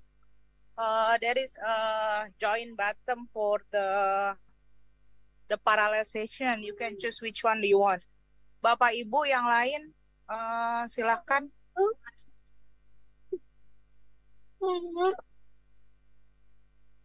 Bapak Ibu silakan bergabung di breakout 1 atau breakout 2 ya. Kita parallel session sampai sebelum keynote yang terakhir. Oke, Prof. Yuli, untuk di main room sudah tidak ada peserta karena pesertanya sudah masuk di room 1 dan 2. Sudah assign ya? Tinggal naik ya? Sudah assign.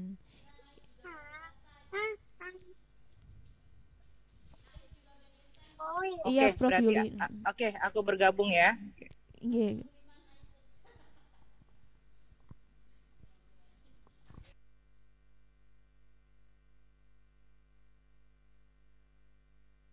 Recording in progress. Has already shared about the topic that we are going to present here. The title is Critical Reflective Practice, a Path for Continuous Transformative Learning. And we both presenters are here, which the majority of the part will be shared by me. And if I missed something, definitely my friend Vivek Bhandari is here to help me out. So without further ado, let me start ahead. All right, so this is the synopsis of our presentation. One after another, we'll be going ahead. Now, slightly talking about or initiating our discussion with the introduction of what is reflective practice based on the various resources and based on the various articles and journals that we have gone through, we have developed a introduction section for our paper. It talks about, starting with the background of this study, is that we know that human being is an agent of change for the ongoing society, where through the characteristics of being, knowing, and doing, human being performs different actions. So in such conditions, among so many aspects of active participation or engagement, reflection in action, reflection on action, and reflection for actions. These are very crucial components that we have found. And it is because there is always space for improvement in our every actions and our every assumptions or thought or every kinds of step that we opt for certain changes. So through the act of reflective practice, an individual can go deep down into own experiences, practices, and source the various aspects or various ideas for improvement. So basically, it is an insider or self-directed approach, or also considered as practitioner-initiated or practitioner-directed approach. Moving ahead. Here, practitioners or individuals question the status quo or the ongoing practices that he or she is having during the process of reflective practice. Try to move ahead into actions with better solutions, resolving the issues or challenges he or she is facing every day, or it might be possible that he or she is opting for better alternatives or better improvements. That's why also that person can search for better solution. So the act of reflective practice can help over there as well. So it's like a never-ending spiral path of actions, which Ruston and Sauter has named it as a fine-tuning approach. Reflective practice is considered as a fine-tuning approach where the reflection and action goes on in a spiral path. Now, talking about the reflective practices for different professionals, the act of reflective practice is definitely a transformative act.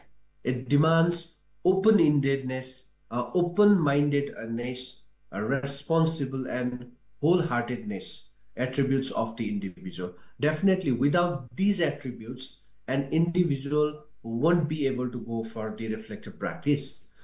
Through such reflective act, an individual will be well aware of various disempowering socio-cultural practices which are being practiced inside certain organizations or outer world. So further, such acts can help practitioner to be critical and creative in their various actions and thinking process.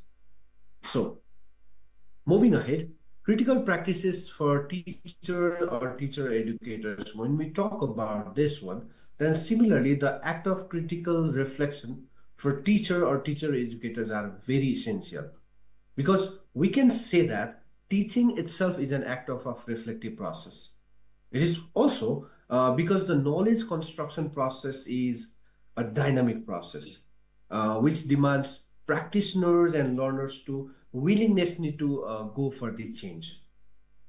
And also, through such willingness, teacher can improve so many ill practices which he or she has been practicing to date.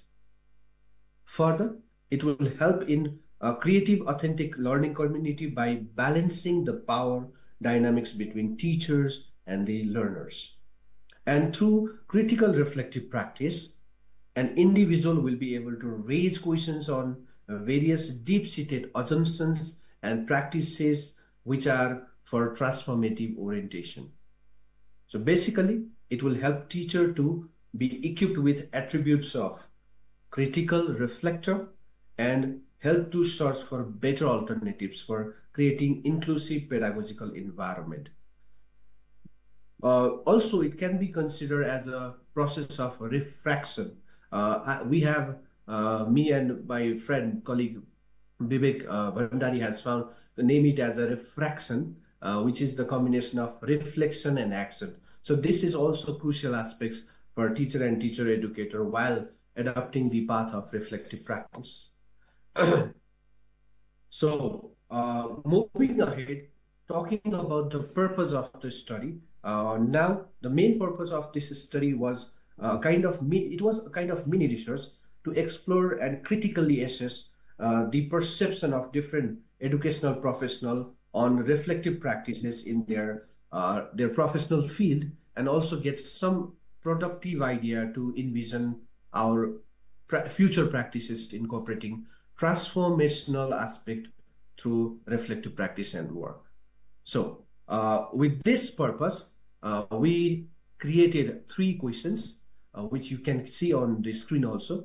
That first one is, how have we been perceiving the idea of critical reflective practice in your educational practices? This was our research question for our participant. Why critical reflective practice is essential for professional development, and how can critical reflective practice help educational practitioner to orient the practices towards the transformative learning? So these 3 questions that we had taken for our research. So taking the narrative inquiry as our process or as our research methodology, we collected different field texts such as stories, autobiography, journals, field notes, letters, conversation, interviews, and family stories, and even few other photos were also taken during our research process, so that we can understand what our participant actually feel about reflective practice, how they have been perceiving this idea, and how they have been practicing, knowingly or unknowingly. So that was our research methodology. Now, with this methodology, after getting information or data takes or various evidences from our participant, we came up with different themes that are very crucial to tangibilize our idea regarding the reflective practice, or why reflective practice is essential for our practices, especially for teacher and teacher educator. So we developed 5 different themes based on our data text interpretation or analysis. The first one is critical reflective practice as a means for detecting disempowering forces. So talking about this one, the act of critical reflective practice makes practitioner aware about their ongoing practices and help to see the embedded disempowering forces which are resulting the various disempowering practices, or like a kind of hegemonized situation and other so many things. are there. So with the help of these critical reflective practices, an individual was able to or is being able to detect various disempowering forces which are being revealed or which are also somehow being in the form of embedded form. So this was our first theme that we have come up with, and it's also about it orient towards envisioning and creating a socially just heterogeneous environment rather than just following a kind of monotonous path. And it was also in such environment an individual was able to find out what kind of differences that was going on in the practices, and the context and subjective variations were able to find out, and also the disciplinary egocentric environment that we basically called like a person which is who is like expert in their particular area is not being so much open up to other areas. So that is something we have called as a disciplinary egocentric behavior. So with the help of reflective practice, that egocentric behavior or attributes was also it was also being minimized or mitigating with the help of this reflective practice. Now the second theme was about reflective practice as a means for fine-tuning the pedagogical practices. With the help of this reflective practice, an individual can go through the question that how can I improve what am I doing? That means with the help of this reflective practice, an individual can opt or search for better alternatives so that he or she, whatever the things that he or she has been doing till that, she or he can think better ways or improved ways so that that actions or that result can be, or the efficiency of that person can be elevated, and the aspects of creating equity, equality, and also the result of this particular task can also be improved. So the reflective practice has considered as a means for fine-tuning in pedagogical practices. And talking about the third theme that is reflective practice and act of being perpetual problem solver, we found, or we have come to an understanding that these practices help an individual to be consistent problem solver or continuous problem solver, rather than accepting the status quo or just negotiating with the ongoing status quo, but that person becomes so much aware or critical to be changed or to transform his or her status quo or spatio-temporal needs of various aspects. So due to that reason also, the reflective practice can help an individual to go in a continuous changing process or continuous problem solving process. So this was another thing that we have come up with. And the next theme is reflective practice transform the role of teacher and student. As we know that for a long period of time, teaching and learning is considered as a knowledge transmission process. But the act of reflective practice help both teachers or facilitator, teacher and the student to transform their roles rather than considering knowledge as a transmission process. This practices can help to understand knowledge as a transformation process for both teacher and student. Teacher is now not acting as a authoritarian person or knowledge transmitting person, but he or she will be acting as a facilitator or creating learning environment for the student, whereas student not being as a blindfolded devotee of that to receive that knowledge in a passive manner, but that those students become active participant or active co-constructor of that knowledge, and also it will help them to be autonomous and responsible towards their learning. Now, talking about the last theme, that is reflective practice is a gateway for transformative learning. So this also is another or the last theme that we have come up with. The act of reflective practice helps to be conscious about various taken for granted socio-cultural assumptions, and also it encourages for searching alternative improvements. with the attributes of inclusion, encouragement, and engagement.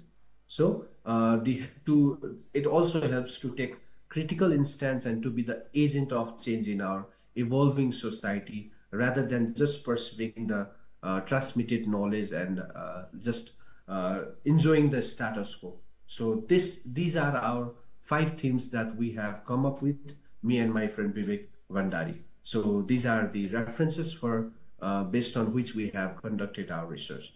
Thank you so much. Thank you.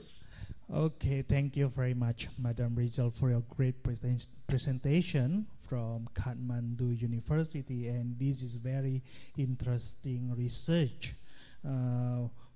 When you mentioned 3 research questions in terms of the critical reflective practice, and you also used the narrative inquiry as the research methodology, and you also emphasized that individual differences as an asset.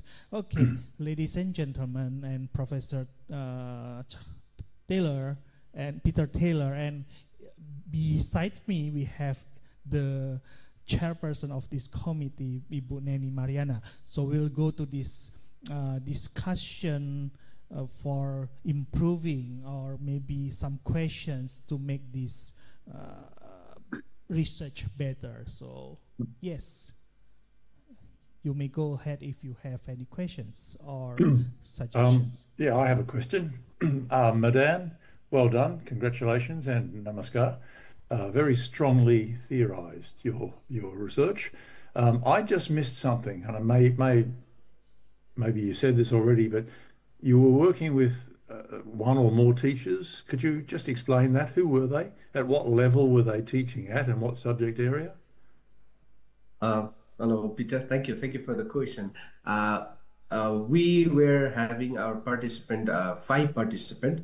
Among them, 3 of them were STEAM scholars who were the teachers as well, and 2 were purely the teachers who were teaching in middle grades. So altogether, we had 5 participants for this research study. Okay, in local schools in Kathmandu.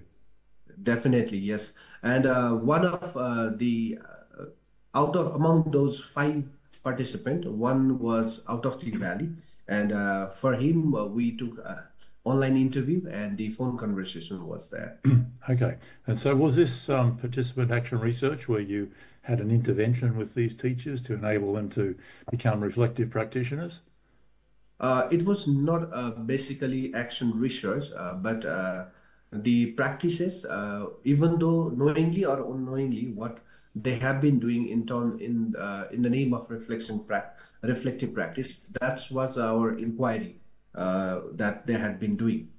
Okay, so I'm basically, just wondering, rather than doing action research, right? I'm just wondering how these teachers came to be reflective practitioners. Had they attended a course on this, or suddenly, bingo, they became reflective? One interesting thing is, without telling them the idea of reflective practice, our questions was very genuine or generic, like how you have been improving your practices, or without using the word reflective. Okay. So actually, most of them later on, while we revealed our things to them, then only they came to know that, oh, we were unknowingly also practicing reflection in our like day-to-day practices. So that's how we like designed our questions, and we conducted our research. Okay, all right. One last question, if I may. Sure, please. Your own subjectivity, your own professional practices, were they part of your study as well? Definitely. I have been practicing reflective practice in my in my teaching and learning also, and like fortunately I have been taking one of the courses of reflective practice in one of our master's program also in Kathmandu University. So it's really being it's a two-way journey. As a learner and as a facilitator also, I have been constantly practicing this one. Thank you. Okay, well done. Congratulations, and dhanyabad. Thank you. Thank you so much, Peter. Okay, thank you very much, Professor Peter. I do believe that your insight and your questions will have a lot in the paper and of Mr. Majan. Okay, so Umadan, okay. So maybe, do we have here from Bu Neni? Do you want to say something? Okay. Yeah, thank you, Pak Riki. Yeah. Madan, it's very interesting topic for your dissertation, isn't it? So, because I'm currently also doing research in a reflective practice with perseverance teachers in my department, and then I'm wondering, you know, like the what is it, the comments from people say that if you are doing so reflective and then you always questioning something, right? That's why you are become reflective. But by always questioning things, some people say that we look like being unstable people. So being reflective is also like challenging to handle this mindset, right? And my question to you is, how do you assess the way of your participants, the reflective practice of your participants? Do you have any certain, let's say, framework of reference to assess that, or you use your own experience to reflect on what they are doing during the reflective practice? Perhaps you can explain us. Yeah, thank you very much. Thank you, Nini. Thank you so much for the question. Yes, definitely. After being critical reflector, or after being going through while going through the process of reflective practice, it is very essential to understand whether this reflection is actually making the transformation or change in our particular actions or task, or maybe for a particular group of people.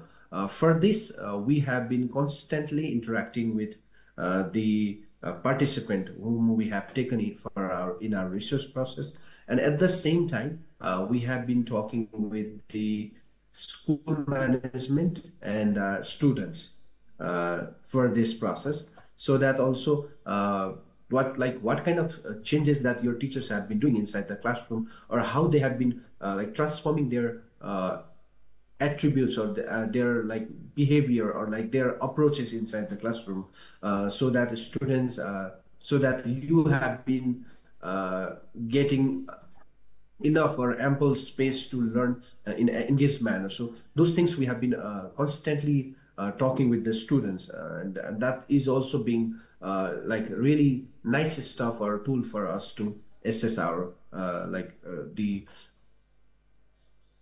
how the teachers have been actually perceiving the idea, and they have been constantly changing. So these were our let's say assessing ways to understand the act of reflective practice, that how teachers have been implementing. Thank you. Okay, thank you very much, Boneni and Madan Rizal, for your presentation. We do wish all the best luck with your research and dissertation. Okay, now we will go to the second presenters. We have here Chorak Wongsawan. It is about transformative science learning for sustainable development, case of students' STEAM innovation of ready-to-use therapeutic food. So, Chorak, are you here? Yeah, thank you for introducing me. Yes. Can you hear me? The next 15 minutes will be your time, and after that we will have discussion about your presentation. Thank you. Okay, can you see my slide? Yes, we can see it very clearly, but I think it will be better if you can make it full screen. Yes, perfect. Okay, thank you. Okay, good afternoon, everyone. My name is Cholak Wongsuwan. I come from Thailand. Today, I will present about transformative science learning for sustainable development, case of students' STEAM innovation of ready-to-use therapeutic food. Sorry.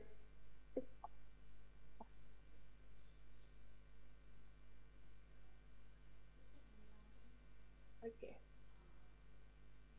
Yeah, Thai teacher at Princess Julapon Sai High School, Pathum Thani. It's located in central of Thailand. My school is Sai High School that aim to develop talent students to be a science and technology professional for Thailand. My school has special curriculum and emphasize STEAM education, project-based learning, and problem-based learning. Students need to do at least one science or mathematics project for graduation. Teachers have two duties.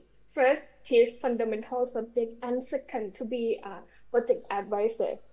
School always organize enrichment activity for students to enrich their knowledge, skill, attitudes for them, such as activity with local community. So next, let me introduce my student who is the participant of this research. Pajai, she is grade 10 student. And she loves chemistry and she joined chemistry Olympiad. She is activist. She always join many activities in inner school and outer school. She is a staff of environment camp and she is vegetarian. When start the semester of her grade 10, Pajai came to me and Pajai invited me to be her advisor. And she have no idea about what she want to do about her side project. And I talked to her, come down, Pajai, hold on, do something you are interested in, and then come back to talk with me again. After that, Pajai decided to join challenge activity with held in Law School. This student from this school are always born in poor family. Pajai is a volunteer and as a staff of food service support.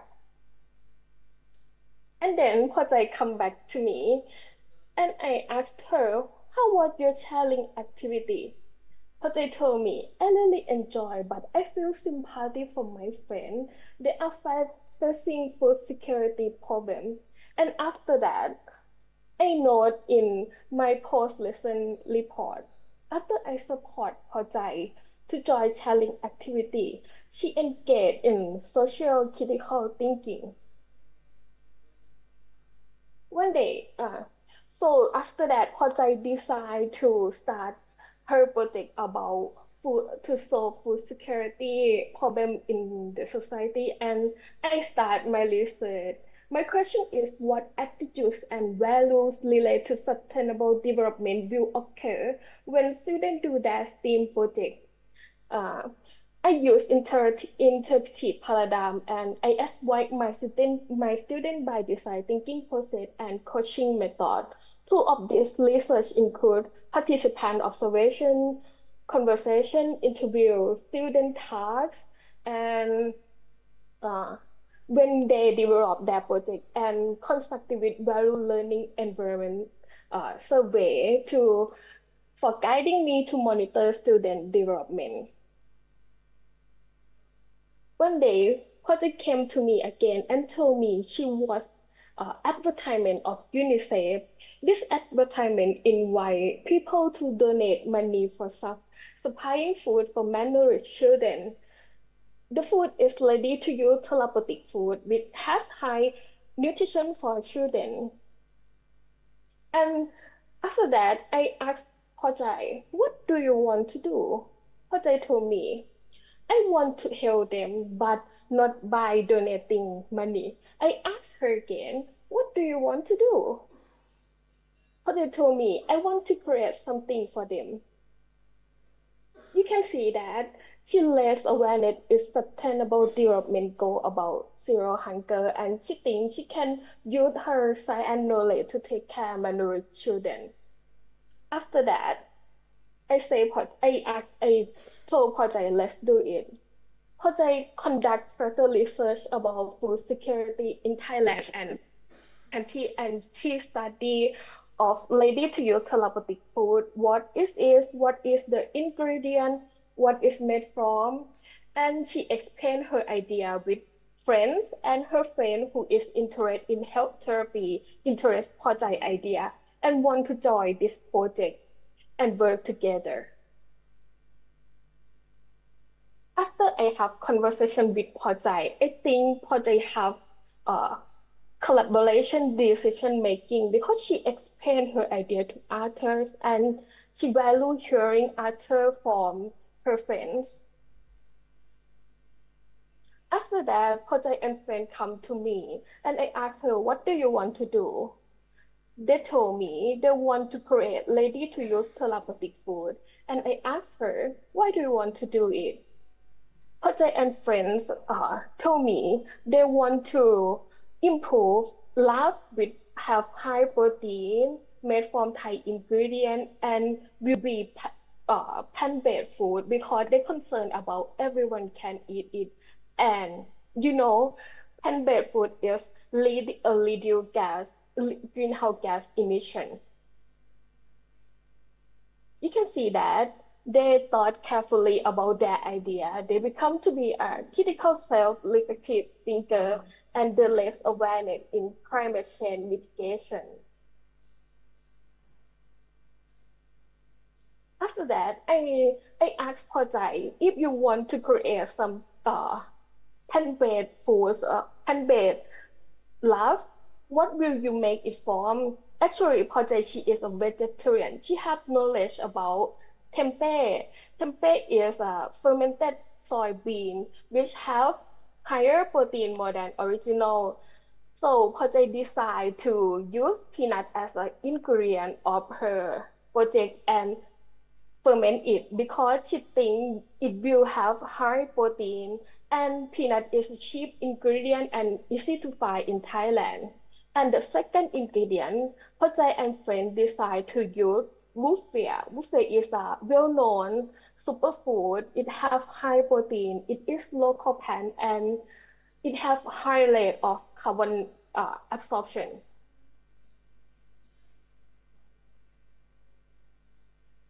When I made some conversation to her, after that I report to my lesson, post lesson report again, and I think they value the local plant and less awareness in climate change mitigation again.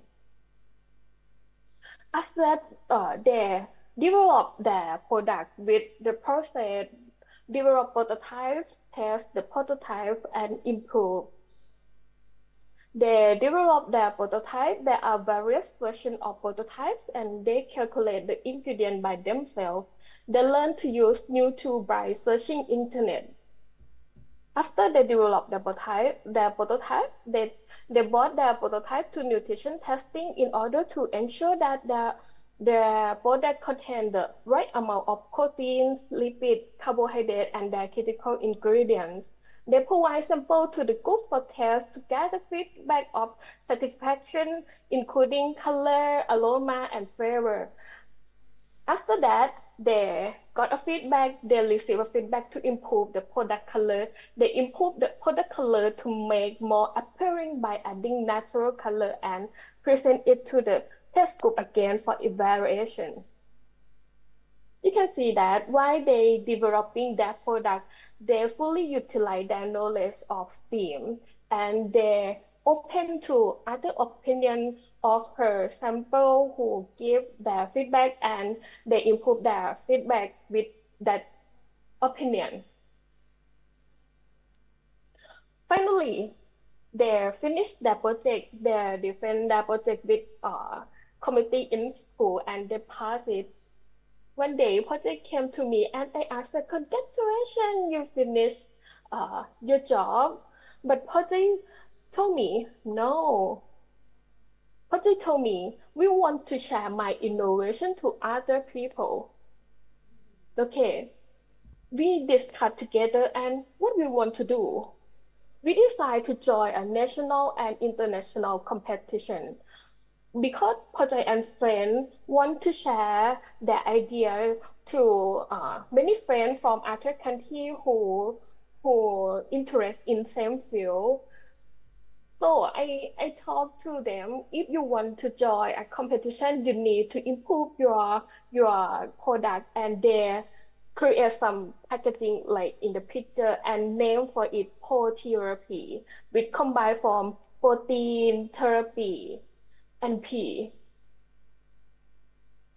They joined International Young Inventor Award 2023, which held in Indonesia, Bali, and they got a medal and a special award from IFIA for Morocco. So, after competition, I asked to Pojai, how was your competition? Pojai told me, I am very happy to share my idea with researchers and friends from other countries. Their country also faced with food security problems.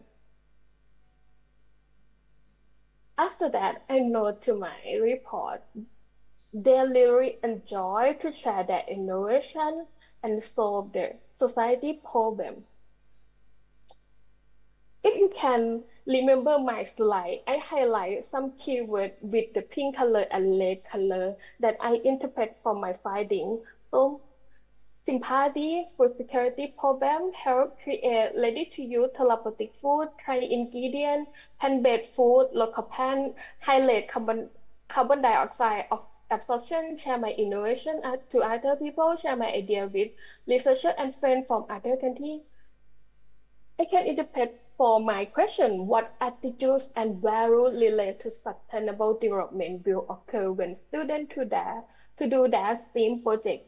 They consider sustainable development goals, SDGs number 2, zero hunger. They raise awareness about global partnerships.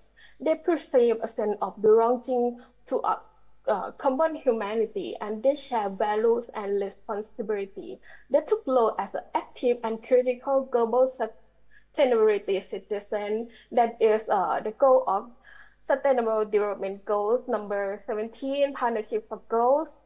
And I monitor them, guiding by constructive value learning environment survey, and I see them deep engagement with their project, Recording collaborative stopped. decision making, empathic communication, critical Recording in progress. reflective thinking, and critical social making. Okay. And finally, I would like to thank you to my advisor, Professor Dr. Chok Chai Yin Yong and Dr. Pathum Sukmaliram. And thank you to my student, my participant, my advisee, Pojai and Poi Kwan, to make some value together. Here is my reference. If you have any question or feedback, please. Okay, thank you very much. I can say maybe teacher Chorok Wongsawan. You are very good teacher, very good mentor, and also good researcher. So it is a very good study that you start from a case from Pojai, your student as a vegetarian, and start from the food security problems and how you later transform the science learning and you relate it to SDGs. Recording stopped. SDGs 2 and zero hunger and 13 and 17, and also how you relate it to the innovation of RUTF, really to use therapeutic food. And it is very good that later you create a product, a protherapia with high protein and the vitamin B12. And yes, for sure, I think all the presenters across the world here would like to try this kind of product, especially it is plant-based and the vegetarian one. I do have one question perhaps to teacher Chorok, because it's related to food. I do believe that you have tasted the nutrition and you have discussed with the nutritionist for sure, but during your presentations, actually I don't see it exactly about the recommendation from the nutritionist or maybe the expert in the nutrition to make it sure or to assure the consumer or the people that will use this kind of product. Yeah, actually, we professor from science, food science in Thailand, consult for this project, and and she ensured that there are sufficient nutrition for children, malnourished children. Yeah, thank you very much. Do we have any questions or maybe suggestions and recommendations from other presenters? Well, I'd certainly like to congratulate you, Chiruk, on a wonderful study. And I particularly like the way in which you presented it. Why? Because you've demonstrated the process of your research, not just the outcomes, by listing all those questions that you asked and the way in which Pornchai responded to them. So that was really well done. Congratulations. Thank you. What a wonderful study. So was this part of your PhD research? It will be the part of my PhD research. It inspired for my research. Okay, excellent. Well, I look forward to seeing the thesis when it's written up. So again, congratulations. Wonderful socially responsible approach to STEAM education. Thank you. Okay, thank you very much, Professor Peter Taylor. Yes, one more questions? Can I have question? Yes, sure. Yes. Thank you so much for the opportunity. Thank you. Congratulations. How do I call you? Because usually in Thai there is a nickname. Chaw. My nickname is Chaw. Yeah, and my full name is Chorak. Chora. Okay. Okay. So, because I have done several research like that you have done. So I would like to know in the Thai context, in the Thailand context, which step is most difficult for your students in Thai? Like in Indonesia, the most difficult is finding because so many problems and they have to define which problem that they would like to solve. So the most difficult is choosing the focus problem that they would like to choose. The second one, the most difficult is developing the creative idea for problem solution. So the problems and also the solution. And then how about in your context in the Thai school? Thank you. Actually, my school very different in high school because we have special curriculum. We have a special subject about science project. So they emphasize to learn by problem-based learning and project-based learning. And you can see my slide. My school always create some enrichment activity to inspire students to face with problem in many area, in many community, and then when students face a problem with occur, it inspire them to create some innovation to solve the problem. Yeah. So in the school curricula, it is the name of subject is STEM or separate subject like chemistry, biology, physics, or science? Maybe can I share my slide about my curriculum? Yeah. Okay.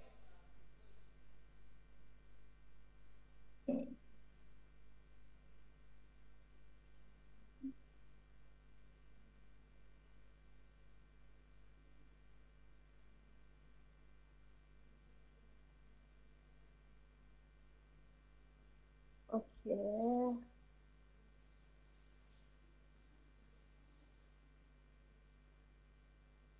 Okay, can you see my slide? Yes. Yes. Yeah. We have junior high school and senior high school. They are always have subject in STEAM areas. For junior high school, they have scientific inquiry.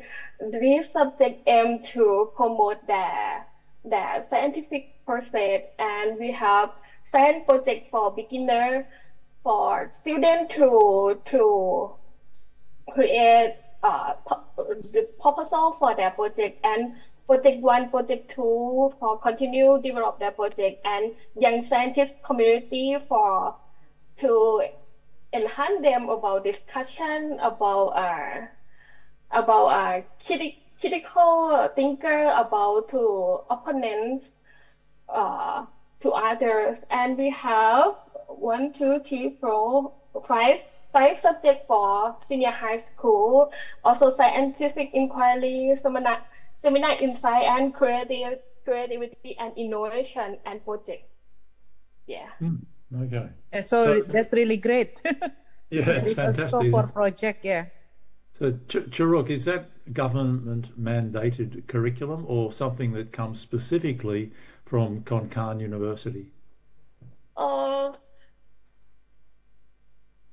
Actually, my school developed from Mahidol Vithayanusorn. You know, Mahidol Vithayanusorn is a high school of Thailand, science high school in Thailand.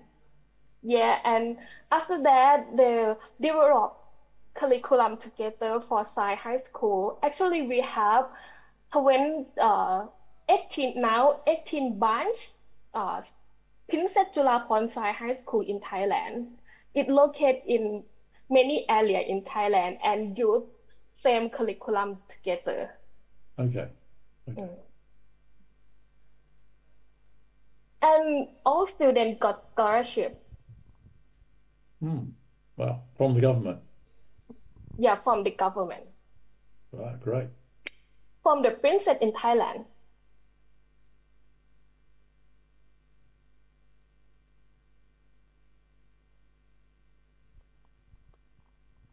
I think this is the second time this week we've met, haven't we? You were in the seminar 2 days ago? Yeah. With Dr. Chokchai. That's right. You use my background. You use my background, Peter. Okay, thank you very much, Professor Peter Taylor and Professor Yuli, and also Chorak Wongsawan. All the best for your study and research. Now we'll move to the third presenter. Here we have Thanayat Supason, also maybe perhaps from Thailand, and here we have developing the Puthai Natural Fabric Dyes STEAM Education Unit for enhancing students' critical thinking. Thanyarat, are you there? Hey, okay. Hi, yes. So the next 50 minutes will be yours, and after that we'll have discussion on your presentation. Thank you.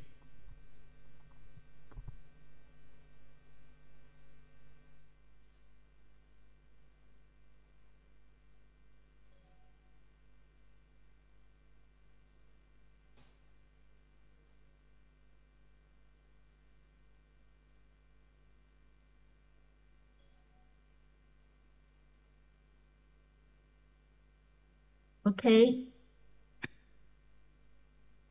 Good afternoon, everyone. I'm Thanyarat Supason. I'm come from Education Faculty, Konkan University from Thailand. Sorry.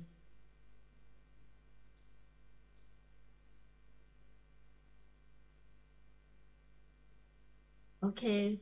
For this presentation, topic today is developing the Puthai Natural Fabric Dye STEAM Education Unit for enhancing student critical thinking. For I reference OECD 2030 Learning Compass about knowledge, skill, attitude, and value.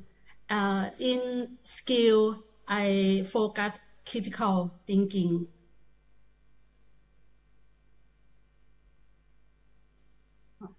For critical thinking and problem solving, the ability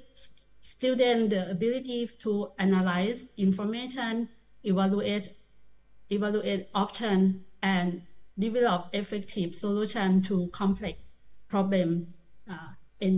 Encourage learner to question assumption, something to thinking deeply and make informed decision. For STEAM education in my teaching, STEAM education support transformative learning about encourage student to think critically and creative, connecting theoretical knowledge to real-world application. It supports transformative learning by fostering engagement in interdis connection and deeper understanding to societal issue. And STEAM education supports student knowledge, skill, attitude, and value. STEAM provides students with hands-on experience to apply knowledge in context while fostering and development of essential skill and collaboration, communication, and critical thinking. Students also cultivate positive attitude, learning, and develop values such as sustainability and respect for diverse perspectives. I'm science teacher in Princess Jurapon's Science High School, Kalasin. Same Chorak, but Princess Jurapon's High School, Science High School, Kalasin, from northeastern from Thailand.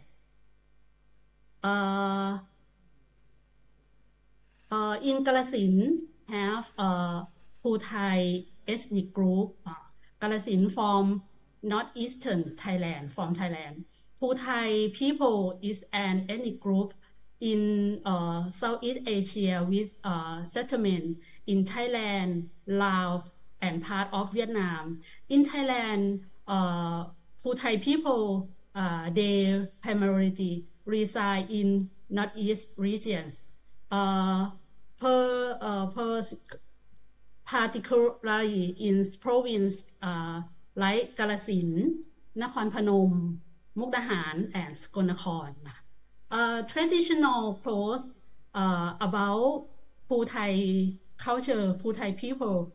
One of distinguishing feature of Thai is a long sin or traditional skirt or woman hand woman intricate pattern known as called matmi silk. Often wear dark or indigo. Major color in Thai culture, Thai belief, or for major about black. Okay. Belief of Thai people. Color hold significance meaning in Thai culture. People believe black represents maturity, poise, and strength. Red represent love, happiness, and prosperity. Purple represents nobility and righteousness, and yellow represents abundance and prosperity. This major color in Thai culture, belief color. Integrating Thai belief into STEAM education by integrating traditional belief about color into a STEAM unit. Students can explore both the cultural significance and scientific process behind natural fabric dye in Thai belief in Kalasin. Critical thinking in STEAM education, Thai natural fabric dyes. STEAM education unit should be developed. The designing about color clothes may allow students develop prototype or products with their critical thinking regarding value of Thai belief of color.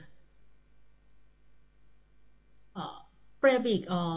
Nowadays we see many products made from fabric, but it is dying for fabric or synthetic dyes to add value to the products dye the fabric with natural color Puthai belief.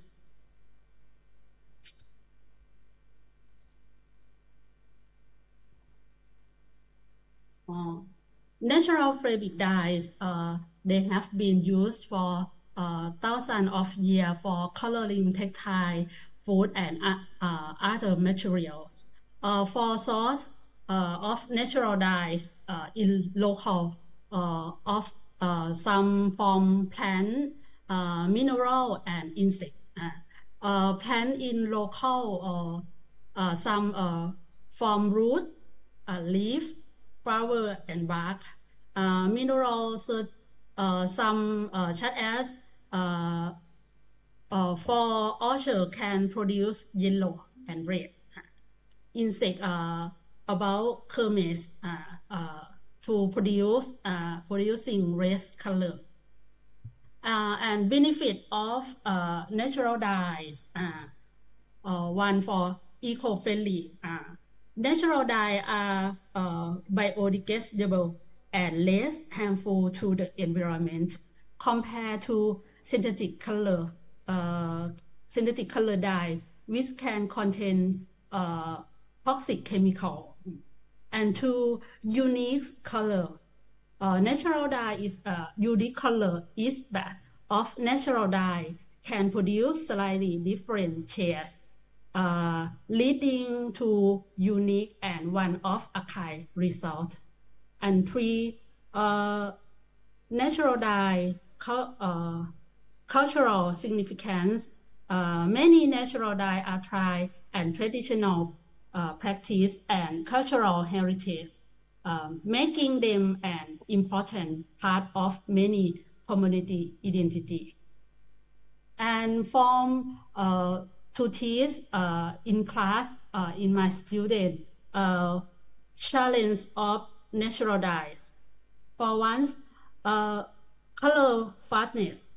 Natural dye may not be as color fast as synthetic dye, meaning the color may fade more quickly with washing or exposure to light. And two, challenge for consistency. Achieving consistent color can be challenging as factors like the source of the dye and material being dyed and the dyeing process and or influencing the final result. Natural fabric dye for in class for step what are fabric dye? Students can learn about fabric dye, substance used to add color to textile. Natural dye come from plant, in local plant, mineral, and other organic source, providing an eco-friendly alternative to synthetic dyes. For two method of fabric dyeing. Fabric dyeing method includes direct dyeing, mordant dyeing, and this dyeing technique like tie dye or batik. Natural dye often involve soaking fabric in plant extract and using mordant to fix the color. And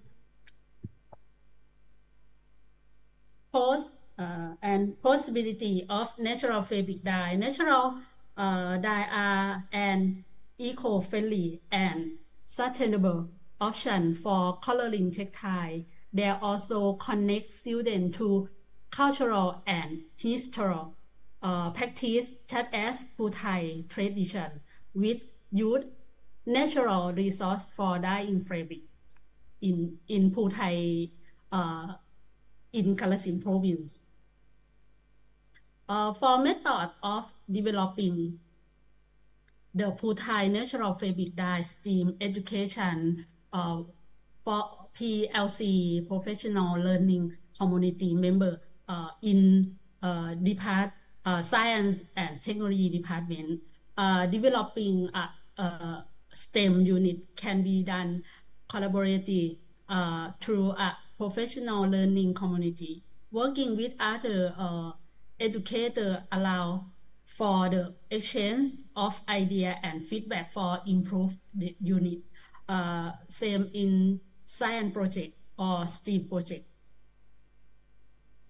And then method of developing a unit through PLC, the development process should involve setting clear objective, designing in interdisciplinary activity, and assessing the effectiveness of the unit, revising the unit based on student feedback and outcome is essential for continuous improvement.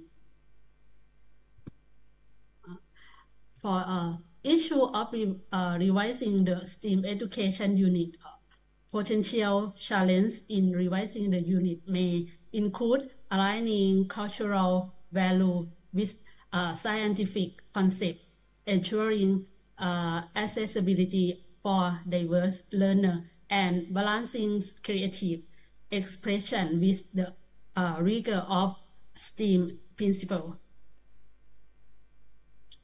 For the Phú Thai Natural Fabric Dye STEAM education unit for enhanced student critical thinking, STEAM unit, the Phú Thai Natural Fabric Dye STEAM unit can enhance critical thinking by encouraging students to explore the intersection of culture and science. Students will engage in problem solving by experimenting with natural dye process, analyzing of effectiveness of various natural resource, and considering how cultural significance inform their final product.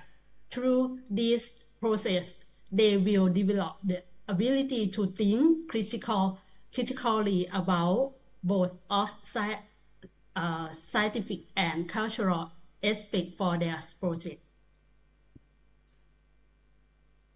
Okay, thank you for attention.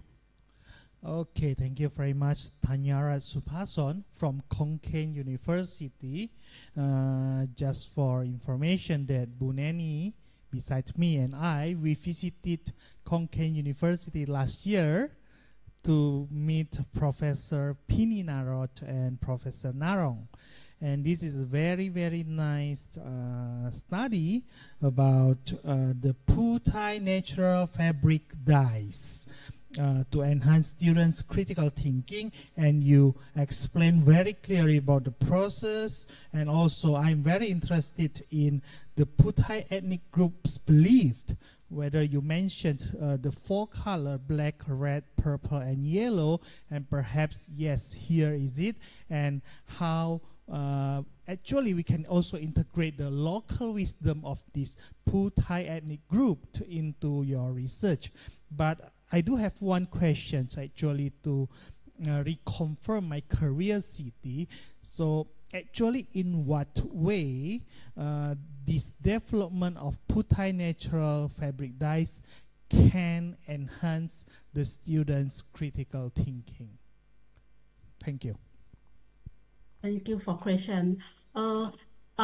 In step 4, student can collect prototype or process about natural fabric dyes.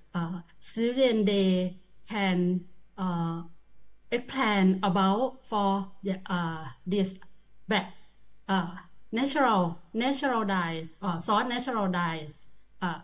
Student why they collect in local plant natural dyes about มะเกลือ produce back color. Student explain about they choose มะเกลือ is different group back from another pan source ตัว this is student for critical thinking about way something they choose to produce natural fabric dyes. Okay, thank you very much. Do we still have any insights from other participants? Well, I'd just like to say Sawadee-krap, and I really enjoyed your presentation. There's similar work going on in Indonesia, I think with both Dr. Yuli and Dr. Neni, looking at the intersection between science, mathematics, and culture in local areas. As you were talking about the development of a unit, and that was nice and clear, has this STEAM unit actually been implemented in that school? Sorry. Are you teaching that unit? That STEM unit, STEAM unit? I teach in problem-based science project and STEAM is in school, in my school. And with that, with the focus on using indigenous dyes and textiles?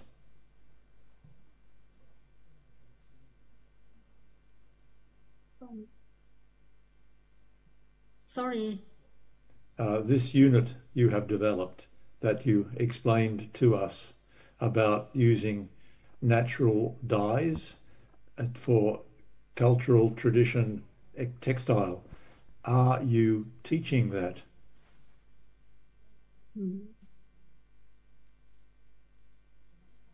I teach about concept for color in chemistry Okay. about Got it. S-base All for right, I modernity. understand. That's good. Thank you. Okay, Thank thank you, you. Professor Peter Taylor. And do we still have another insight? Okay, if there's no more insight, then we can move to the fourth. Oh yeah, sorry. We have here from Bunani. Okay. Okay, thank you, Dr. What's your name? Tanya. Okay. Yeah, there is another participant want to ask. Anyway, I'm wondering because you explained before, like there is an ethnic in your research that related with 3 different countries, right? Thailand, Vietnam, and Laos, right? You mentioned that ethnic include in 3. There are exist in 3 different countries. So my question is regarding your research or your study. Do you think there is like connection, or do you find something that connected those 3 countries in the sense of the culture that you explore? If so, for example, like the meaning of colors. Do you find the meaning of colors from the Thai perspective, or do you find it also the similar meaning of the colors from Laos perspective or Vietnamese perspective? That's what I mean. Can you explain it more? Because it's interesting to see that one ethnic including in those 3 countries. Okay, thank you for a question. For Thai people, in Thai, different province is different. Look like same look like little different about Thai in Kalasin. Major color the ones black. For Nakhon Phanom province in Thai, blue. Major color is blue. I study my research in Kalasin. Yeah, it's nice, and I think besides the culture and the local wisdom, this is also kind of indigenous study, and it's very great to be explored more. We have one more question from Ibu Lirik. Ibu Lirik. Okay, thank you so Okay. much for time that given to me. Mrs. I want to ask about the fabric dyes, the natural fabric dyes. Do all the fabrics in Thailand are made from plants, minerals, and organic materials? Fabric in Thai. Yes, all in fabrics in Thailand, or it just for in your research? About cotton and silk. Cotton and silk. Yes. Is there from plant and materials, organic materials gitu, or just in your research, in your college?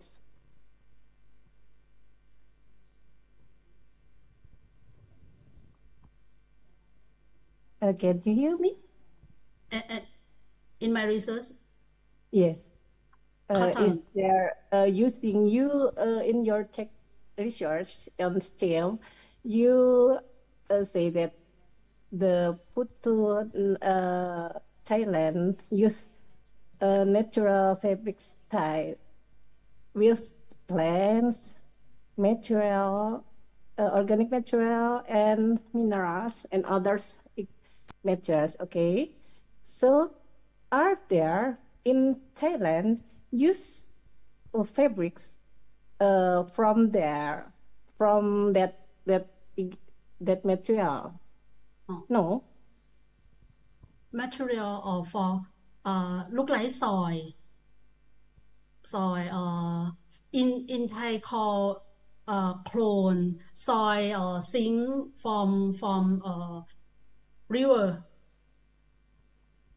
Okay. Okay, look like soil. Yes. For material. Sir, in your research with your students, you use that material too? Yeah. Yes. Okay. Okay. Thank you so much, Mrs.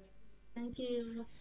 Okay, thank you, Ibu Liring and Tanya Rat. So I can conclude from Bu Liring's questions that it is common not only in your research but also in Thai that we use the natural dyes on fabric. Yes. Yeah. Okay, thank you. We should move to the next presenter. It is the fourth presenter. We have here Tanya Rat. We have here the fourth one, Pratueng Sok Manilam, about Thai students' transformative learning about circular economies, diesel fuel from plastic waste. So are you there in the breakout room, Pratueng Sok Manilam? Hello. Hello, yes. Already, yes. Good afternoon from Indonesia, and I think both Indonesia and Thailand we have the same time zone, so perhaps yes, it's 2:28 p.m. there. Okay, Pratueng Sok Manilam, the next 15 minutes will be your time for the presentation, and we will have another 15 minutes for the discussion and Q&A session. Thank you very much. Okay, yes, thank you very much. Okay, I will already and share slide.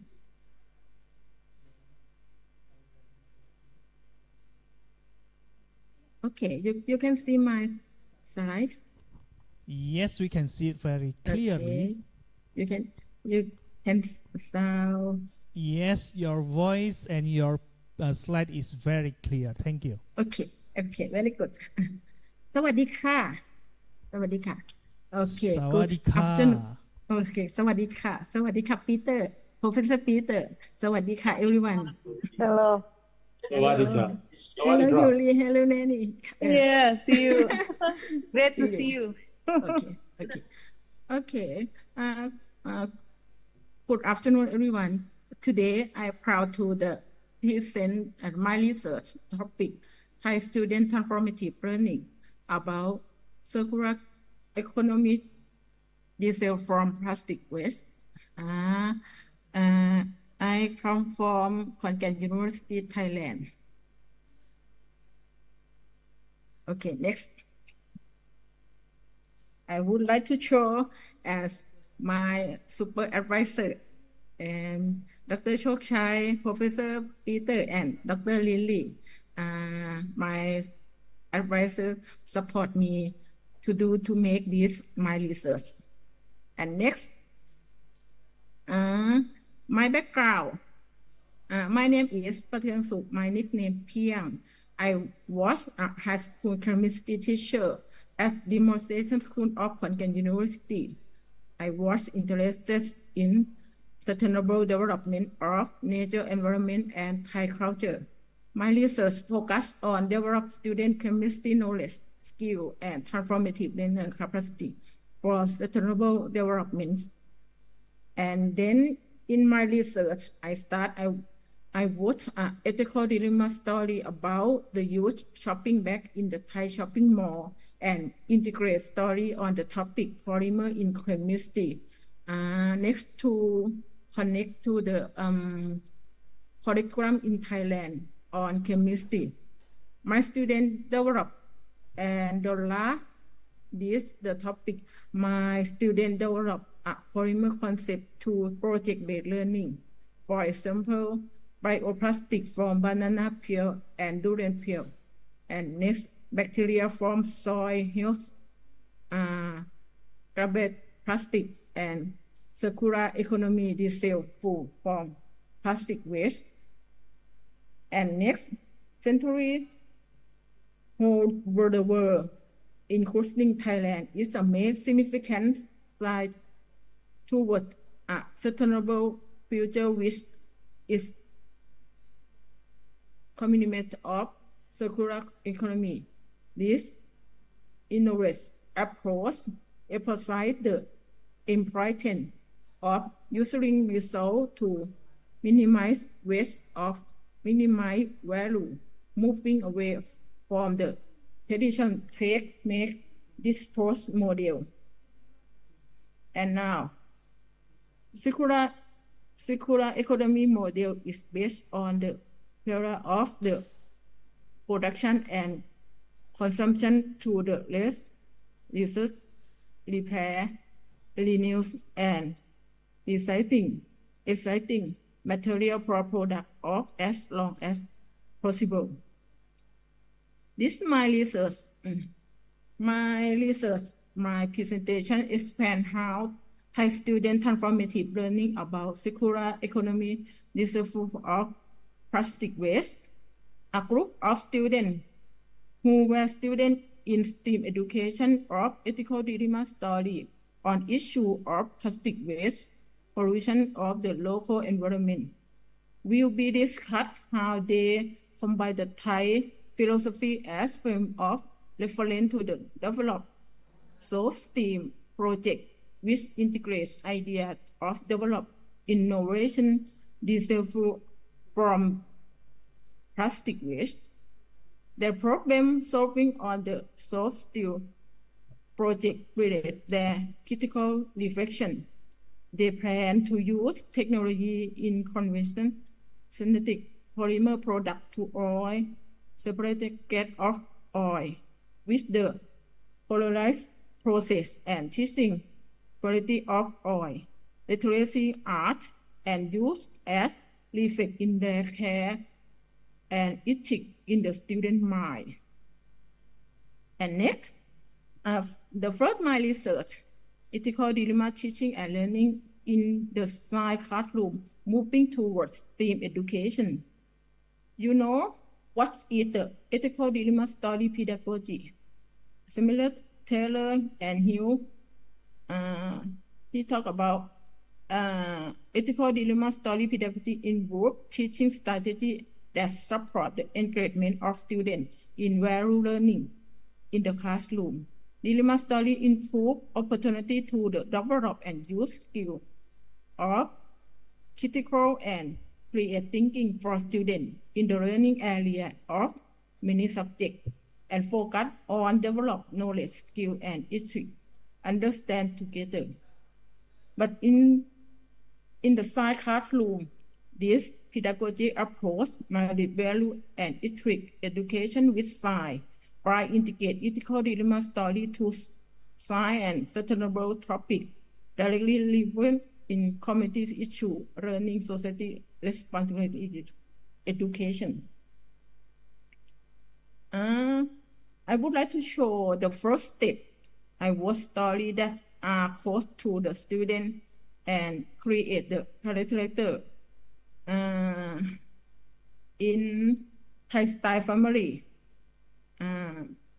Then I focus in Nisha, a girl about 18 years old. She is student at school in Khon Kaen province. She is main character of the story. Connect to the student in my class who are the same age. Somchai is Nisha's father. He is manager at the market of the plastic factory, Khon Kaen province. Somying is Nisha's mother. She is the nurse of the Khon Kaen hospital. And Nipon, he is Nisha's brother. He is first year student in the faculty of science, of material science at a well-known university in Thailand. From the career and the age background, everyone in this story, in this family has different perspective on the plastic, which is a part of dilemma in the story, in my story. For example, in plastic ethical dilemma story, it have the part 1, part 2, part 3, part 6, and I have the question for the part. The first of my science class, I start by Loi Krathong festival in Thai culture. You know, Loi Krathong festival in Thai culture. I would like to show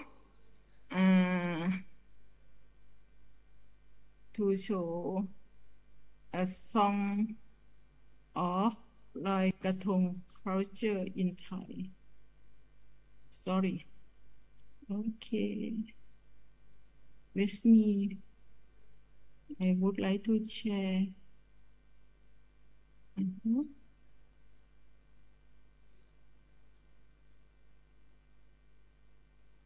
Okay.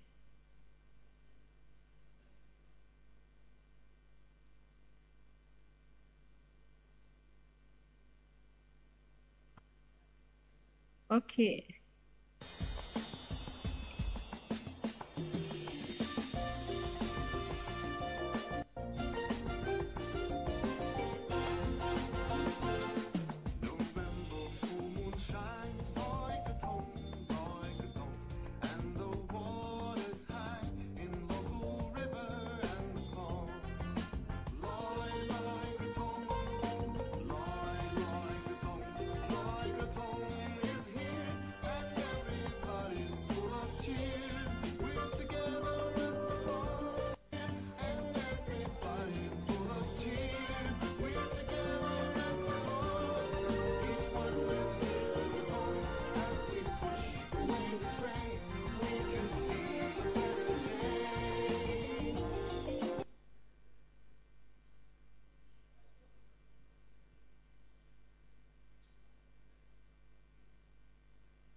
Okay, I start in my class.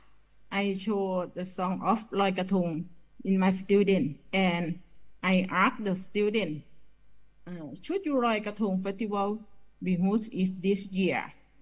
and my student reflect on my question and answer. For example, I will not from the Loi Krathong. I haven't done it for the long time. We know that when you throw off the Loi Krathong, we put more garbage into the river. Finally, the most of the students change their mind to the second category, where they support the contribute in the Loi Krathong festival. This is because the Loi Krathong festival is only held on one per year. It should be important tradition of value of our society. In integrate population and environment concerns the student to the we could find the solution later.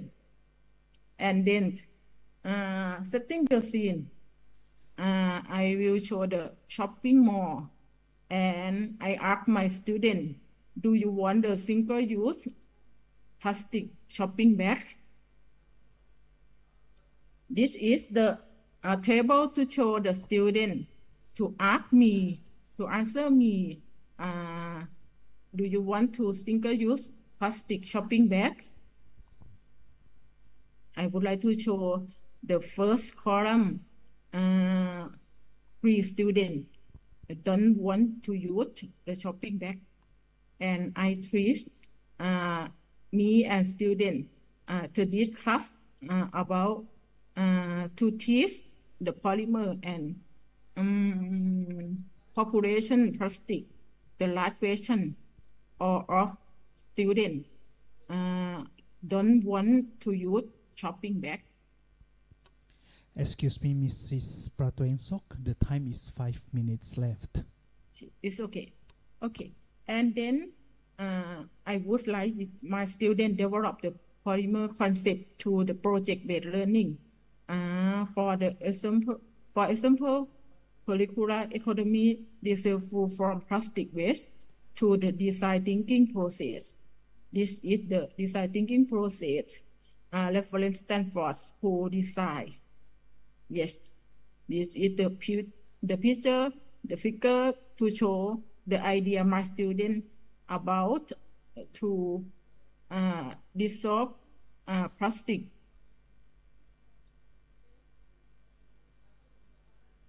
My student, they conclude that the polymer originating from pictorial product contain hydrocarbon compound as well as oil, which made them interested in the converting polymer and plastic waste to fuel oil the diesel drive. Did the picture to make the project, science project. They reflect that their project did not only solve the plastic waste problem and environment, but also reduce the difficulty of finding a new landfill every year or decrease the disadvantaged community near the field land. It is a show decade in the disadvantaged community near the field land. Thank you. And this is the picture, the design thinking process, soft STEAM project with my student. This is the classroom activity of my student.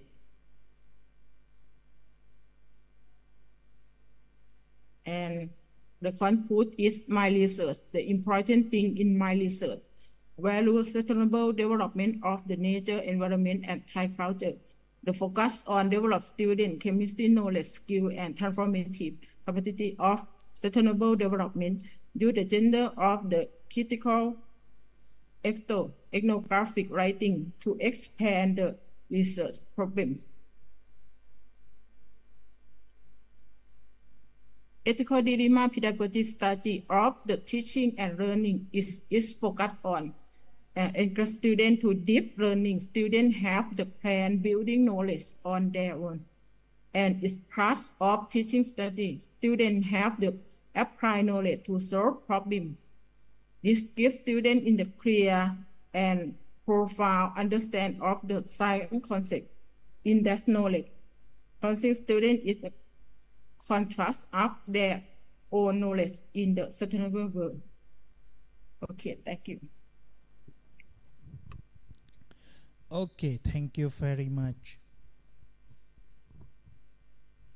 Yeah, thank you very much, Mrs. Pratwensok Manilam, for your great presentation. It's a very interesting topic about how the transformative learning of Thai students in circular economies dissolve from the plastic waste. I do have one question here about your study, Mrs. Pratwensok. Do you have any or do you face any limitations during your study and your research? If you do find it, perhaps you can share with us your limitation and maybe what is your recommendations for future research.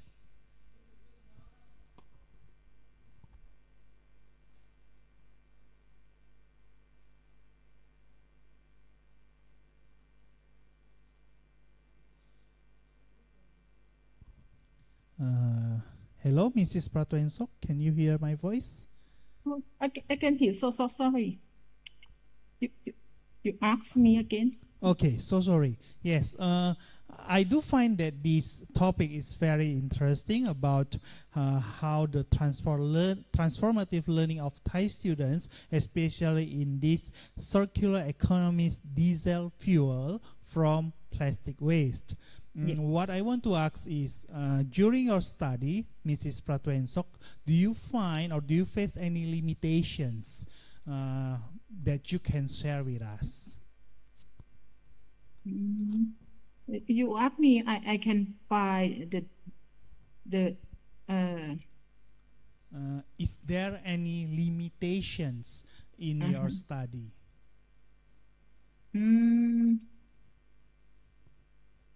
About per one 3 months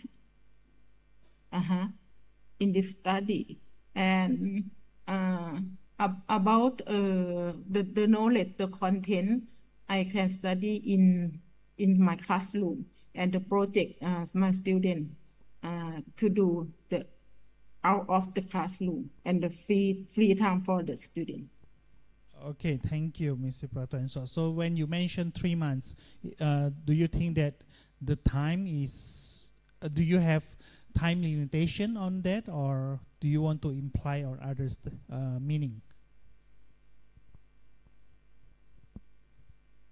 What do you mean with 3 months?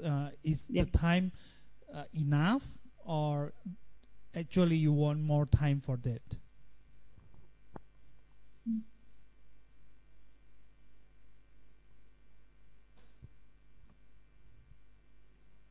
Perhaps I could help a little bit because I know the context of Piang's research. It was Piang's doctoral research, and I was one of her advisors along with Professor Chokchai. I know that she was working in the laboratory school, which is attached to Konkan University. And it's a special school where they are encouraged to be innovative. So for one whole school term, which is 3 months, Piang undertook what we would call action research on her own teaching practice by being very innovative and designing this ethical dilemma story. So I guess that explains a little bit. The question then, Piang, for you is, have you found, because you continue to work at Konkan University as a faculty member, are you able to persuade other students at KKU to implement ethical dilemma story like you have done?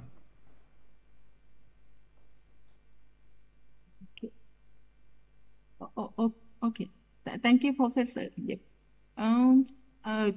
You asked me about the limit of the time in my class, right? Yeah. Okay. In curriculum in Thailand, it have many topics. Okay. When I forgot this strategy, ethical dilemma, I treat the topic, the polymer in chemistry. Another topic I can study next step. But when I use the this strategy for the polymer topic, I and my student they decide about project they can to make out of the classroom, and each have when he have free time he can do another. I think it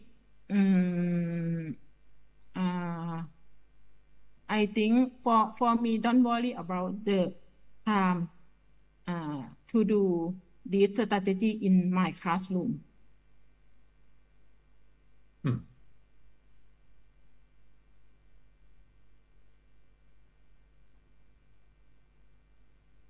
As a follow-up to that, Piang, some people would say that if you are teaching chemistry and you use ethical dilemma story, do you also successfully cover the content in the chemistry curriculum?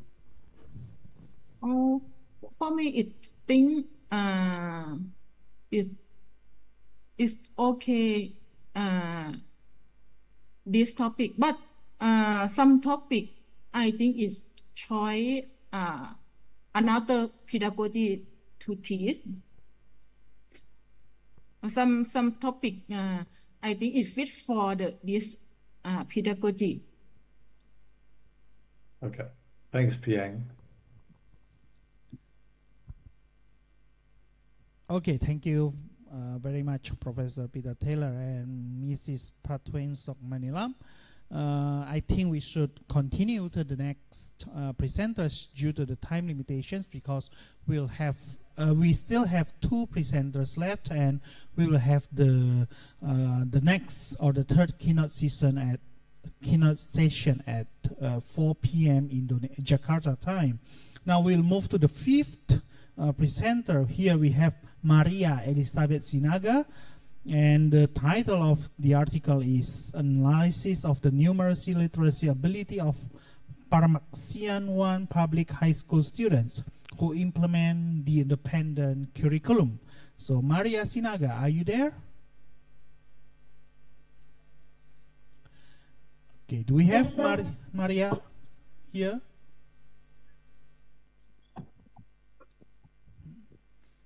Yes, sir, I'm here, sir. Okay, hi Maria. I guess you are in Medan right now, right?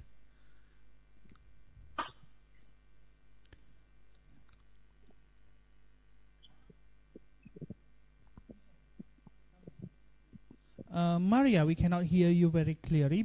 Perhaps you have some problem on your internet connections.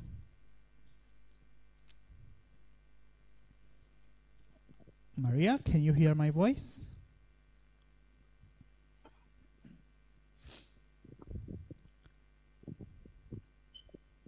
What, sir?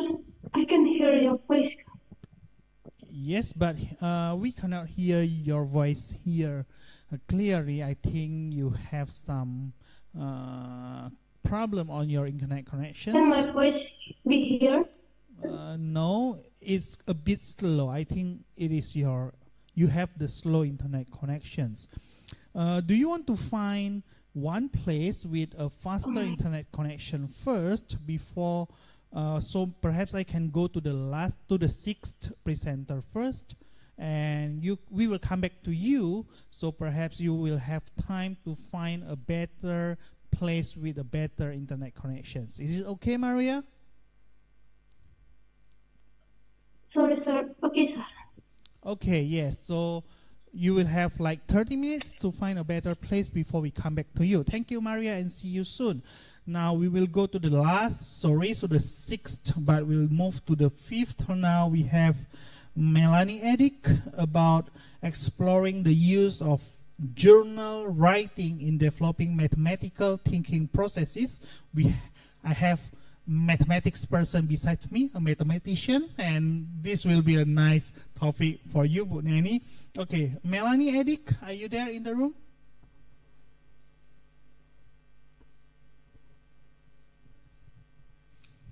Hello, good afternoon from Surabaya, Melanie Eric.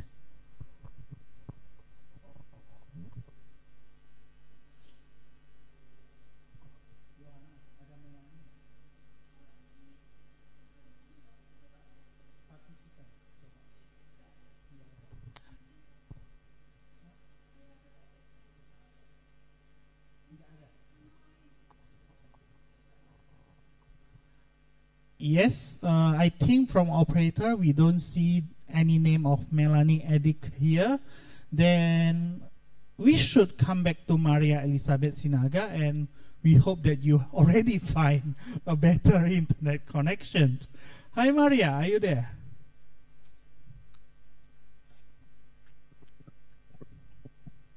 Yes, sir, I'm here. Yes, I think we can hear you better now. So Maria, I guess you are in Medan right now. Am I right?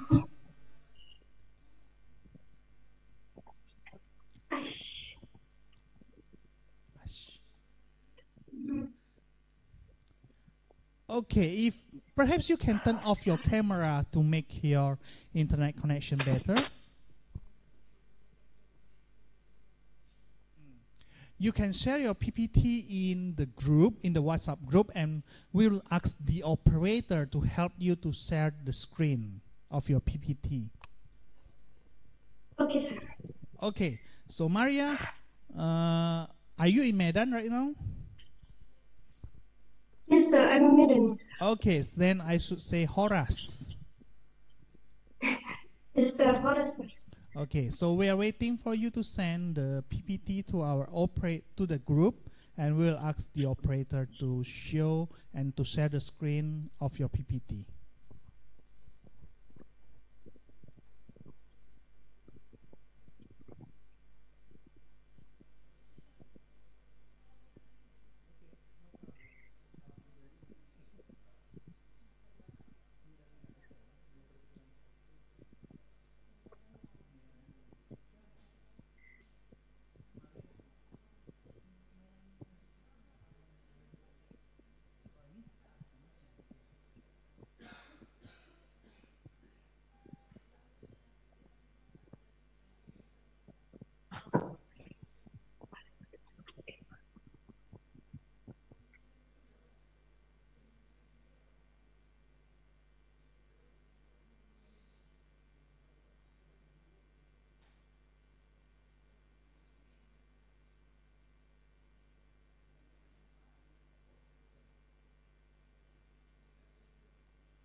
Hi Maria, have you sent your PPT to the group?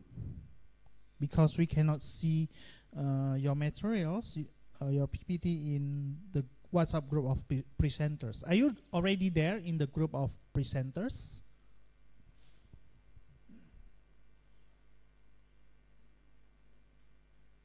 Yes, sir.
Hi, Maria.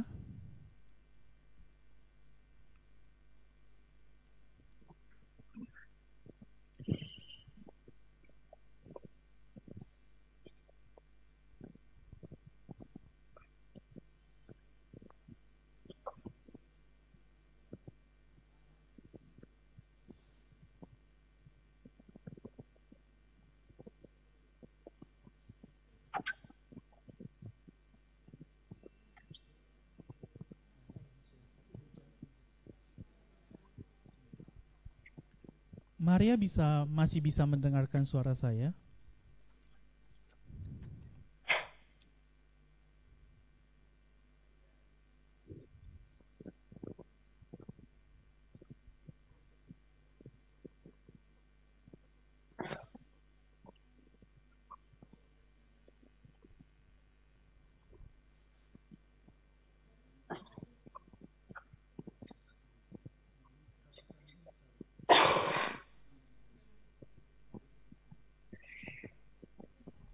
Yes, we have got it. Thank you, Maria.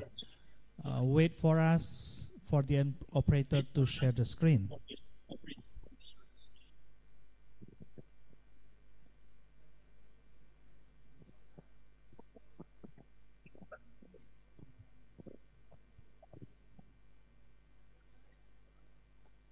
Sorry for the inconvenience.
Okay, Maria, can you see your screen now? Yes, sir. Okay, then you can you can start your presentation in the next 15 minutes. Thank you. Okay, sir. For the first, I apologize for the inconvenience.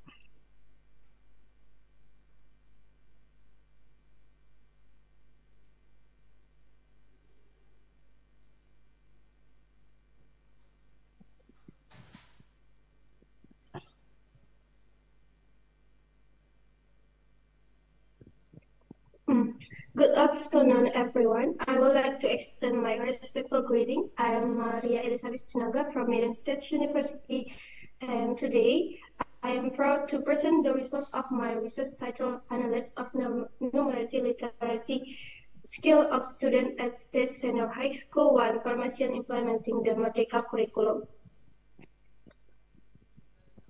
Okay, let me explain the background of my research directly. First, we all know that we are currently in the era of Society 5.0. We are technology development is advancing rapidly, including in the field of education. Along with the development, there are crucial aspects that need to be enhanced, one of which is numeracy literacy skill. As Amalia explained in 2023, numeracy literacy has become essential, expressing the challenges of the Society 5.0.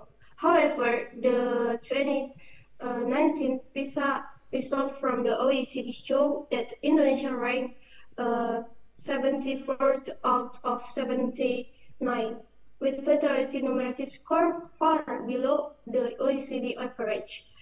Previous study conducted in Indonesia school have also shown similar results. The global push to improve education standard combined with the low literacy and numeracy skill of Indonesian students prompted curriculum change. Between 2009 and 2018, there were 3 changes, but none had a significant impact. In 2020, the government introduced the independent curriculum, which emphasized project-based learning to create more flexible learning, focusing on essential material and characters development. This curriculum is expected to enhance student literacy and numeracy skill. State Junior High School 1 Parmasian is located in Toba Regency, North Sumatra, and has implemented the independent curriculum since 2023. The result of the minimum competency assessment at the school indicate the literacy and numeracy are the areas with the lowest achievement and do not meet the minimum standards. The school and teachers face many challenges, include budget allocation of the 14 subjects, only 7 have books that aligns with the budget. Additional, that teachers struggled to adapt to technology-based curriculum, which is not supported by adequate training from the government. However, survey results show that 66% of students feel comfortable learning, 62% are motivated to study literacy and numeracy, and 39% are confident in their abilities, but the mathematics teacher states although the independent curriculum provides freedom in learning, many students find it difficult to follow this method due to low motivation and independence. As a result, teachers often refer to conventional teaching methods because the student foundational knowledge is insufficient.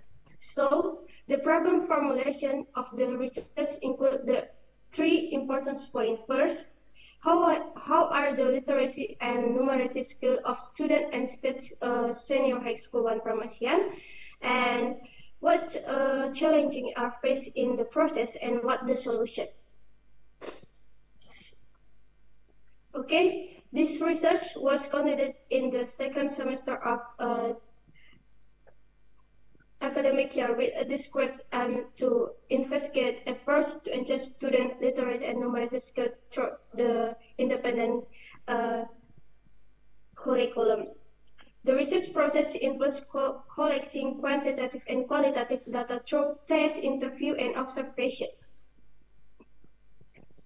The data analysis process begins with the reduction, which involves sampling the data for easier management. Then the data is presented in visual forms such as graphs and tables to facilitate understanding. Next, I summarize the important findings and compare that with exciting theories or previous research to ensure the accuracy and the result, and I conduct data triangulation by comparing data for various search.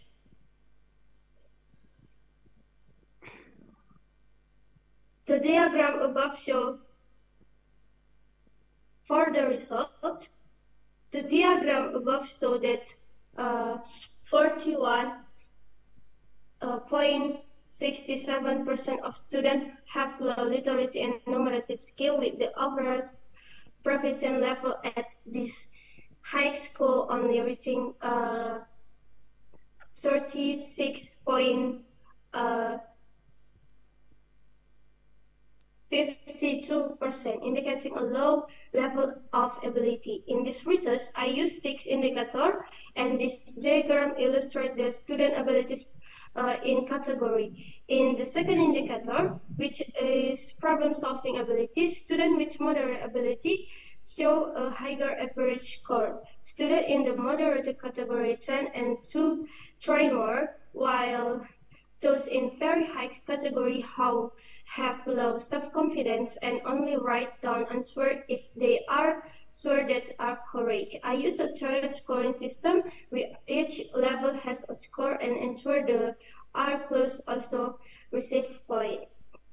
So the challenges of the independent curriculum, the COVID-19 pandemic has significantly impacted the quality of education, particularly in literacy and numeracy. A study by University 2022 indicated and delays in learning outcome equivalent to 0.44 standard deviation or 5 months of learning after a year of studying during the pandemic.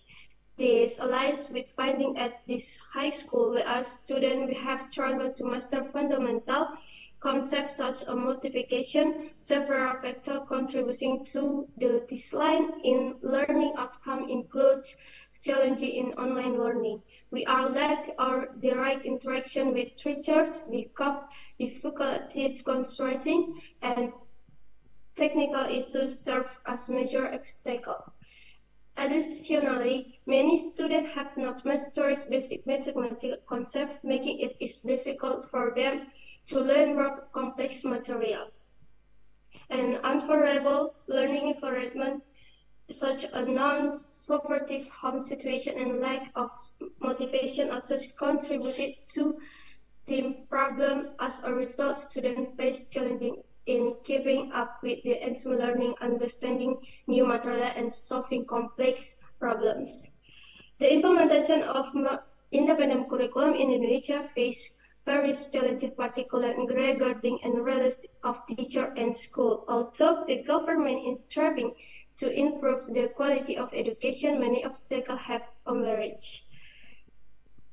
The next, Indonesia ranks fourth in the world for smartphone use, yet student interest in learning is low, partly due to easy access to digital entertainment through gadgets.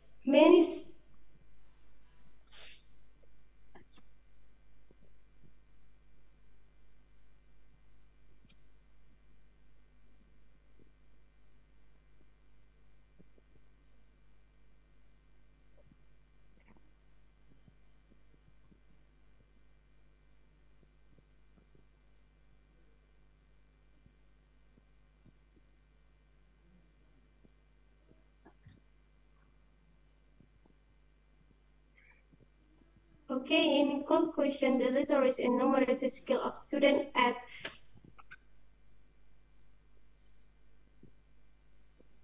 who implemented the curriculum, the independent curriculum remain low, reaching only students face various challenges such as difficulties in understanding, interrogating information, problem solving, and connecting mathematical concepts. The main obstacle include the impact of the COVID-19 pandemic, which left students behind, lack of motivation, limited teachers' creativity in the teacher profession, and in soft school research and low present involvement, as well as students dedicated to get the disrupt focus. Although the school has taken steps such as providing additional tutoring and implementing literacy and numeracy program, the results have not been significant due to low student and parental participation and lack of innovation in teaching activity.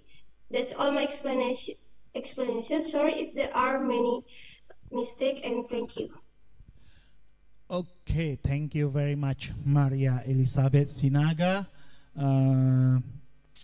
First, I want to start by appreciate and say thank you very much to Maria Sinaga for doing this analysis study of the numeracy and literacy ability of the students in SMA Negeri 1 Parmaksian in Toba. So we know Toba is a little village.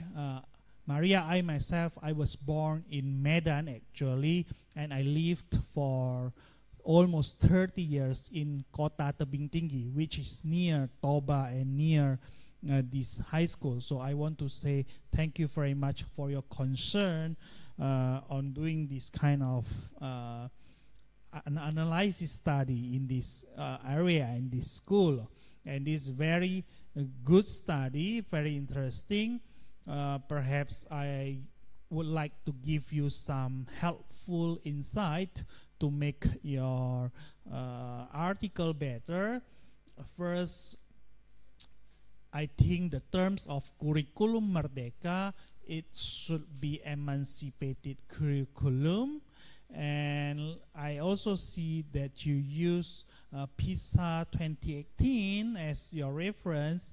Meanwhile, perhaps you can check the newest PISA results of 2022.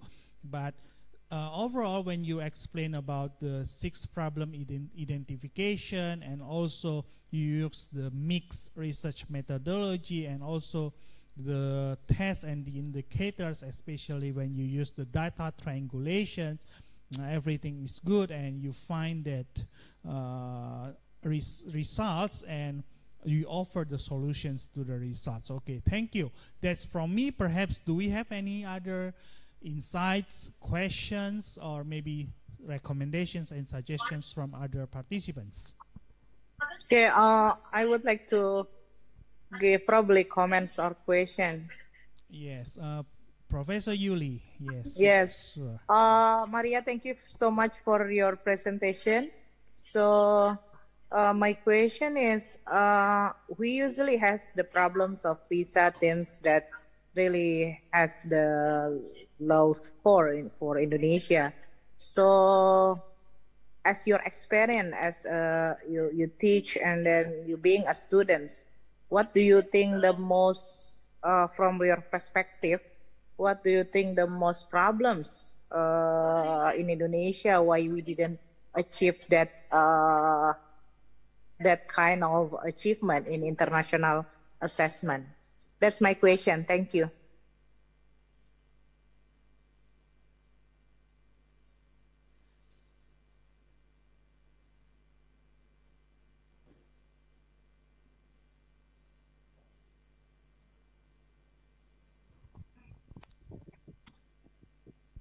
Okay, ma'am, thank you for your question.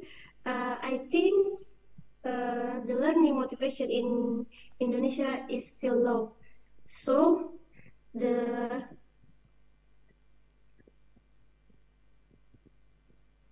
learning outcomes so is low too.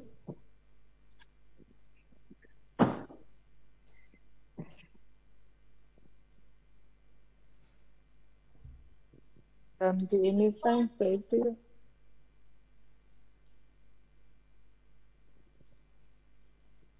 Probably internet connection ya, Pak.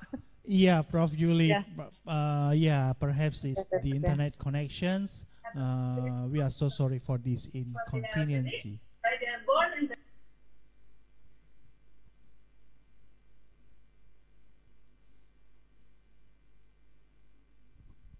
Okay, so thank you, Professor Yuli and Maria, for your effort.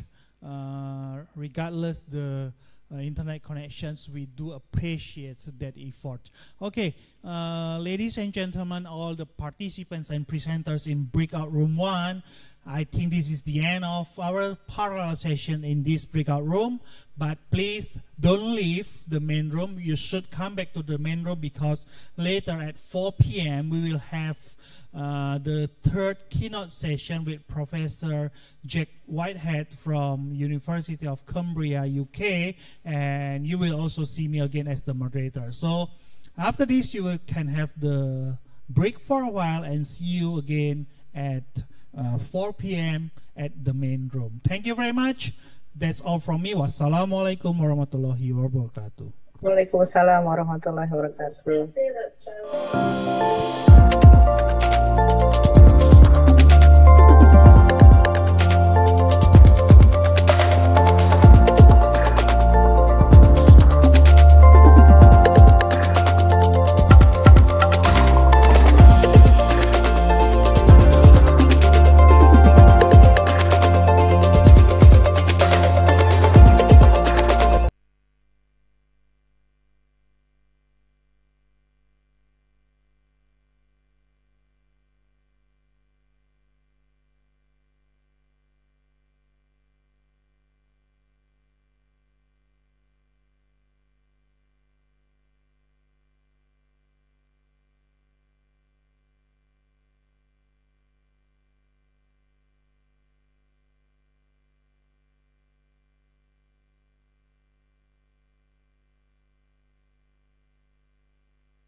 Hello, Jack. Oh, good. Yes, I can hear. Good. We just finished the parallel session, so because they will take a break for a while and then we'll Okay. the main room. Thank you. Oh, that's fine. Yep, that's good.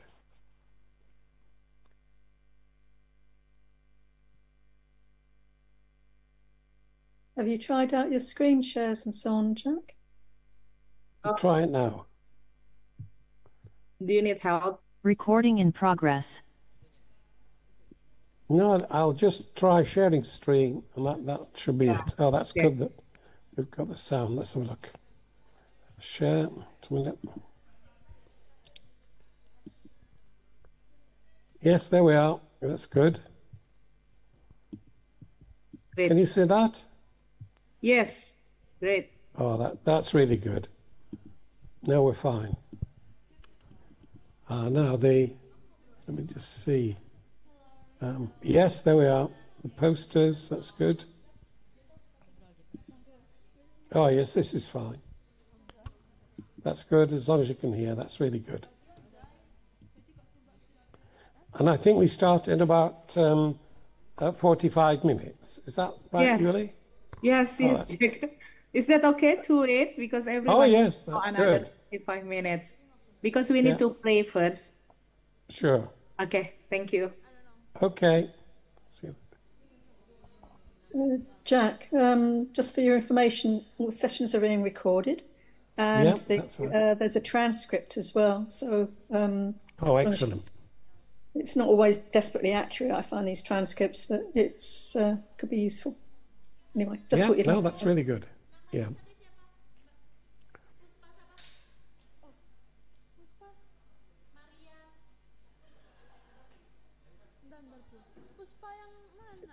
Is the text readable, with that screen sharing?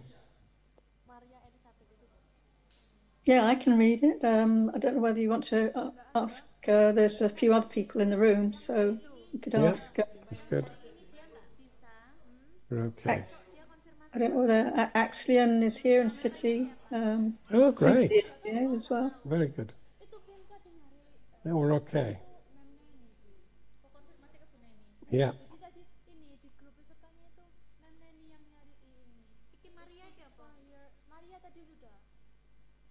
Good. Okay. Yuli, can you read the script? Yeah, I can. Yes. Oh, yes. I can read it. Yes, it's clear and big. Good. Okay. Oh, that's good. So I'll be back at 10 anyway. Yeah, that's good. There's also they can put things in the chat, but I don't know whether That's you can. really important. Yeah, I'll emphasize that. That's really good. But you can have a look now. You can see that Nape is has just responded and said yes, it's readable. That's good. Yeah, it's funny because sometimes when I'm screen sharing, I can't see the chat, but so yeah, stop sharing. You are screen sharing. I'll just stop sharing. Can you see You the might- chat? No, I can't. But if I stop sharing, but yeah, yes. When I've stopped sharing, I can see the chat. Hang on. Yeah. Yeah. Oh, that's good. Okay. Hello, Jack. Hello. Hi. Do you want us to start now, or do you need like few more minutes to start? Oh, well, it's up to you. But I've got here. We start with my keynote in 45 minutes, but maybe I'm wrong. Yeah. We will be start at 5 minutes. Okay. 45. 45. Yeah. 3. Oh, okay. Jadwalnya jam 3:45. 4:15 soalnya. Nen. Berapa? Jam berapa, Bu? Itu kalau di jadwalnya kan jam 4:15. Ya. Apakah mau dimajuin atau gimana? Ya, nggak apa-apa. Kita kasih waktu untuk sholat dulu ya. So we will give time for the audience to pray first in 15 minutes. Then we will start in 15 minutes. Is that okay, Jack and Mary? Yes, I'm yes, I'm here and happy, to start when you're ready. Okay, great. Thank you very much. Okay.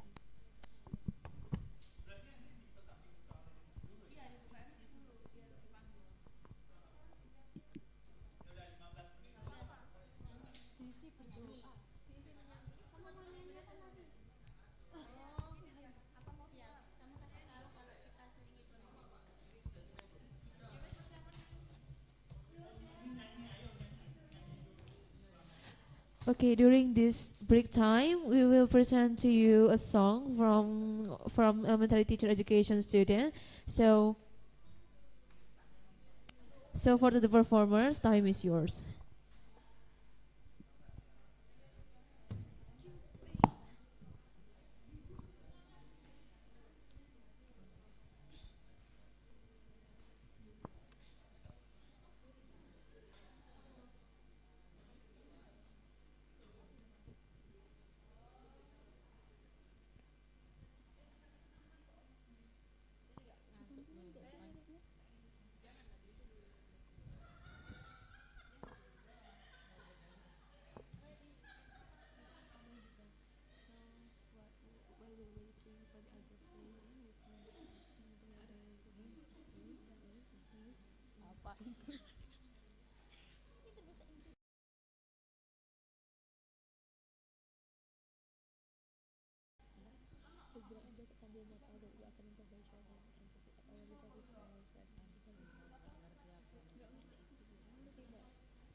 Tadi udah tawang itu buat kalian apa sih Mbak?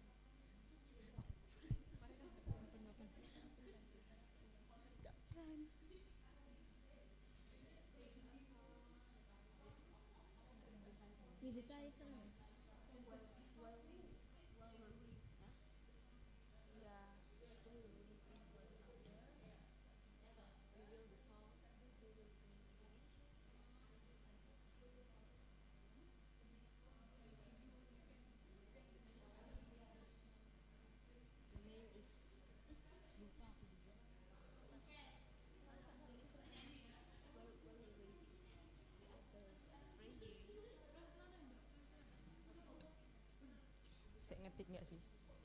Aku tuh rada ribet. Udah nggak usah deh, langsung aja deh. Kayak repot banget.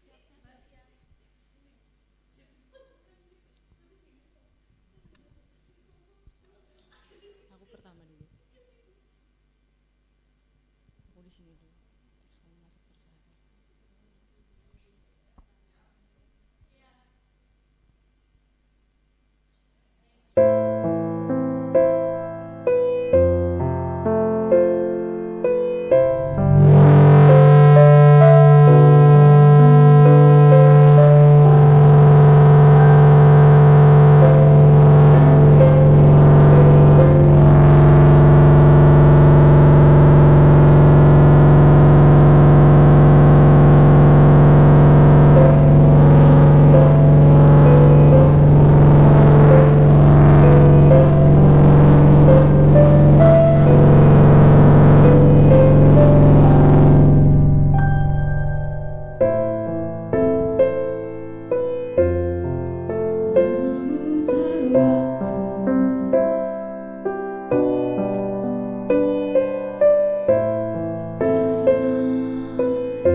1,000 years. 1,000 years.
gentlemen, now we will continue our keynote session, which is it is the third keynote session, and this session will be led by our moderator Ricky Setiawan, SPD MED, which is a lecturer from Universitas Negeri Surabaya, and also in this session we have Professor Jack Whitehead from University of Cambria, UK, as the keynote speaker. To our moderator Ricky Setiawan, SPD MED, and speakers Professor Jack Whitehead, please join the virtual stage.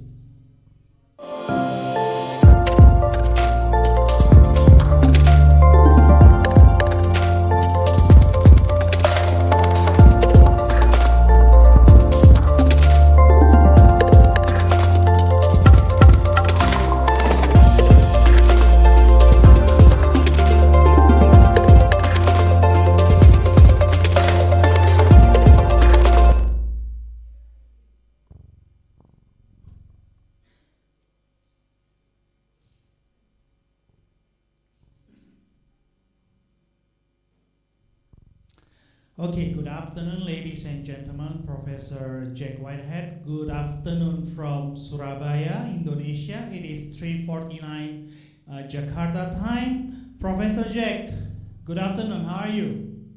I'm very well, thank you. Thank you very much. I'm Ricky, and I will be your moderator for today's keynote session. But Professor Jack, before we start, allow me to introduce you to our audiences first, so they can know you better before you start your presentation. So, ladies and gentlemen, Professor Dr. Jack Whitehead is an influential figure in the field of education, particularly known for his work on action research. His contribution has significantly impacted how educators approach professional development, reflection, and improvement in their practice. So Professor Jack has developed and advocated for the use of living theory, a form of action research where individuals inquire into their own practice and produce accounts of their educational influences in their own learning, the learning of others, and also the learning of social formations. And his work emphasizes the importance of asking, researching, and evidencing the questions, how do I improve what I'm doing in educational settings, for sure. So he has been affiliated with several academic institutions throughout his career, most notably the University of Bath in the UK, where he has worked as a lead lecturer and researcher in education. His publications, presentations, and workshops has focused on the empowerment of educators and students through reflective practice and the generation of living theories that contribute to educational knowledge and improved practices. So Professor Jack's ideas on action research and living theory have not only influenced educators and scholars in the field of education, but also found resonances in other disciplines where improvement of practice and the contribution to knowledge are valued. His work encourages individuals to reflect critically on their actions and to document the process and outcomes of their inquiries in ways that can be shared and scrutinized by others. I'm so sorry. There's technical problems from the operators. Okay, so Professor, today you will share about transformative living educational theory research in the landscape of cultural and religious diversity. Am I right? Yes, that's correct. So, Professor, how many minutes will you need for your session? I had on the program, it said 45 minutes. Sure. Is that correct?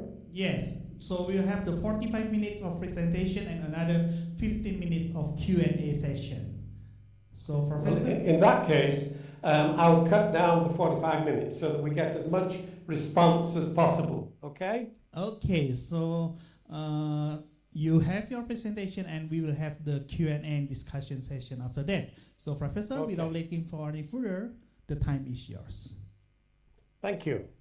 That was a very kind introduction, and it's really good to be here with you all for this 4th International Conference. I've been fascinated by the work that first of all went on with the 3 international conferences at the University of Kathmandu with Bal Chandra Lytle, Peter Taylor and others that were organising this very, very important topic. And what I'm hoping to do today is to focus very much on your own responsibilities for creating your explanations of your educational influence, not only in your own learning, but in the learning of others and in the learning of the social formations within which your practice is located. And this is what is so transformative about living educational theory. A living educational theory is your explanation of your educational influence. It's not anybody else's, it's not a general conceptual theory, it's your focus on your values that you're actually trying to live out as fully as possible. And what I'm going to do in a moment is to share my screen and to encourage you all during the session to contribute in the chat facility with any kind of questions that you want to ask. Because what is really important is that we learn how to sustain our conversations. And actually, I find a way of responding to you all if you'll put your questions into the chat, and I can save it afterwards so that we can make sure that our sustained connections continue over many months and years if possible. So that is what I'm hoping to achieve in this keynote. I am hoping that you will feel that responsibility to share your explanations of educational influence, and you will produce values-based and evidence-based explanations of your influence. Some of the people in the conference have already done this, and I know that Yuli and Susie and also with other people that are present, that you've already started to share your accounts. But what I'm going to do now is to start sharing my screen so that you can see where you can access all of the resources that have been built up over 30 or 40 years of living educational theories that you can actually draw on and use as you create your own, and most importantly, share your own explanations. Okay, I'll just share my screen now so that we can see, excuse me, the big resource base. And I'm hoping that you can now see the actionresearch.net. Now I moved on from Action Research and in creating living educational theories. And the book that I've actually produced with Marie is on living theory research as an epistemology of practice. And you can actually access the flyer here. You've got on the right-hand side of my screen, you've got here the keynote that I'm giving today, and you'll see that the first 3 conferences were actually hosted by Kathmandu University. And the Transformative Educational Research Sustainable Development, it says, is a scholarly forum that aims to conceive, enact and flourish the depth and scope of transformative capabilities, collaboration, embodied practice and praxis in education and research. And where it says the scope of transformative capabilities, this refers to each one of you and the unique constellation of values that you have as you actually try to live out those values in your own practice. Now, what I've got here in terms of the keynote is for you to go back to the keynote and then respond to it. And you'll see that the first 3 conferences encourage, first one, theoretical grounded conversations. The second, transforming society as a whole. The third, broadening the scope of transformative educational research. Now, the 4th one, which is now on transformative living educational theory research in the landscapes of cultural and religious diversity, is transformative through its grounding in each one of your responsibilities for your own professional learning and development as you ask, research and question, how do I enhance the educational influences of my professional practice with values of human flourishing? And it's now, I'm suggesting, up to your responsibility to share your explanations, which are evidence-based and values-laden. And each one of you has got a unique constellation of values that you're actually using to give purpose and meaning to your life and education. And what I'm going to start with is to actually ask you all over the next few weeks to produce what we call your own living posters. And then I'm going to go on to actually explain how, since 2008, the Educational Journal of Living Theories has been publishing these kinds of accounts of people like yourselves and me in terms of a journal that has got an international reputation. I'm also going to go on to show how you can contribute to various international conferences, about how the planning group for this 4th International Conference have been presenting at this conference and holding themselves to account for living their values as fully as possible. But as you move down the session for today, and also my paper, you'll get to the living poster contribution. And what I'd like you to do, if you go into my webpage, you will be able to get into the homepage of living posters. And these are really important for you to start to share the details of where you are working, what you are doing to try to improve your practice, and there are details about how you might actually create and share your living poster. And these are groups all over the world that are actually doing what I'm suggesting. And if you go into the group that I've actually been working with Marie to actually prepare this conference, you'll see you've got Yuli, you've got Susie, you've got so many people from Indonesia that are already working to try to improve their practice with cultural differences. And there's Susie, and I'll talk a little about Susie later. And it's really great that Yuli is here, and you can access all of their living posters and what they're doing by clicking on the links and having a look at what each person is doing. You can actually prepare and present your own living posters and send them in for publishing in the Indonesian group. Or if you're in different parts of the world, like Sam Katz in South Africa, and Sam has already got her living poster with the South African group.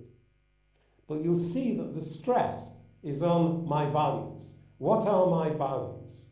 And you've got the Islamic values here with the Yuli: constructivism, dialectical thinking, emancipatory ethics of care, culturally responsive pedagogy, education and sustainability.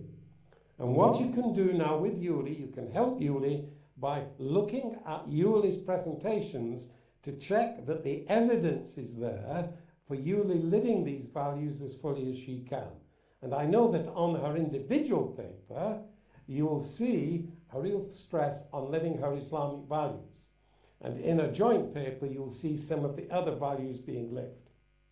So I'm hoping that you will access these living posters and actually submit your own.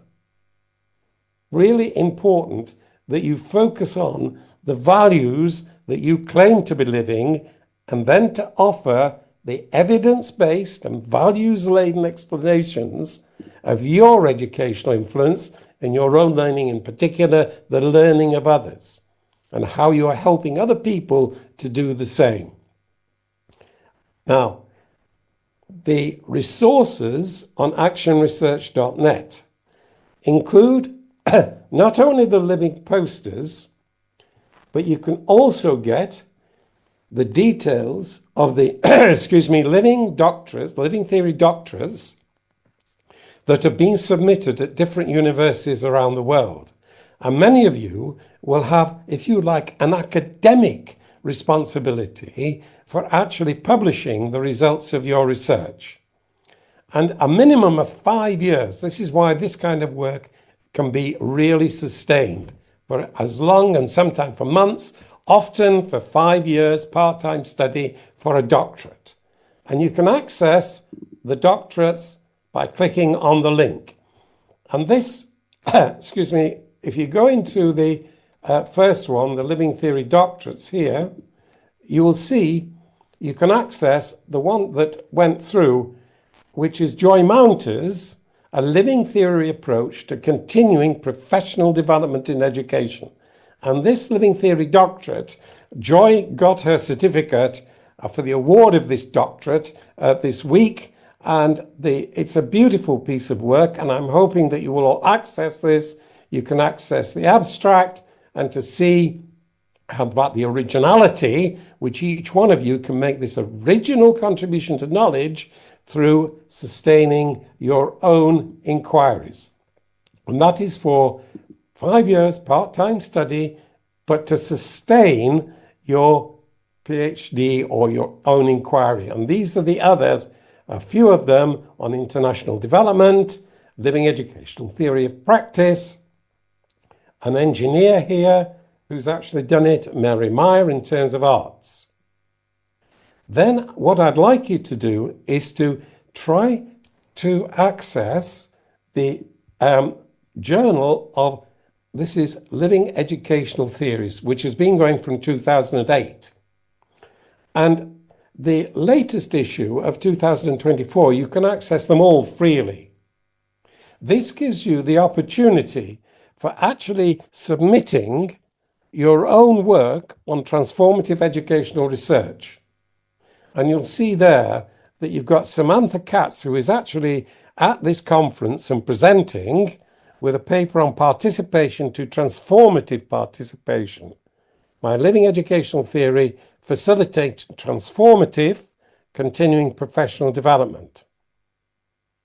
Now, the journal, the Educational Journal of Living Theories, as I say, gives you the opportunity of submitting your papers for publication which can have a global reach.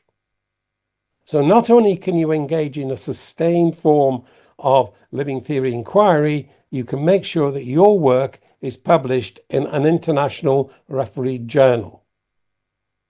Now, we've also got at the conference a very exciting group of researchers from Indonesia. And I've already shown you how you can access the contributions being made through the living posters. Now, what I'm fascinated by are the contributions made by the other international conferences.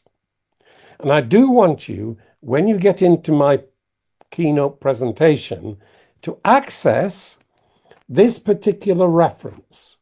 This builds on the proceedings from the 2022 question.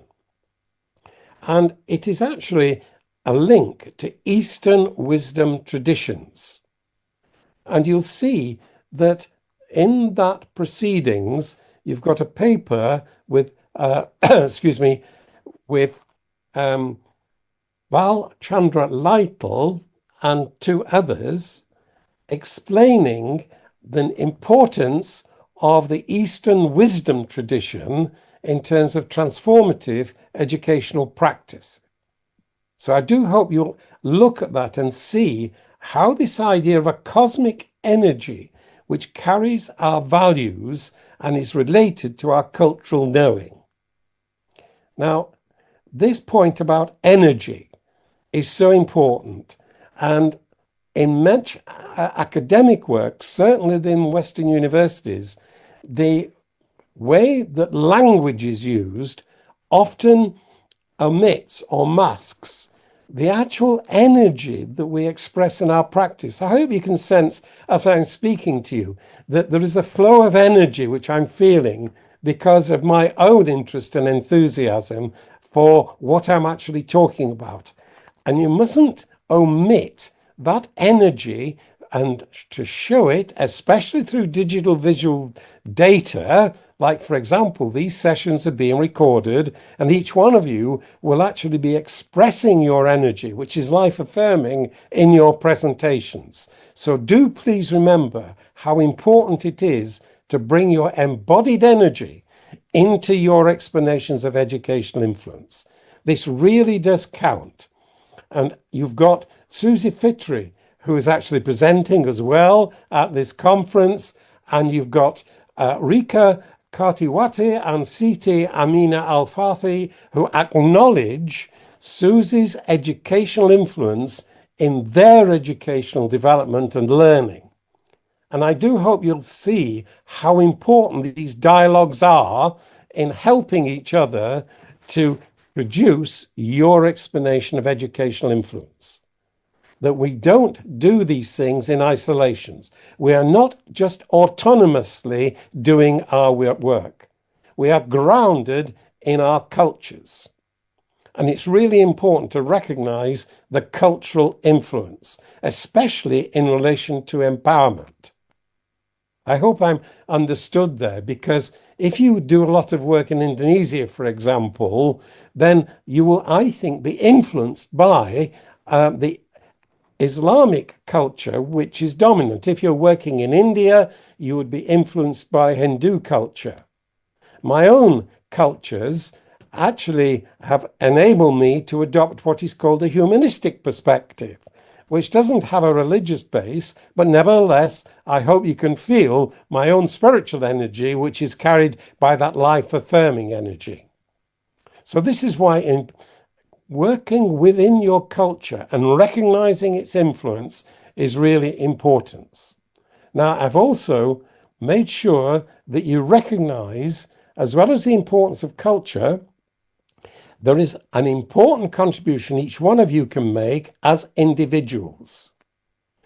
And you'll see that in my keynote, I refer to the contributions that are being made by Swarup Rawal in India, Nalini Chitteran in South Africa, Suresh Nanwani in the Philippines and China, and also through presentations which you could also be making to the Network of Education Action Research in Ireland, the American Education Research Association, British Educational Association, the Collaborative Action Research Network. Some of you, I think, at the conference have already made contributions in these international conferences. But please don't forget that these are being made by individuals and groups. And this is why your own unique cultural contexts and values are vital in developing our own sustainable development in transformative educational research. So that is where you can get, in my keynote, you can go through this work in India, in China and the Philippines, in South Africa, with people that some of them are contributing to the conference, and you can also get a free copy of Suresh Nanwani's book on connections. And this idea of connections is really important. One of our authors, he was called Forster in the UK, actually had a book which was focusing on the importance of human connections. And if you look at the planning group, there are various videotapes of our planning group, and you will see how important the connections are. So do please recognize the importance of dialogue. And also this is where the videos can come in as well, very helpfully. And I just want to focus, and don't forget, if you've got any questions that you want to ask, and afterwards I can copy the chat and I can actually respond to any of the questions that you've got, in addition to the ones that you might ask after I finish this presentation. But do have a look at the contributions being made by the Network Educational Action Research of Ireland. It's called NERI, and it was formed by 4 teachers in Ireland who each got their living theory doctorates from Limerick University in 2006 and 2007. And for the past 18 years, they've been working together to actually support living theory work in terms of what is happening through the NERI group. And you can access those back what are called NERI meets. You can participate in responding and explaining what you're doing, often within your Indonesian context, or like some cats in South Africa and other people that are present at the conference. So do please make connections with this NERI group. Maureen Glenn, who at the moment is president for the next 2 years of the Educational Studies Association of Ireland, is also a founder member of NERI. So this point about NERI is followed by other contributions here being made to the American Education Research Association. This is the largest gathering of researchers in the world, educational researchers. The Bureau, the British one, had its largest gathering 2 weeks ago, where there were over 2,000 delegates meeting for the British Education Research Association. And next week, the Collaborative Action Research Network is meeting in the UK. But I want to stress that whilst my own work actually developed from action research, it went further than that in developing living educational theories, that there's no requirement in action research to create and share your own explanation, which is evidence-based and values-laden explanation of your educational influence in your own learning and the learning of others, and the learning of the social formation within which your practice is located. So do please have a look at those presentations, because you'll see that they all focus on living educational theory research. And they're presented in different contexts, whether it's about narrative inquiry, whether it's about self-study, whether it's about action research. You can develop living educational theories within each of those contexts. And one of the important parts of this is your use of this digital visual data, and an important process of what is called empathetic resonance, where you move a cursor along a video clip to the point of greatest resonance with the energy and the values that you are expressing. And you can use that data as evidence in your explanations of your educational influence in practice. And I do just want to point to these values that are being now in a couple of weeks at the Caen conference. They are actually asking what's the role of values in our global context, why should values be foundational in educational research, and how are we integrating values in our global contexts. And what is really important is that you show in the integration of values how you are living your values as fully as possible, and using these as explanatory principles. So many of you will, I think, be influenced by religious belief. Now, many of you, for example, if you are actually explaining your educational influence, you will need to show how, for example, your Islamic values are having an educational influence in the learning of others and yourself. If you're in an Indian context, you will be actually showing how the Hindu cultural context has actually influenced your values. You know, even in Indonesia, if, for example, you're in Bali, 92% of Balinese are Hindu Balinese, whereas in Indonesia as a whole, it is 92% that are influenced culturally by Islam. So if you're wanting something which is integrating and diversity, you will need to show how you are actually helping others from different perspectives, especially spiritual ones, to be integrated within practice. For example, like myself, I've been welcomed into the planning group for this conference, even though my own values and spiritual values are humanistic. You know, I don't have that kind of religious base, but I've been welcomed into a mainly Islamic group in terms of making my own contribution and sharing it with others. So what I want to do in terms of just giving this interim conclusion is just to point to the previous conference. And to actually, I want to congratulate Yuli Ramawati for the post of the cultural attaché at the Indonesian Embassy in Australia for the next 3 years, and also Bal Lytle, who has just been reappointed as the Dean of Education at the University of Kathmandu. And Bal, along with Peter Taylor and others, has been really influential in promoting the ideas of transformative educational research and sustainable development. And I've been emphasizing here the living educational theories researchers are from different cultural contexts. We've got Hindu, Islamic, Christian, Buddhist, Jewish, humanist, and other beliefs. And we're all working together in a productive way, peacefully, to actually share and help each other to improve their practice. And this is why the idea of the religious, often religious differences, I'm not saying that always these are leading to peaceful and productive relationships.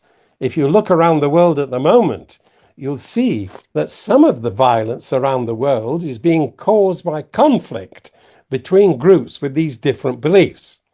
Whereas what I think we're showing in both the planning group and this conference is it's possible for us to work together with our different religious and spiritual beliefs to help to spread these values of human flourishing. And so what I want to do is to leave you with just to encourage you, and as I say in my final points here, that I want to encourage you to share your living posters, submit your explanations to EJOLTS, participate in the international conference, such as the one we've got today in the Transformative Educational Research and Sustainable Development Movement. And I want to just ask you all to look at Susie Fittry's slides that Susie uses in her understanding of compassion, because it seems to me that if we would all just hold ourselves accountable for living in an embodied sense, these values of acknowledging the pain of others, diffusion from self-judgment, responding with kindness, acceptance and validation, but in particular, the one of connectedness, and just for you to reach out to others that you feel will respond positively to what it is that you're doing. And it's in the spirit of cooperation, in the evolution of transformative educational research and sustainable development, within where we know that we have important differences, but we can embrace these as being generative, of carrying an energy that we can help each other to improve our practice and educational influence. Now, I want to pause now, and I want to ask anybody that has got any questions, if they could actually ask them, and I'll take the rest of the time also in the chat, just to ensure that my responses are useful to you. And I want you to make sure, please, that we sustain our conversation. This is really important. It doesn't just finish with this conference. We look forward to the next. We look forward to our conversations where we help each other to show how we're contributing to transformative educational research and sustainable development, especially through our notions of empowerment and overcoming, but also benefiting from our actual religious and other differences. These are really generative. Okay, thank you. Let's go. Okay, thank you very much, Professor Jack, for your insightful presentation. Now we are going to go ahead to the next session, is the discussion Q&A session. But before that, meanwhile we are having a rest for a while, and also the audience and the participants can prepare their questions. Allow me to make some conclusion and also strengthening some point as the reinforcement that Professor Jack mentioned or started with, how you mentioned the first 3 conferences in Nepal give the influence in the 4th conference this year, and I do believe that this year's conference will also give impact and influence for the 5th TERSD for sure, and we are looking forward for the next TERSD. Okay, and I do like your questions about how do I improve what I'm doing. Then yes, we should keep improving what I'm doing, especially not only in our own learning, but also the learning of others and learning of social formations. And throughout your insightful presentations, I also want to encourage all the participants here to share your living posters, to share who you are, your values, and also your visions and what you have done, especially here when you are talking about transformative living educational theory research in the landscape of culture and religious diversity. Then it is more important to strengthen the value of the cultural value and also the religious value in the living theory. And also I would like to encourage the participants to submit your paper and research in Educational Journal of Living Theory, EJOLSTS. And I'm very amazed when you mentioned that these contributions has been made in India, South Africa, in the Philippines, China, and also in conferences of the network in Ireland, NEARI, and also in American ERA, and also in the British BERA and CARN. And also to close my conclusion, I would like to remind all participants that tomorrow afternoon, at the second day of our conference, we will have the workshop again with Professor Jack Whitehead and also Mary Hustable from University of Cumbria, UK. And in the tomorrow's workshop, we will learn more about the social formation, the context of the practice, and also the learning of those who compromise it. And so stay tuned on tomorrow's workshop, tomorrow afternoon at the second day. I think, yes, that's what I can say. And now we will come back to the Q&A and discussion sessions. You can raise your hand or type your questions in the chat box.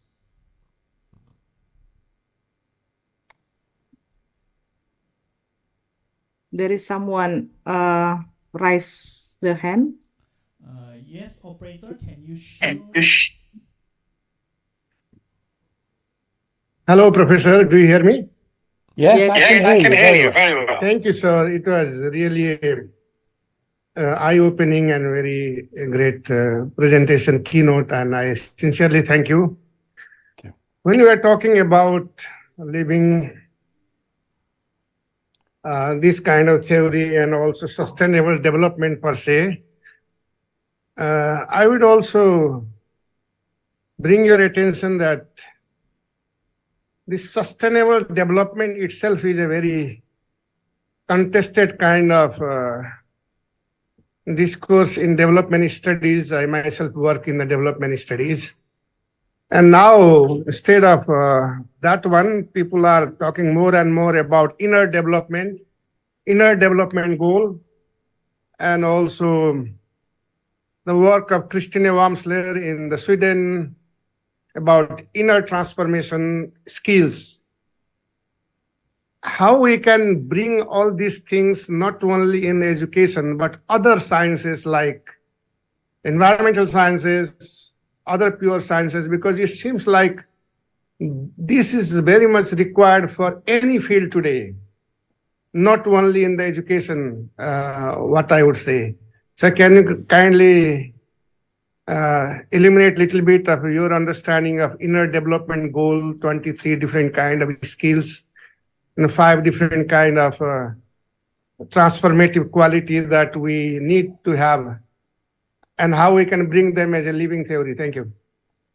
Yes. This question is really important.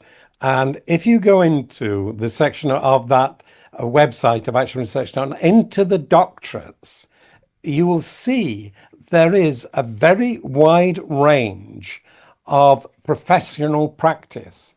For example, Ariana Brigantes is about international development in terms of Afghanistan and other places in the world in the search for gender justice. You will have people in health service wanting a passion for compassion, where the inner development is really important, where you actually going for self-transformation, the idea of self-study, that is crucial to each of those doctorates. So that is, I think, a really important question. But if you'll just browse through those doctorates, you will see they're in engineering, they're in health, they're even in police training. There's a whole range of professional practice where people are engaged in those kinds of self-transformations, but they also have to hold themselves to account for having an educational influence in the learning of others. And that educational influence is within the different professional contexts. So that was a really important question, which I hope you will all go into those doctorates, browse down them, and just see how very different professional practices are actually engaged with. Thank you. Okay, thank you very much for the great questions and answers from Professor Jack. Yes, so living theory is not only in education, but also in other aspects, also in pure sciences. Okay, do we have another questions? Yes. Maybe another statement? Yes, Professor Yuli? Yes. Thank you so much for the opportunity. Jack, first I would like to thank for all your wonderful support for 1 year. So it has been 1 year for supporting us, Mary and Jack, for doing the living educational theory. And then getting deep into living educational theory, I feel like, should I do another PhD study? So it's transformative and then living educational theory. So you mentioned about transformative living educational theory. So could you please, like, probably like myself, really need to understand, because I try to find it out between Peter and you and combine in the ways of it is the transformative learning values and the other one is living educational theories. So that's the first one. The second one is you have been working with different peoples. I mean, China, Indonesia, even from the, if we critically say like different cultures and so on. And then, so I would like, sorry, the baby is crying. So based on your interaction with us, with the other people in the world, so do you find any differences and then in the differences and similarities between all of us? Like, I believe that the people working with you is the people who really would like to change themselves, isn't it? So probably you can respond to it. Thank you so much. Yes. Okay. Yeah, the first one, that the emphasis on the transformative living educational theory is because many of you might be focused academically on traditional kinds of theory. And I enjoy learning about different kinds of theory, which are general abstractions, where you get conceptual understandings and extend your cognitive range and concern. Now, the difference with living educational theory is each one of you has a responsibility to generate your own explanation based on your values. Now, that is each living educational theory. It's worth stressing that that is also transformative in that it encourages you to move beyond the constraints of traditional theory in actually holding yourselves responsible for living these values as fully as possible. Okay? And the second one, Yuri, just remind me of the second one. That was...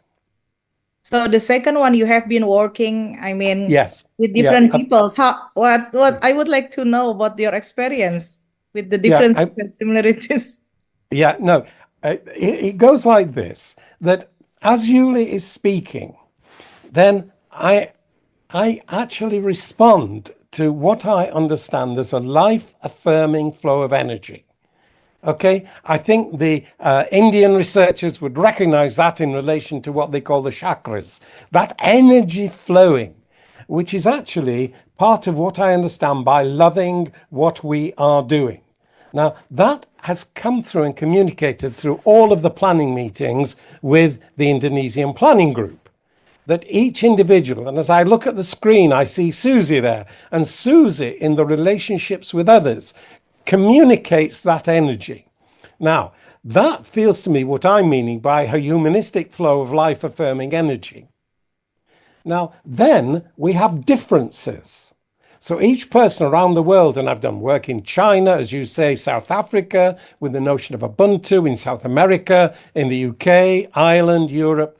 Now, each cultural context carries a different set of beliefs. So when it comes to analyzing things, then there are definite differences, which can be generative. You know, as long as we are open to having those conversations with each other. So the common communication, as I look at the screen and I think about that energy that each one of you brings into, with that passion that you have of loving what you are doing. But you've also got differences when it comes to analyzing your belief systems. And that is where it's really important to share those and engage in conversations, and not to deny those differences, but to embrace them and bring them into your explanations. But thank you for that question, Yuli. Yeah, it's thank really you. important. Thanks. Yes, thank you very much, Professor Yuli and Professor Jack. Yes, it's very interesting discussion how we define the term transformative living theory, whether it is, either the transformative theory live as a theory or living theory transform into theory. But this is a great way to define it. And also the second question from Professor Yuli about the similarity and differences. Yes, I think that value, the cultural value and religious value define who we are and what we are right now. Okay, do we have the third questions? We have Buneni here. Okay. Is there any in the check box or some participants raise hands?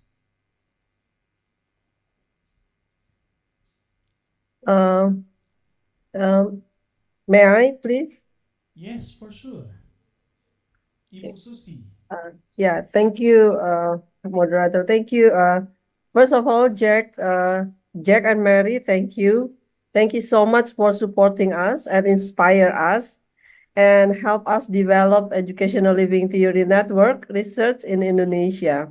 And it's really inspired me and also make me have energy to be able to having that another project with our network member.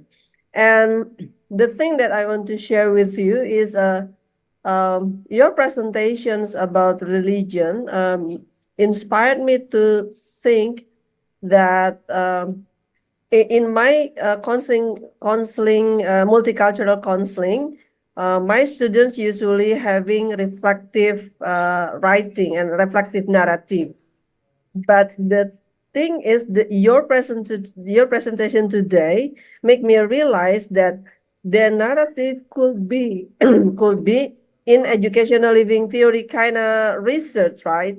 You mentioned that the value can coming from the religion, but since in multicultural counseling, I also teach about the five different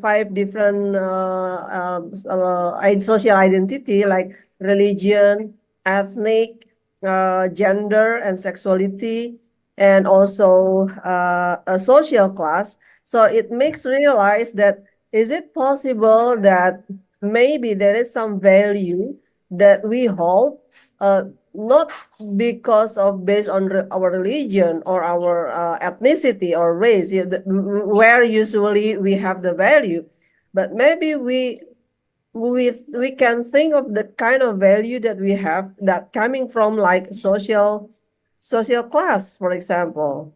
That there is some people with different kind of social class having certain value that may we hold, that it can be explored. I've never been explored before. It just when you listen to your presentation make me realize that is that possible to do so, and also maybe even though the gender value usually based on race or religion, for example, in Indonesia, gender value are usually coming from religion.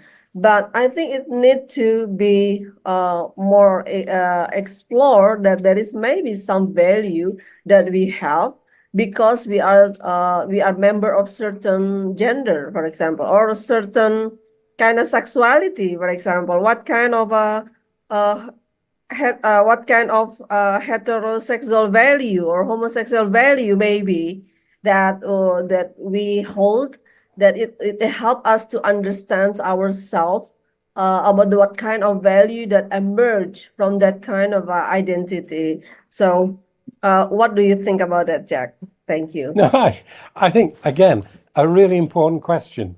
If you look at Ariana Briganti's doctorate, which was all about a living theory of international development, it was focused on gender justice in Afghanistan.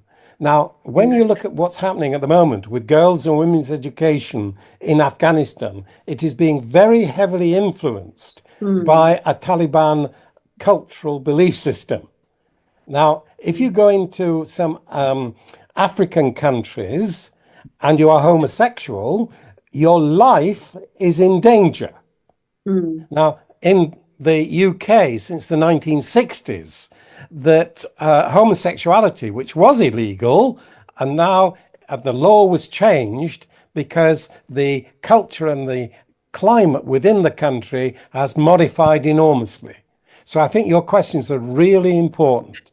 That gender and social class, if you listen to Peter Taylor, Balchandra, I think you'll find that they have been influenced by critical social theory, which actually does acknowledge the importance of class in relation to political and cultural and economic influences.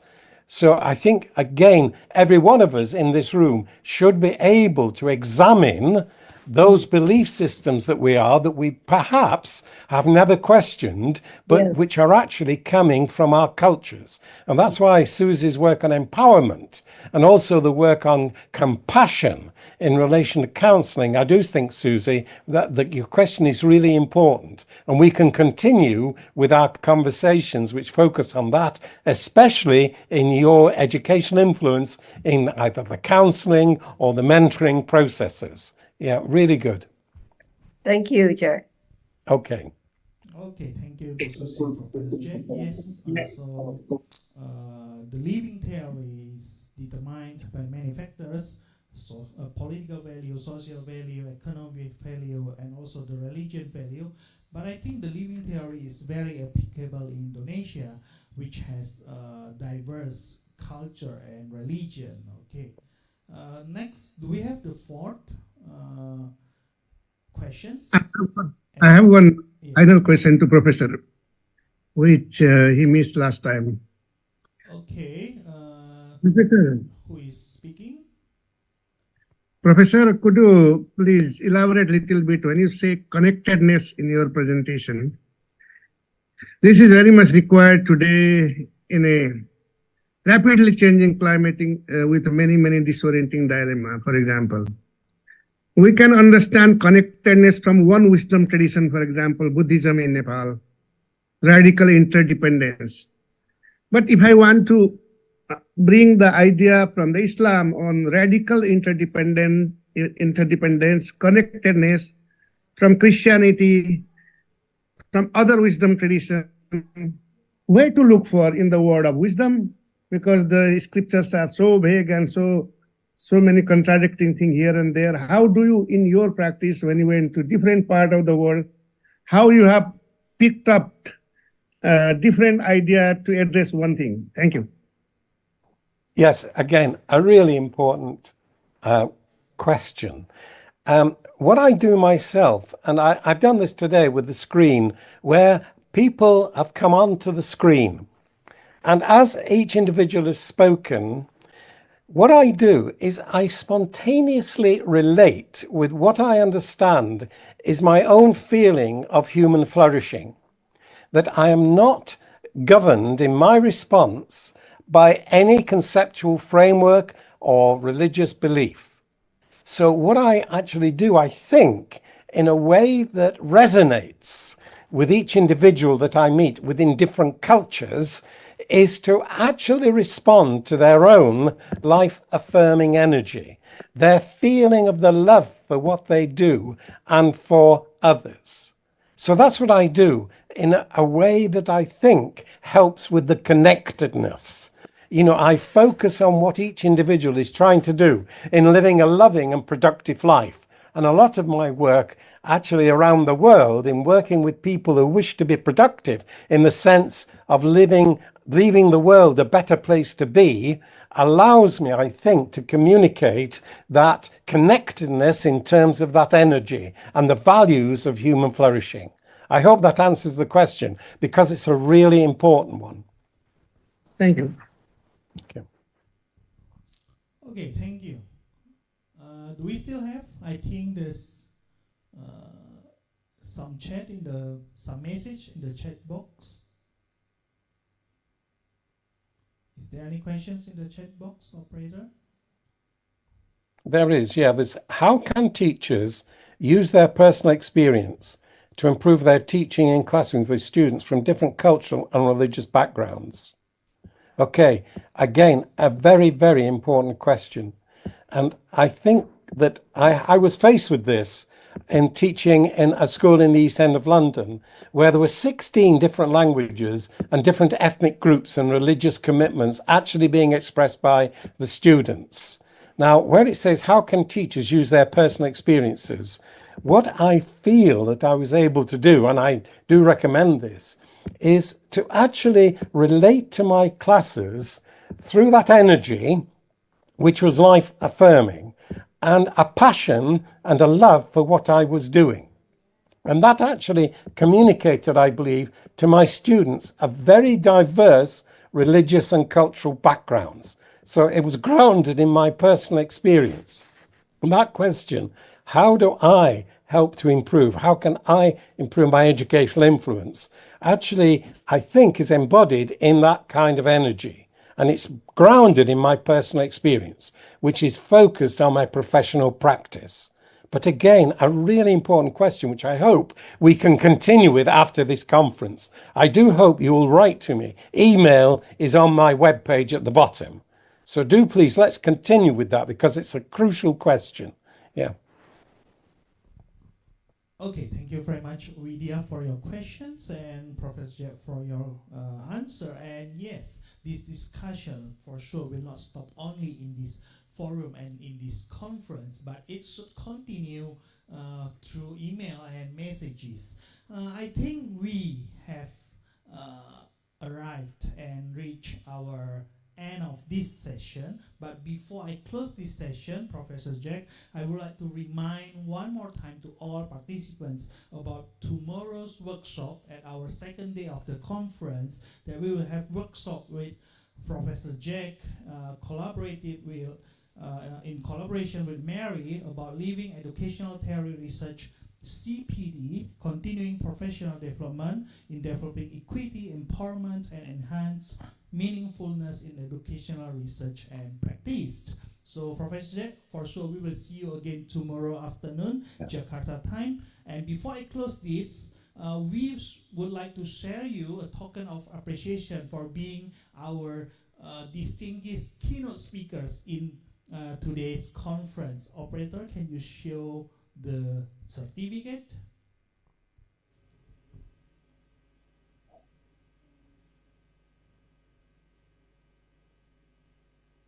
Thank you. Great. Thank you. That's a real delight to see. Yes, but actually I cannot see it from here. Is it already set, operator? Yes, it is. Okay, perfect. Then maybe we can have some documentation first in 3, 2, and 1. Thank you very much, Professor Jack, for your insightful discussion and presentation. We are looking forward to see you again tomorrow afternoon.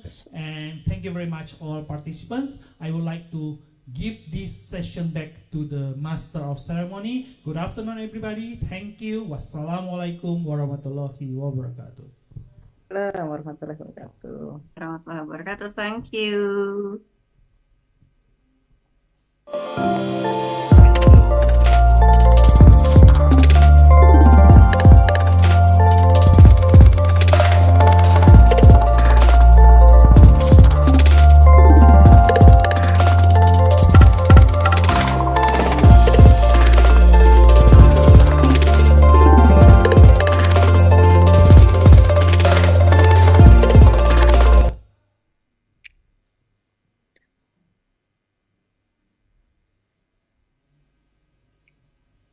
Thank you, Moderator Ricky Setiawan, SPD, MED, and speaker Professor Jack Whitehead for the insightful discussion. Distinguished speakers, ladies and gentlemen, that's at the end of keynote session. But before we close today's agenda, allow me to remind you all that don't forget to fill the attendance form that has been shared in the chat room. We hope that all of you were gaining a lot beneficial insight and experience through the event. Sure, meeting an expert, academician, and practitioners give us a chance to improve our skills, competencies, and also connection, particularly in education field. Because we are leading to the end of the event, I would like to apologize if there is any shortcomings and inconveniences. Thank you very much for joining us today, and may this event give you fruitful experiences.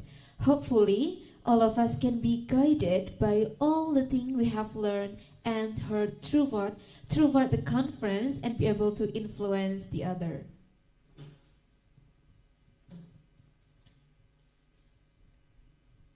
As we reflect on the insights shared, I'd like to leave you with a powerful thought. Transformative educational empowers individuals to rethink possibilities, fostering critical thinking and creativity that ignite change within themselves and their communities.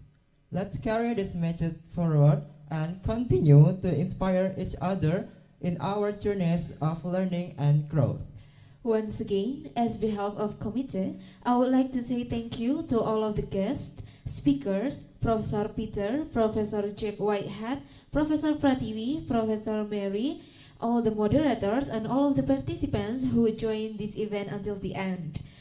Thank you so much for your attention.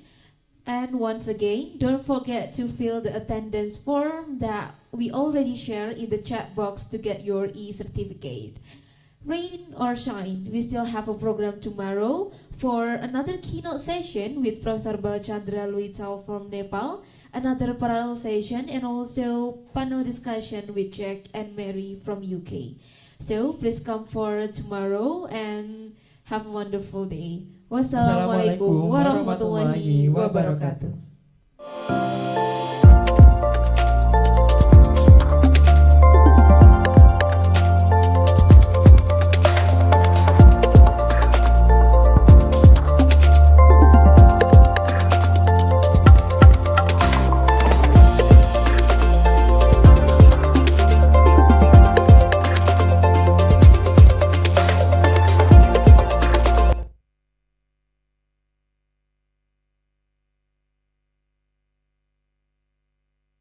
Recording stopped.